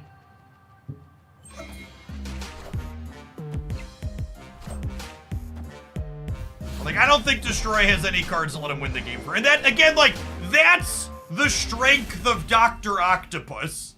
Where it's like, literally, he just takes all of your opponent's choices away from them, right? Like, he's just like, okay, we simplify this game down to what's one card they're drawing. We can probably beat whatever their one card is.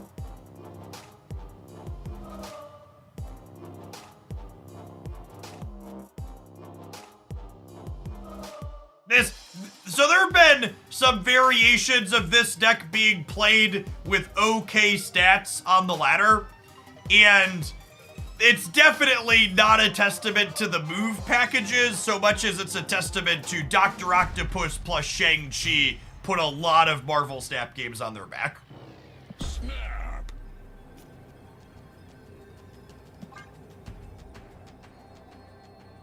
Our opponent might have disconnected after experiencing Marvel Snap. Marvel the tech gardening. Oh, they're here. They're here. They get to dodge Mashang. Got me.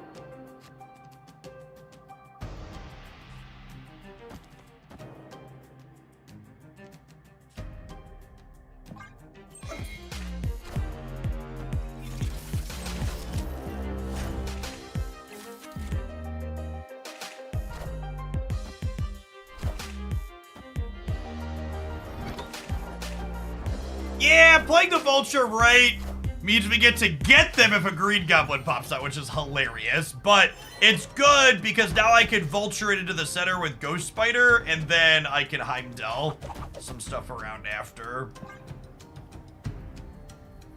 That X-Mansion diff. They already played Deathlock. They haven't played Carnage yet, so they could eat this Green Goblin here still. If they have Carnage, they like play Deadpool plus Carnage on the right next turn. They're still in a pretty reasonable spot, especially with X-23 going over there.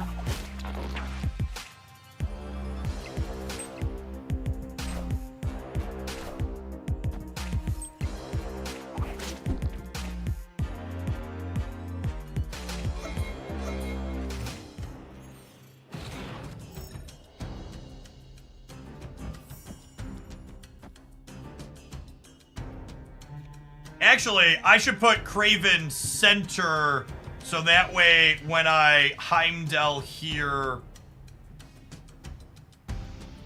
Well, actually, if I Kraven here, they're probably playing here, right? Which means Silk gets kicked, but I really don't want Silk over here. I want Silk in the middle. That's close. The Silk's gonna mess us up here. Ooh. That actually works out for us.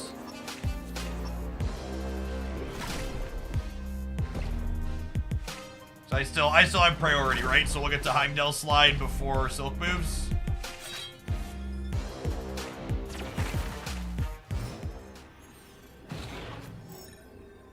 I think our opponent's favored to win, but all things considered, this gives me the ability to trigger our Craven a bunch, which is what I want. I see.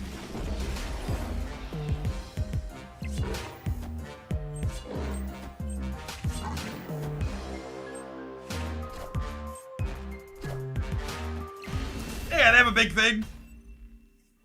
They get us on to the next. Free death's a hell of a drug. That was close, all things considered. We lost our Shag and they got a free Deadpool kick up. Oh, snap. So we have 4 more shots to get him here. We'll have Dr. Octopus in one of the next 4 games. It'll be fine.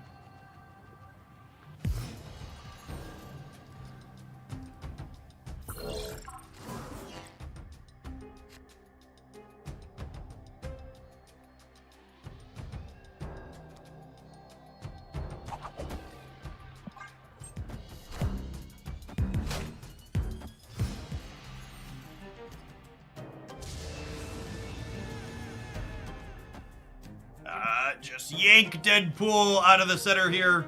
Because they're going to try and build up that singular path. Hopefully they play like a Hulkbuster mid this turn. We just get him. Nailed it. Oh, I'm sorry. Let me turn their stream off real quick here.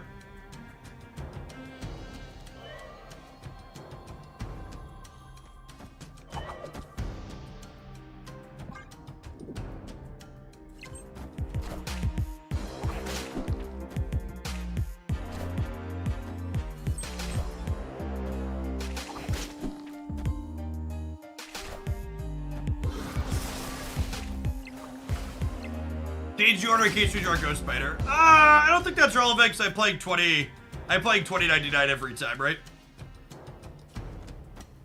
I don't think there's cards they could play here that make this not my play.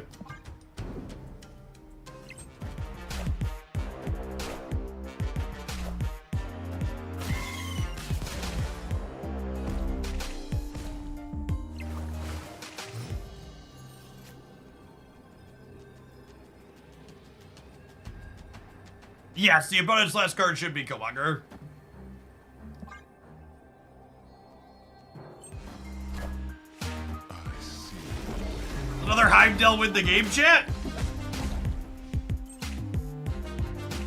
Looking dangerously like it might be another Heimdall win the game.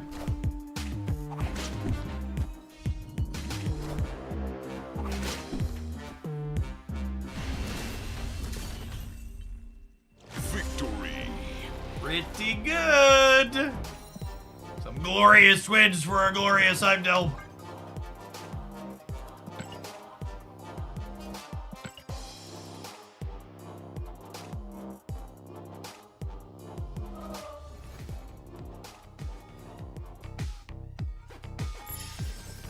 Alright, that's a gold ticket earned. I think it's only fair. That we let Heimdall play out his gold ticket, huh? Before we dive into that, looks like it's time for some adverts. I'll see you in 120 seconds. We're gonna see if this deck can take us all the way up to an infinite ticket. BRB.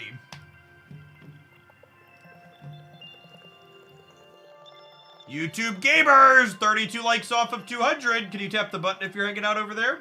Appreciate it.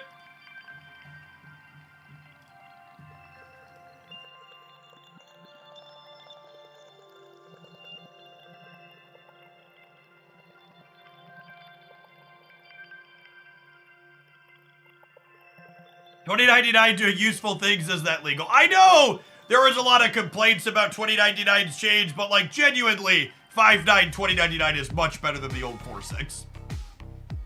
And made with the 80-month resubscription. It's been a while, huh? Thanks for hanging out.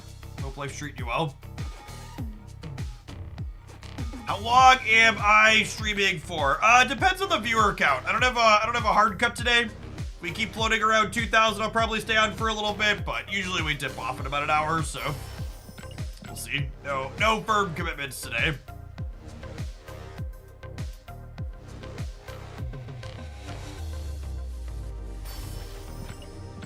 Thursdays. Thursdays, there's only one extracurricular in the Oakland household, and my wife usually takes the boys over to it.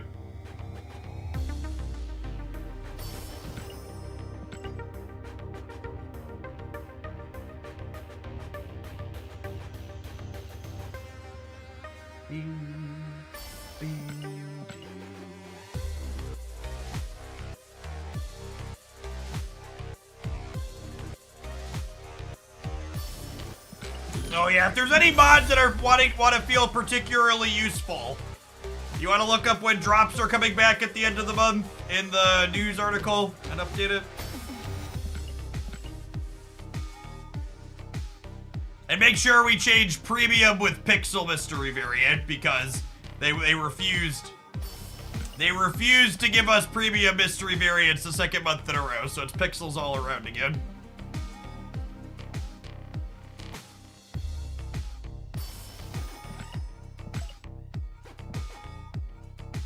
It is an unfortunate downgrade. That's one of those, it really makes me kind of eye roll things. It's like pretty free for them to give you a roll that's not a pixel as opposed to one with it. Like, just give the slightly better mystery variant, come on.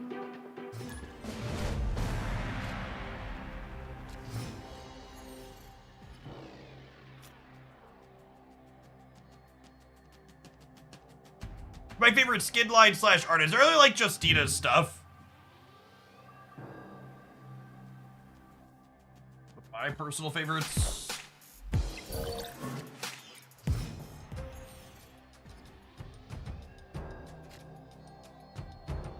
Oh, Quantum Tunnel is not good for us. I think I'm just gonna make this a fact-finding mission. I think Quantum Tunnel's medium enough for us that I'm just gonna wait and see what they're doing.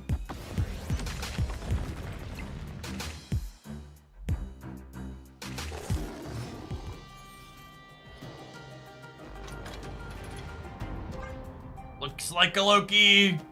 Quacks like a Loki. Probably a Loki. Escaped.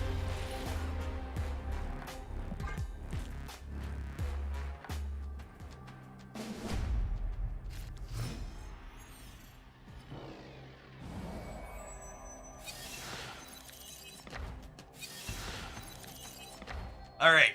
Our jig is up. Continuing to look like Loki on the other side.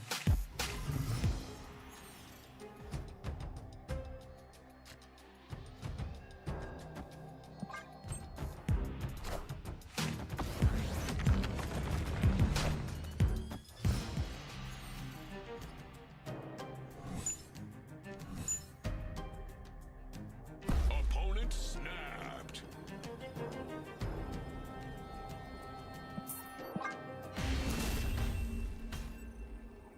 Escape. We're supposed to leave again.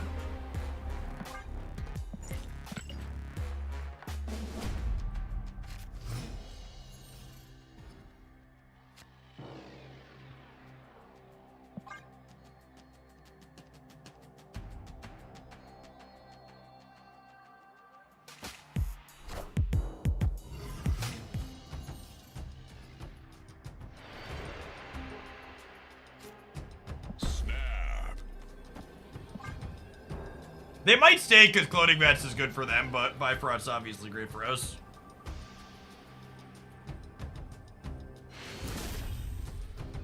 Victory.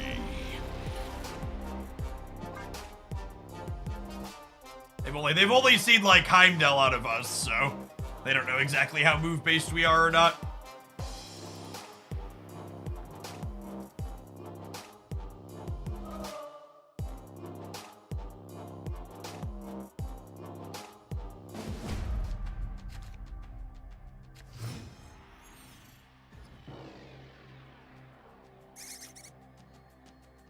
That would suck for us. Yeah, opponent's been stepping and retreating really appropriately. I obviously know the ins and outs of the mechanic.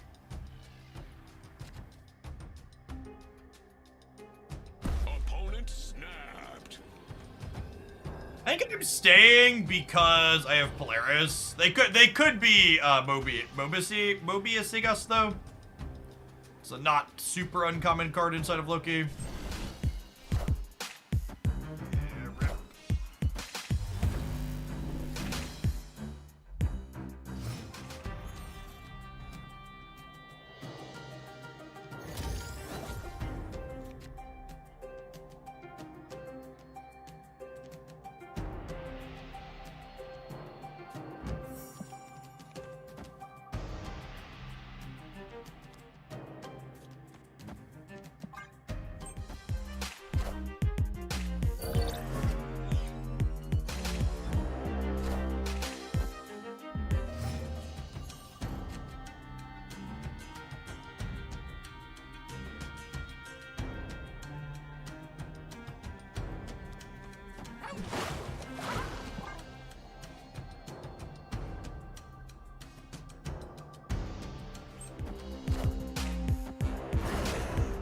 I'm gonna Dr. Octopus Wakanda because I don't want them to be able to Shang-Chi my thing. I don't think.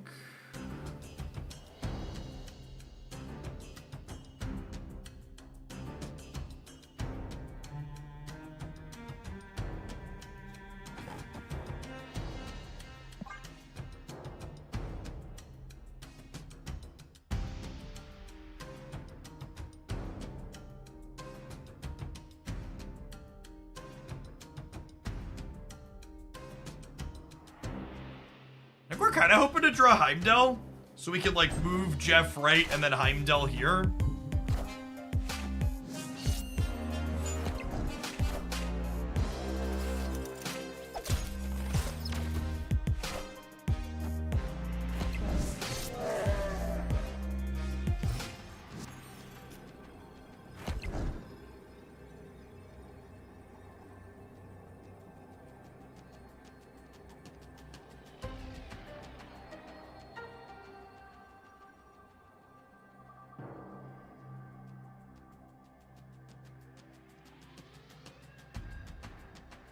Yeah, if we would have pulled the bird, we could have shanked the dino. It would have been nice. I think we have to leave here, unfortunately.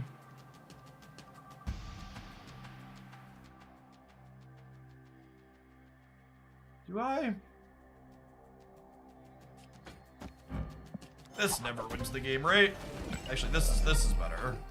Does this ever win the game?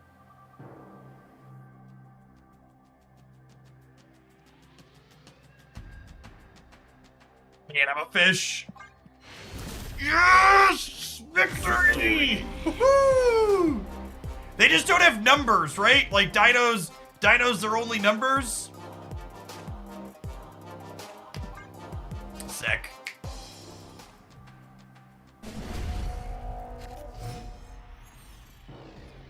It's not every day you win the Elysium game while they have Mobius in play. Oh, let's sit down for a bit, huh?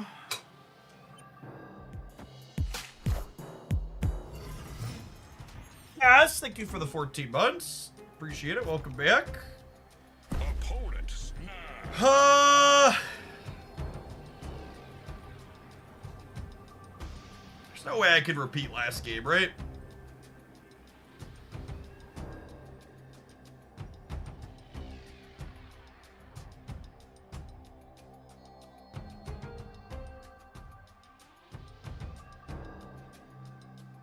It could be a bluff Mobius after the last game, yeah.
Dino is dead.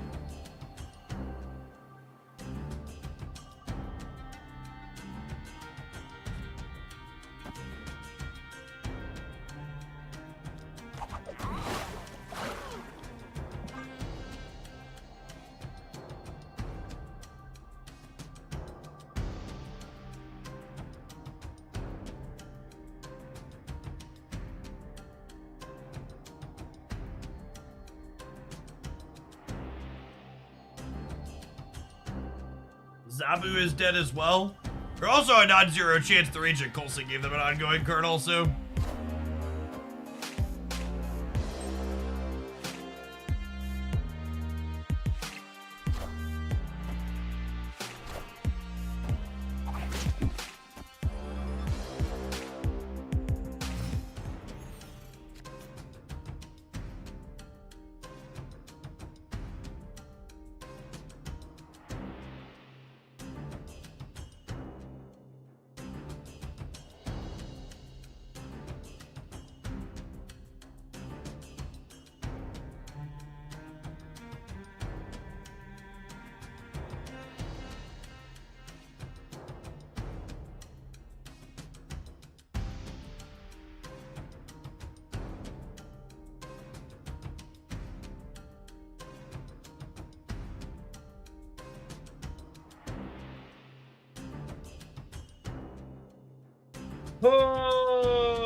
Fucking looker.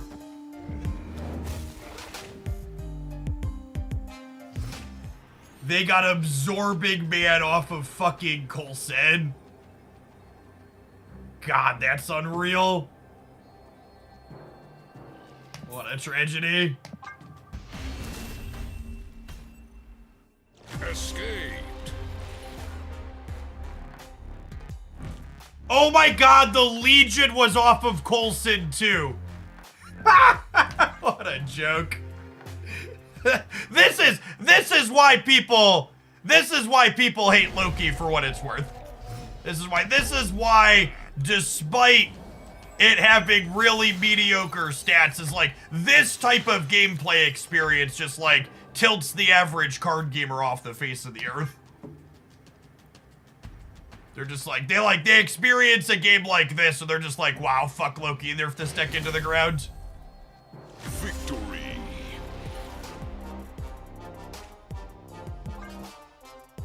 Like, Loki is not remotely the powerful thing here. It just gives them a mulligan periodically.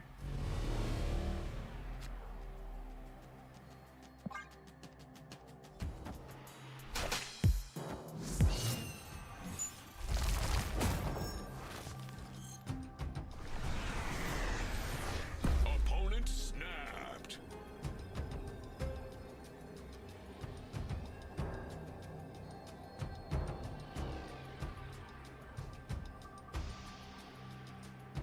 I'll make this the game.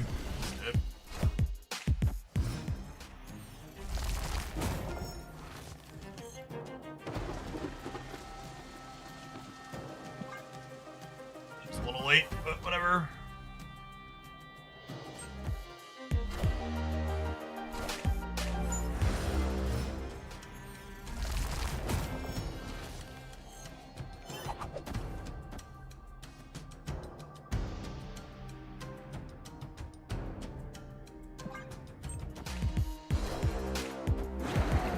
Ash World, thank you for the 49 months. I appreciate that. Welcome back. And then taking the Castle Blackstone here means I can Miles and... God, fucking Mobius, chat. Oh, Mobius.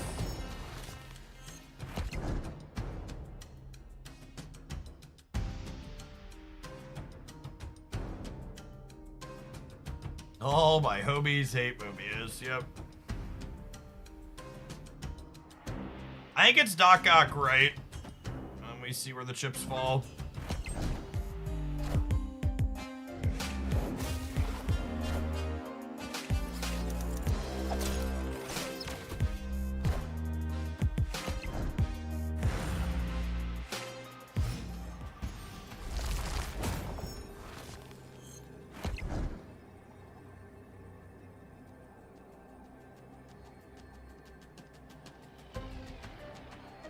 They copied my deck, right? So what beats us here? They Heimdall left. This goes to 12, and then they're at 12, 21, 24 over here.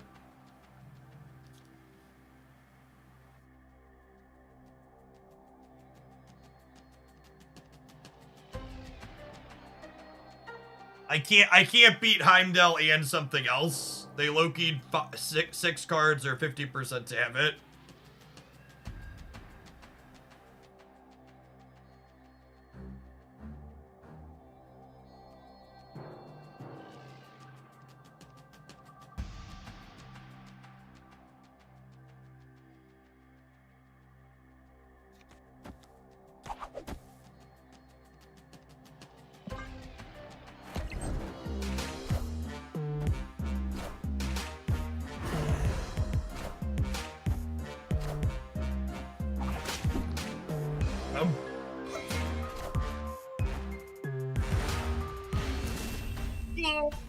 Skin of our teeth. Victory. Skin of our teeth. No, we needed them not to have Heimdall, Chad. I took a line that didn't beat Heimdall.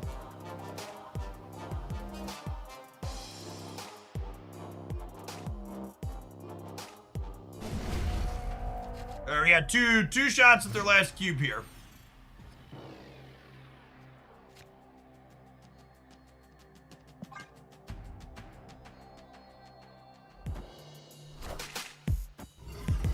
Polaris, please. Polaris, please. I mean, that's kind of funny, okay, for us, but they do have Quinjet, so all their cards cost less is noteworthy here.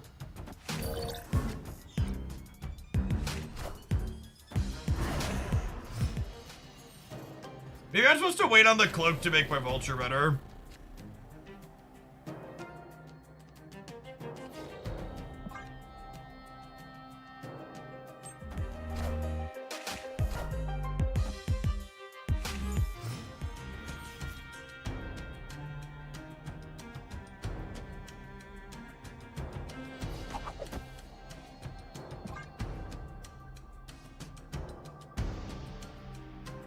Yeah, we're behind at this point.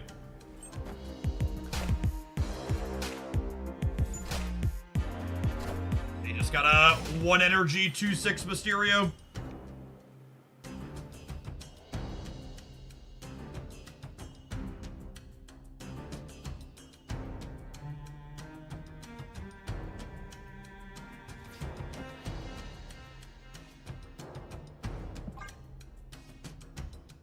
Stegron wins every time. Chat, they get to fill their board because they have a Mysterio.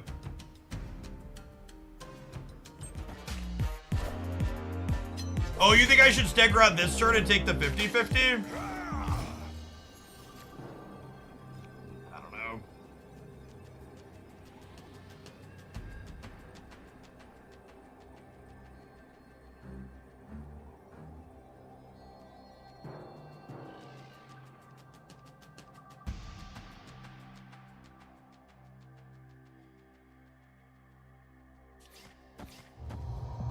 Dead.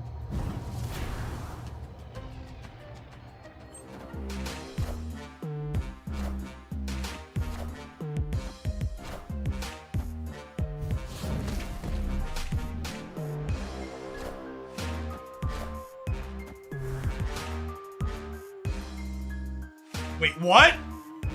Okay, sure. They must not have realized how Mysterio was gonna work. They played really well up until this point. I think they thought they were getting a cat over here. I think they thought they were getting a cat over here. I think is exactly what we just had happen there. They thought they were getting a cat, and they very much were not. They probably played the cap before the Mysterio and thought that the order was going to take precedence there. But Mysterio stages all of his clothes when you play the cards.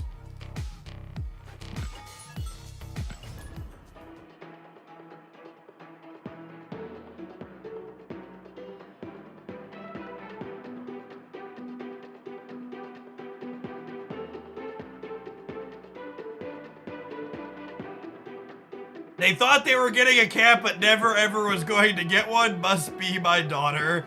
Oh, that's a deep cut, Chaos Hat. That's a deep cut.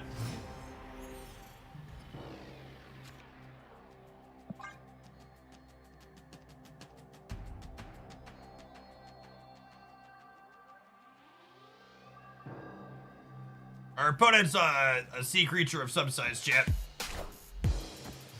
Have the Captain Marvel avatar. Statistically, they are a lockdown enjoyer. I'm gonna play Jeff because it doesn't really give away what we're playing, but Rickety Bridge is definitely not good for us.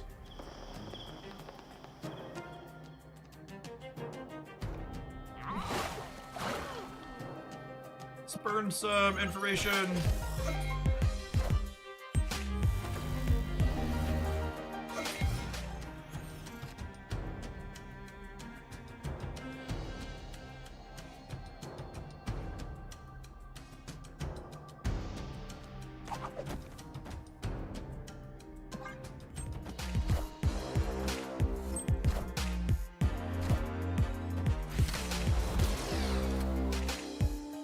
Wind, aid my hand.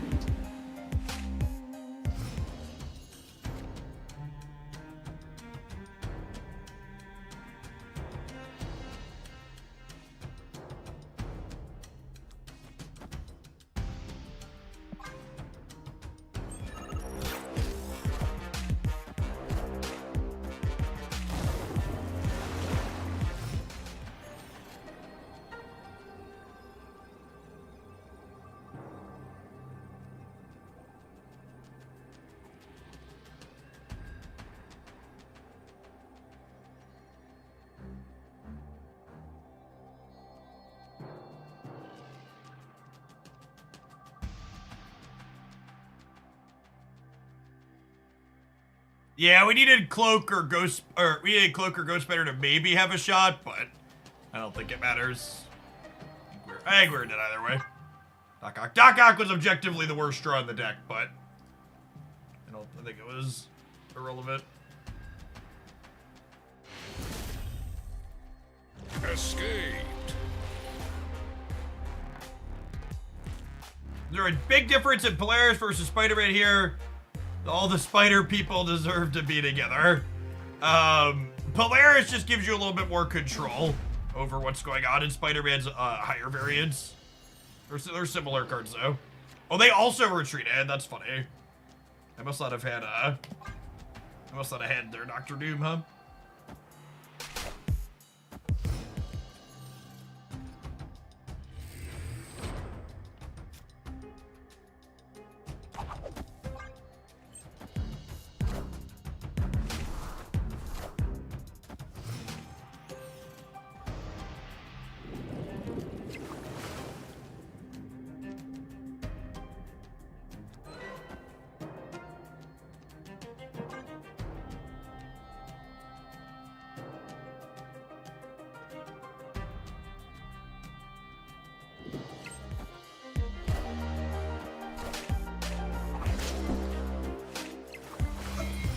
What happens if both players retreat later? Then both of you have retreated and nobody loses any cubes.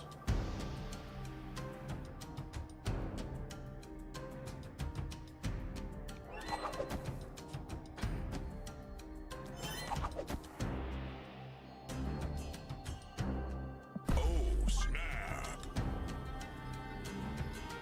It dies, yeah. That's happier, I think. You have to do some cute stuff with Craven.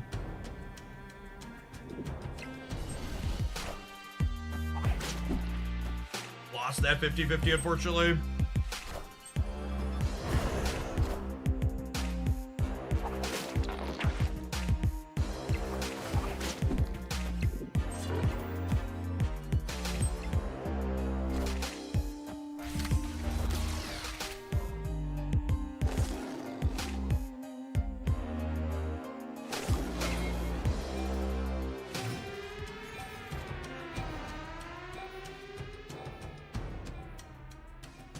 Oh, I forgot about how Starlit Citadel and... I forgot how that was gonna work.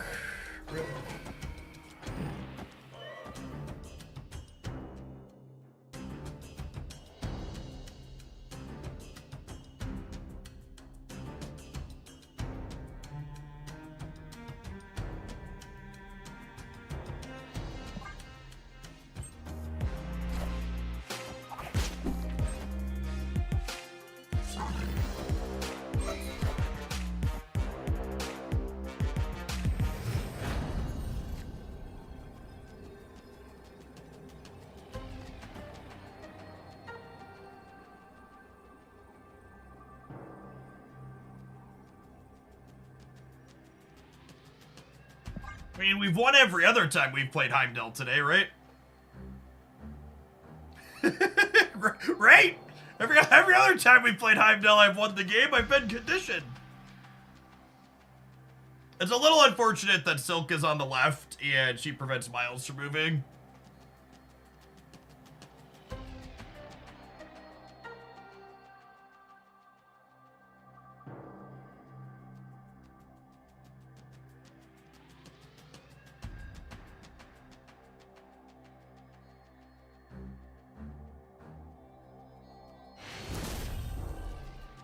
Victory. Got our 9 power lands yet. Nobody getting Shang-Chi'd. We're good to go. This is a matchup where the Shags are bricks on both sides, huh?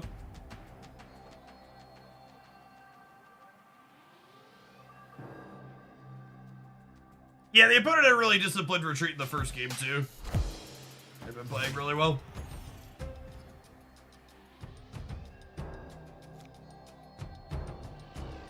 This is probably a retreat angle for us.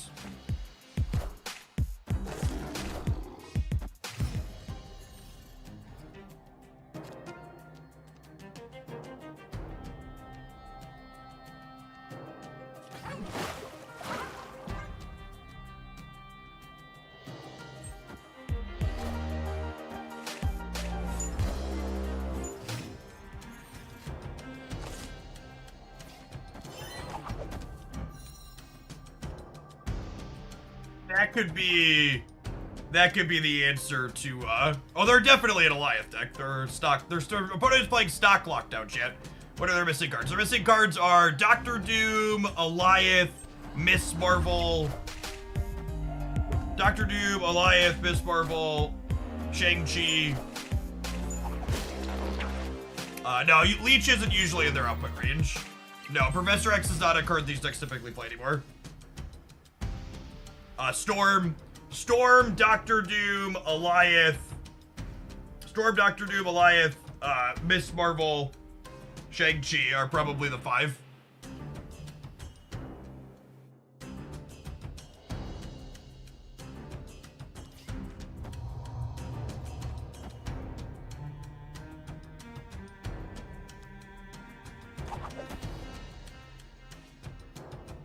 Vision's already on the board. Do I snap them here? I think I snapped them here. Snap.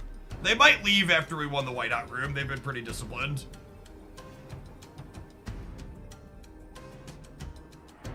Oh, the cloak runes Doc Ock. It totally does.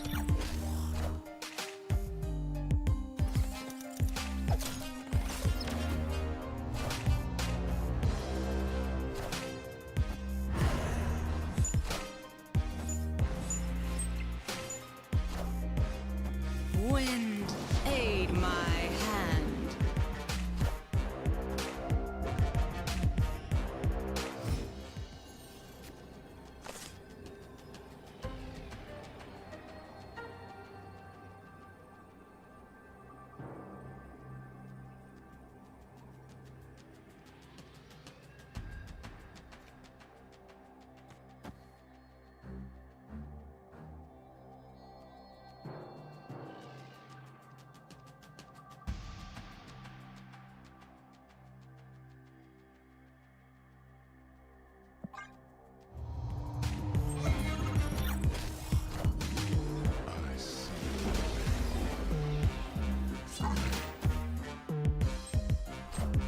Fucking got him!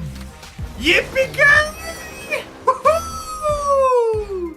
Woo-hoo! Come on, Chad. Heimdall hasn't let us down once today. Look at this man. The man, the myth, the legend.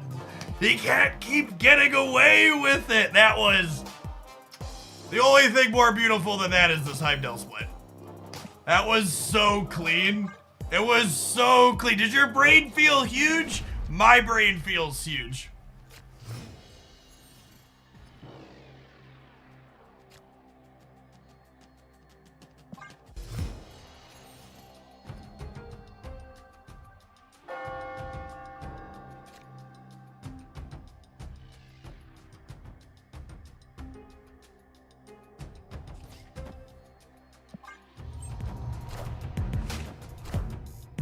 They've learned, chat.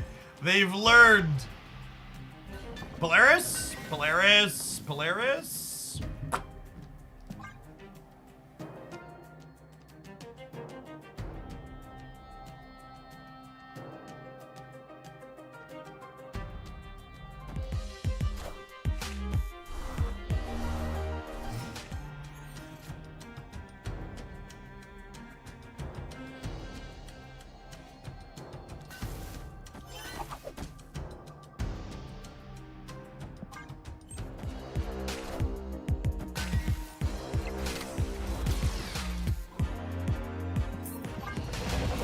Have a cube. Have a cube! I've taken so many of yours! Take one back.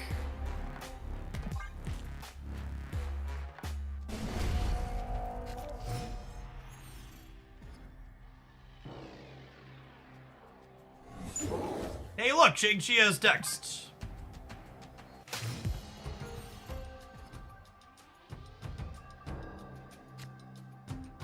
Good location set for the opponent. I guess Killed Center is not terrible for us since we have, what's it called?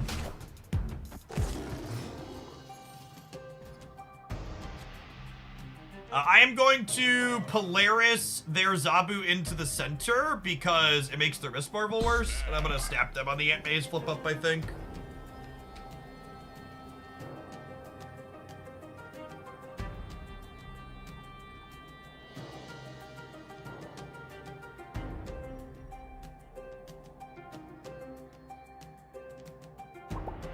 Opponent snapped.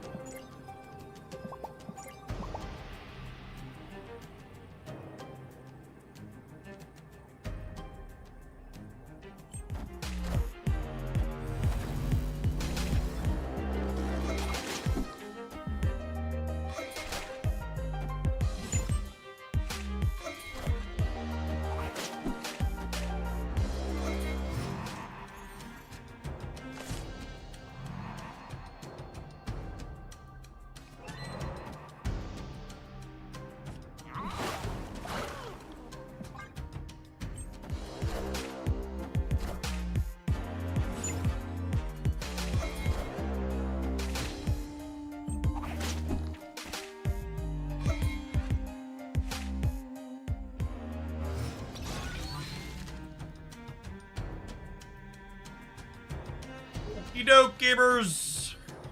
Alley-oop.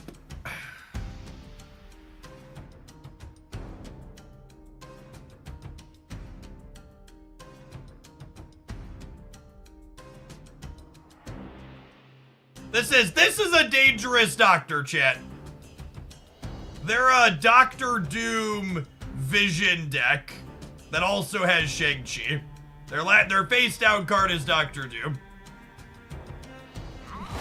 This is one of the sketchier Dr. Octopuses we've committed today.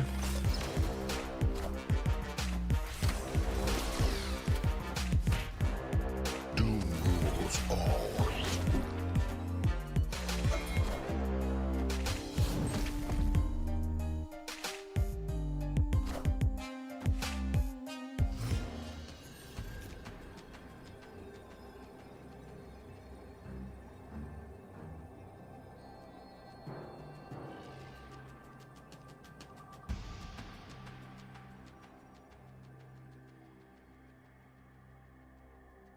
We're dead.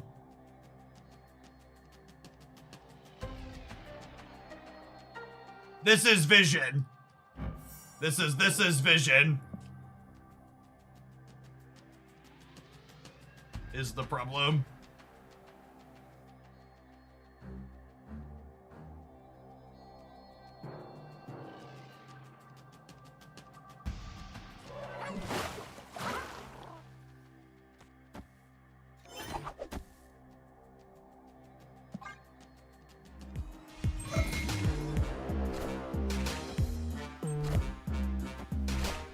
Oh, I just know when they play vision, we lose, right?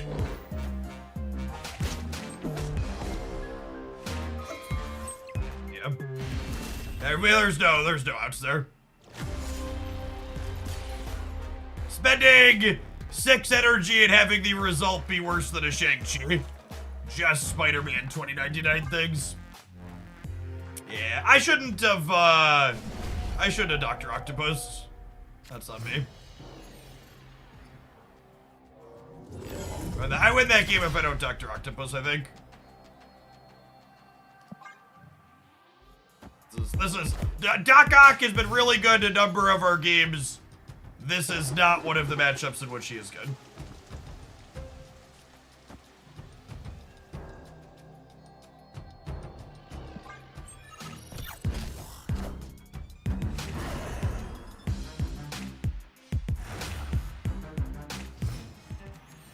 You're not Dr. Octopusing, are you even alive? Asking the real questions.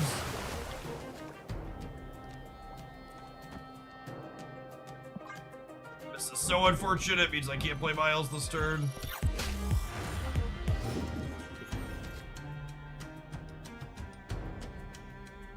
Yes, I can. But not exciting.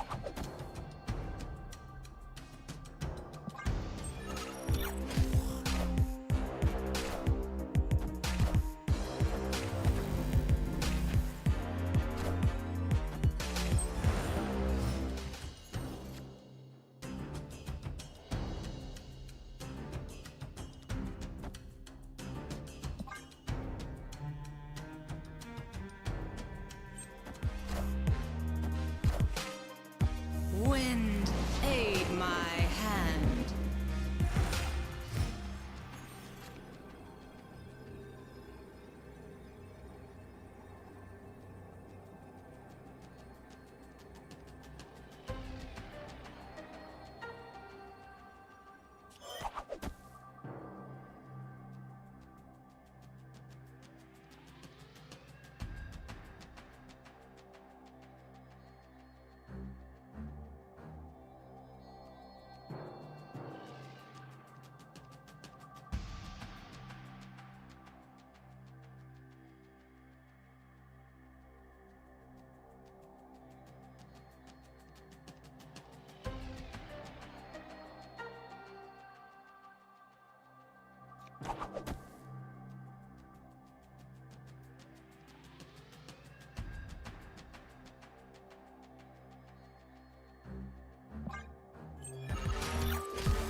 The way everything lines up here, do we beat Doctor Doom? I think we were. I didn't count it out loud, but I think we were beating Doctor Doom, right? Doctor Doom is -4 in the middle, which puts them 30 to 26. It's 5 to 5, and it's 5 to 13 here. We'd win the breaker. Okay, yeah. So I was like deep in the tank. But the reason why I made this play was because we were beating Doctor Doom.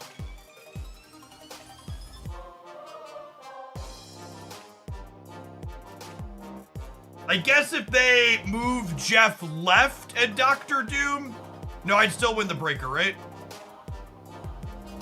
They would move Jeff to activate Marvel on the right. Well, if they move Jeff to activate Marvel on the right, I'm winning the center, right? They would be 12, 7, and 6, which would be 25, and I'd be 26.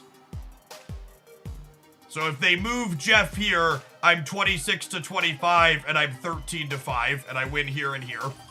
If they put Jeff here and Dr. Doom, they would be at, it would come down to what this would murder, because then this, if they move Jeff here, this could murder Jeff. And there's a couple of permutations. Yeah, their end play was a little weird. Maybe they just didn't want to be 2 to 6. It could just be that they didn't want to be 2 to 6 or 2 to 5 or whatever we were. Did we win by doing nothing? No? No. No, I don't think so.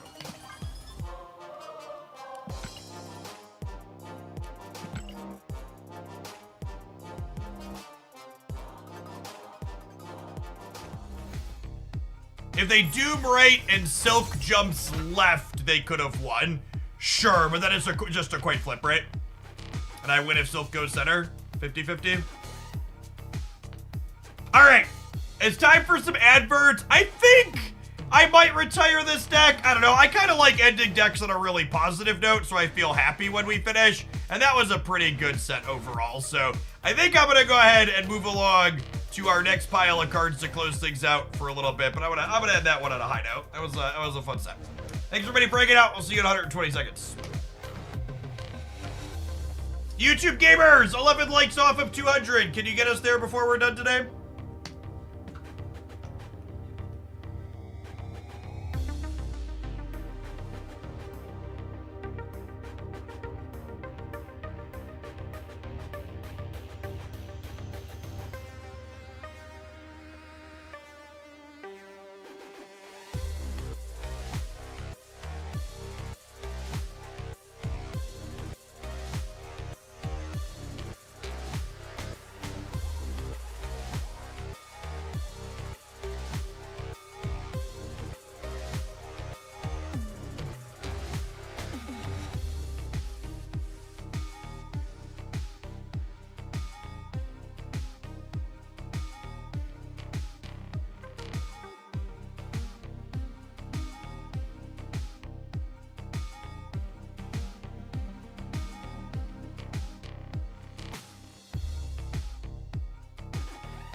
I feel about the pile over. I think it's fine. There's been a number of decks that are relatively close to that have had reasonable stats on Untapped. I think the combination of Dr. Octopus and Shang-Chi really does a lot for this deck. 2099 is fine. Heimdall's genuinely is really good. Saw a new comment from Glenn about Eliath. All right, is it gonna make me happy or is it gonna make me sad?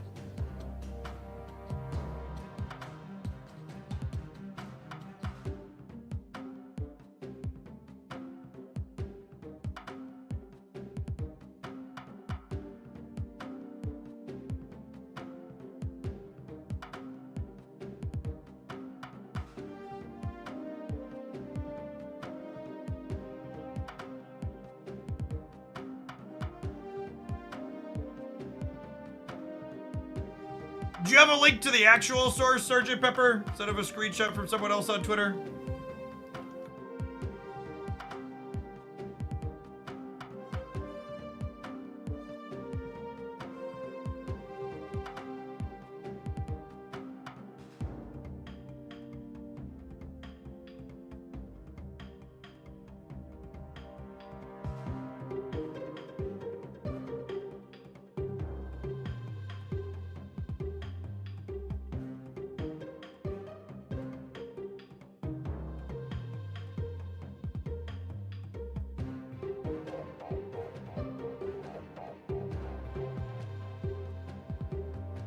Was this from earlier this week? It just says today. When was this from? It's from 20 hours ago. The most successful decks before, the most successful proactive decks tended to be lockdown before Alioth. Oh really? That's an interesting comment, Glenn.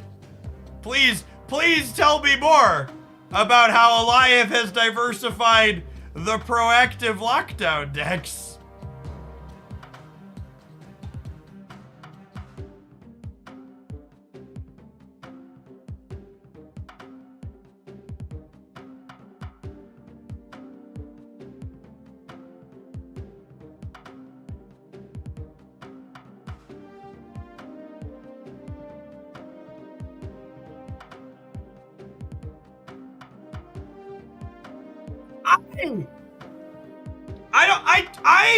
I don't know. I guess I don't have access to Glenn's data, but like, anecdotally, this seems like some hogwash to me. Alioth has had a massive impact preying upon the above decks and creating room for more decks based on strong 4 and 5 cost cards. Like, I don't understand remotely how Alioth has made strong 4 and 5 cost cards good. Like that's not remote. Like, yeah, like I don't know.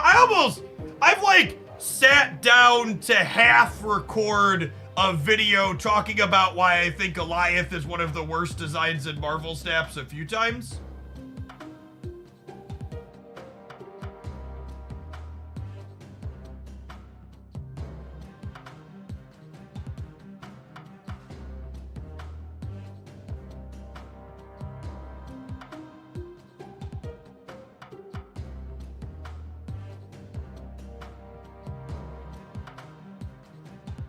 Yeah, I mean, like, this is one of those, like, what Glenn's saying here isn't new. He's given this response or something. He's given something close to this a few different times in place. Like, this is the most recent, but this is like Glenn's thoughts on Alioth as a card is one of the spaces where I diverge the most from, where I personally diverge the most from my thoughts and feelings on how they balance their game and what's necessary.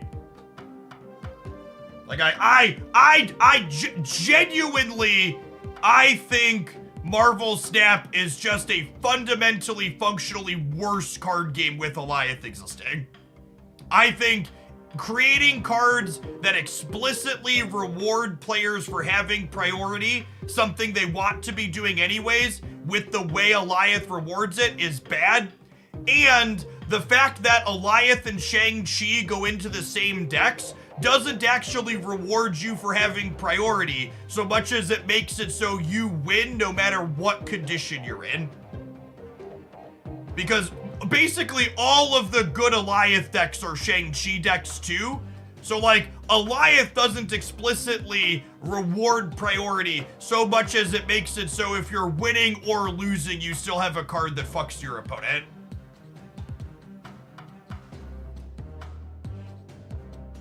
Yeah, and it puts the game, it just creates way more flips, right? Whether it's flipping which lane your opponent's gonna play the Alioth into, or flipping whether or not you're supposed to play for priority or not play for priority. Like, before Alioth existed, you often had lots of game situations where you had to make a conscious choice. I'm playing for priority, or I'm playing to not throw or I'm playing to throw priority. And with Alioth existing, that's not a choice anymore, because if you play to throw priority, you get fucked by Alioth, and if you play to have priority, you get fucked by Shang-Chi. So there's no choice there. There's no choice there at all.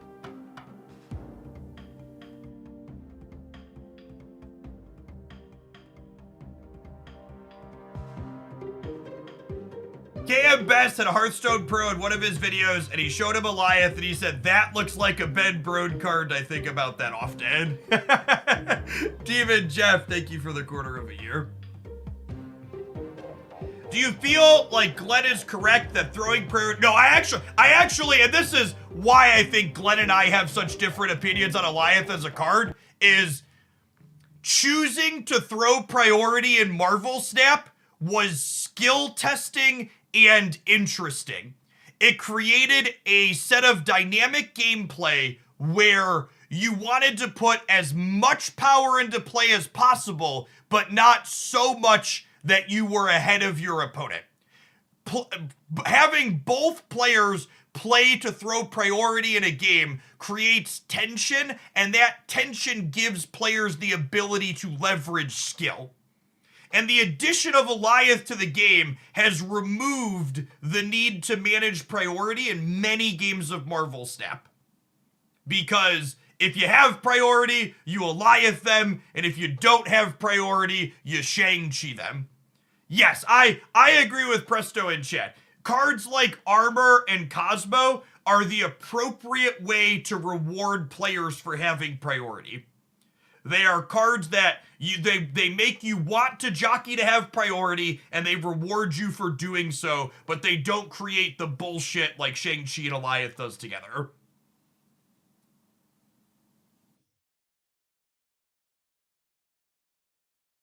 Yes, Teenage Warhead, I think, is another good example of a card that's a good design to reward you for having priority.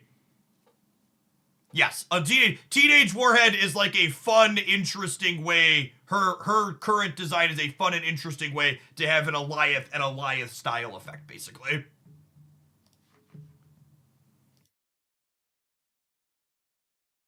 Also, it's not even... So Glenn's talking about... I don't think Glenn's coming at it from the perspective of getting priority should be difficult, but it's like having priority is its own reward, right? Like, having priority means you're winning the game, and winning the game is the goal. So, like, there shouldn't need to be explicitly super powerful things that reward you for being in a winning position, because the fact that you're in a winning position is the reward for being ahead. Like, there should be a catch-up mechanic for people who aren't in the winning position. Is like the TLDR.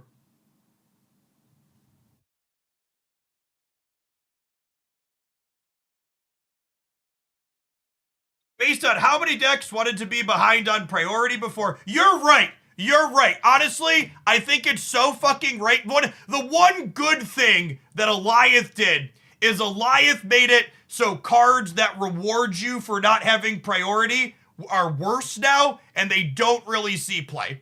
So you're right. That's fair. It's fair. Eliath has accomplished this really good goal of taking cards that reward you for not having priority and pushing them out of the format and creating a dynamic, interesting balance. Yeah, it definitely did that.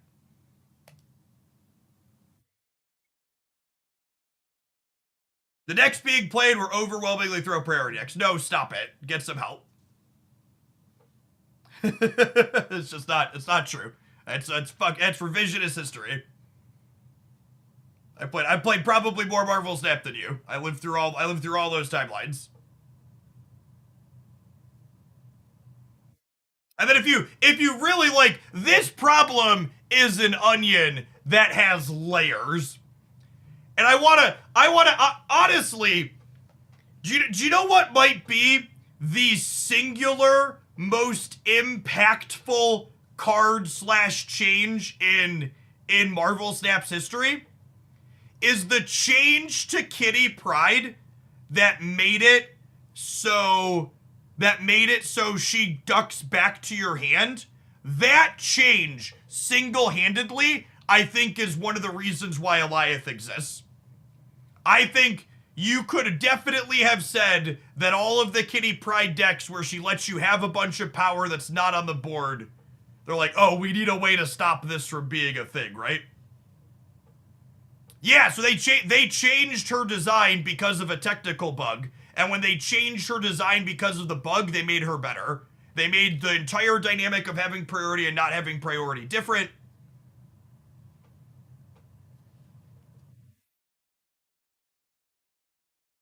Yeah.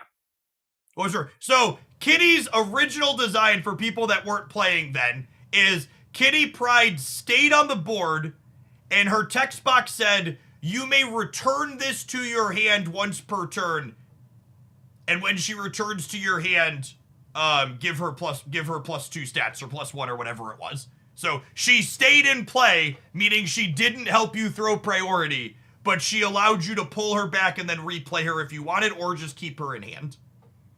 So it was a choice, and her original design did not let you throw priority. Alioth is a really high play rate and popularity last I checked. Where is it at? Oh, it's actually way down. This is actually way down from where it was. Only 18%. Only 18%. I'd also would like to point out that the current format is a little bit hostile to Alioth in a few ways. Like from a pure what I'm talking about is a pure enjoyment / coin flips or frustrating perspective, but a lot of the top decks are currently giving Alioth a hard time. Like I would bet Alioth is bad into this deck, and I would bet Alioth is kind of mid into this deck. Surfer doing some numbers is cute. The power couples. Alioth, that's inflated, that's what it's super. Yeah, I don't know. It's just like, I actually don't know that I think Alioth is the problem with anything that's going on right now, but I think just from like a fundamental base game theory perspective, the card is like not good for the game. And I just disagree with the basis of that, like, regularly gets brought up by second dinner folks about why it's necessary and good. Alioth struggles into destroy too. I believe that.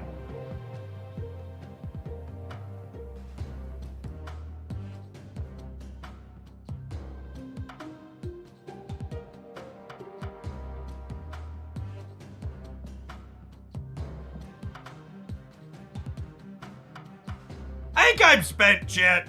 I think I'm gonna go ahead and sign off for the day. We'll be back tomorrow. I think maybe we'll do viewer decks tomorrow. I was planning to stream for a ton longer anyways today. We'll finish our gold conquest in the morning, and then we'll be back.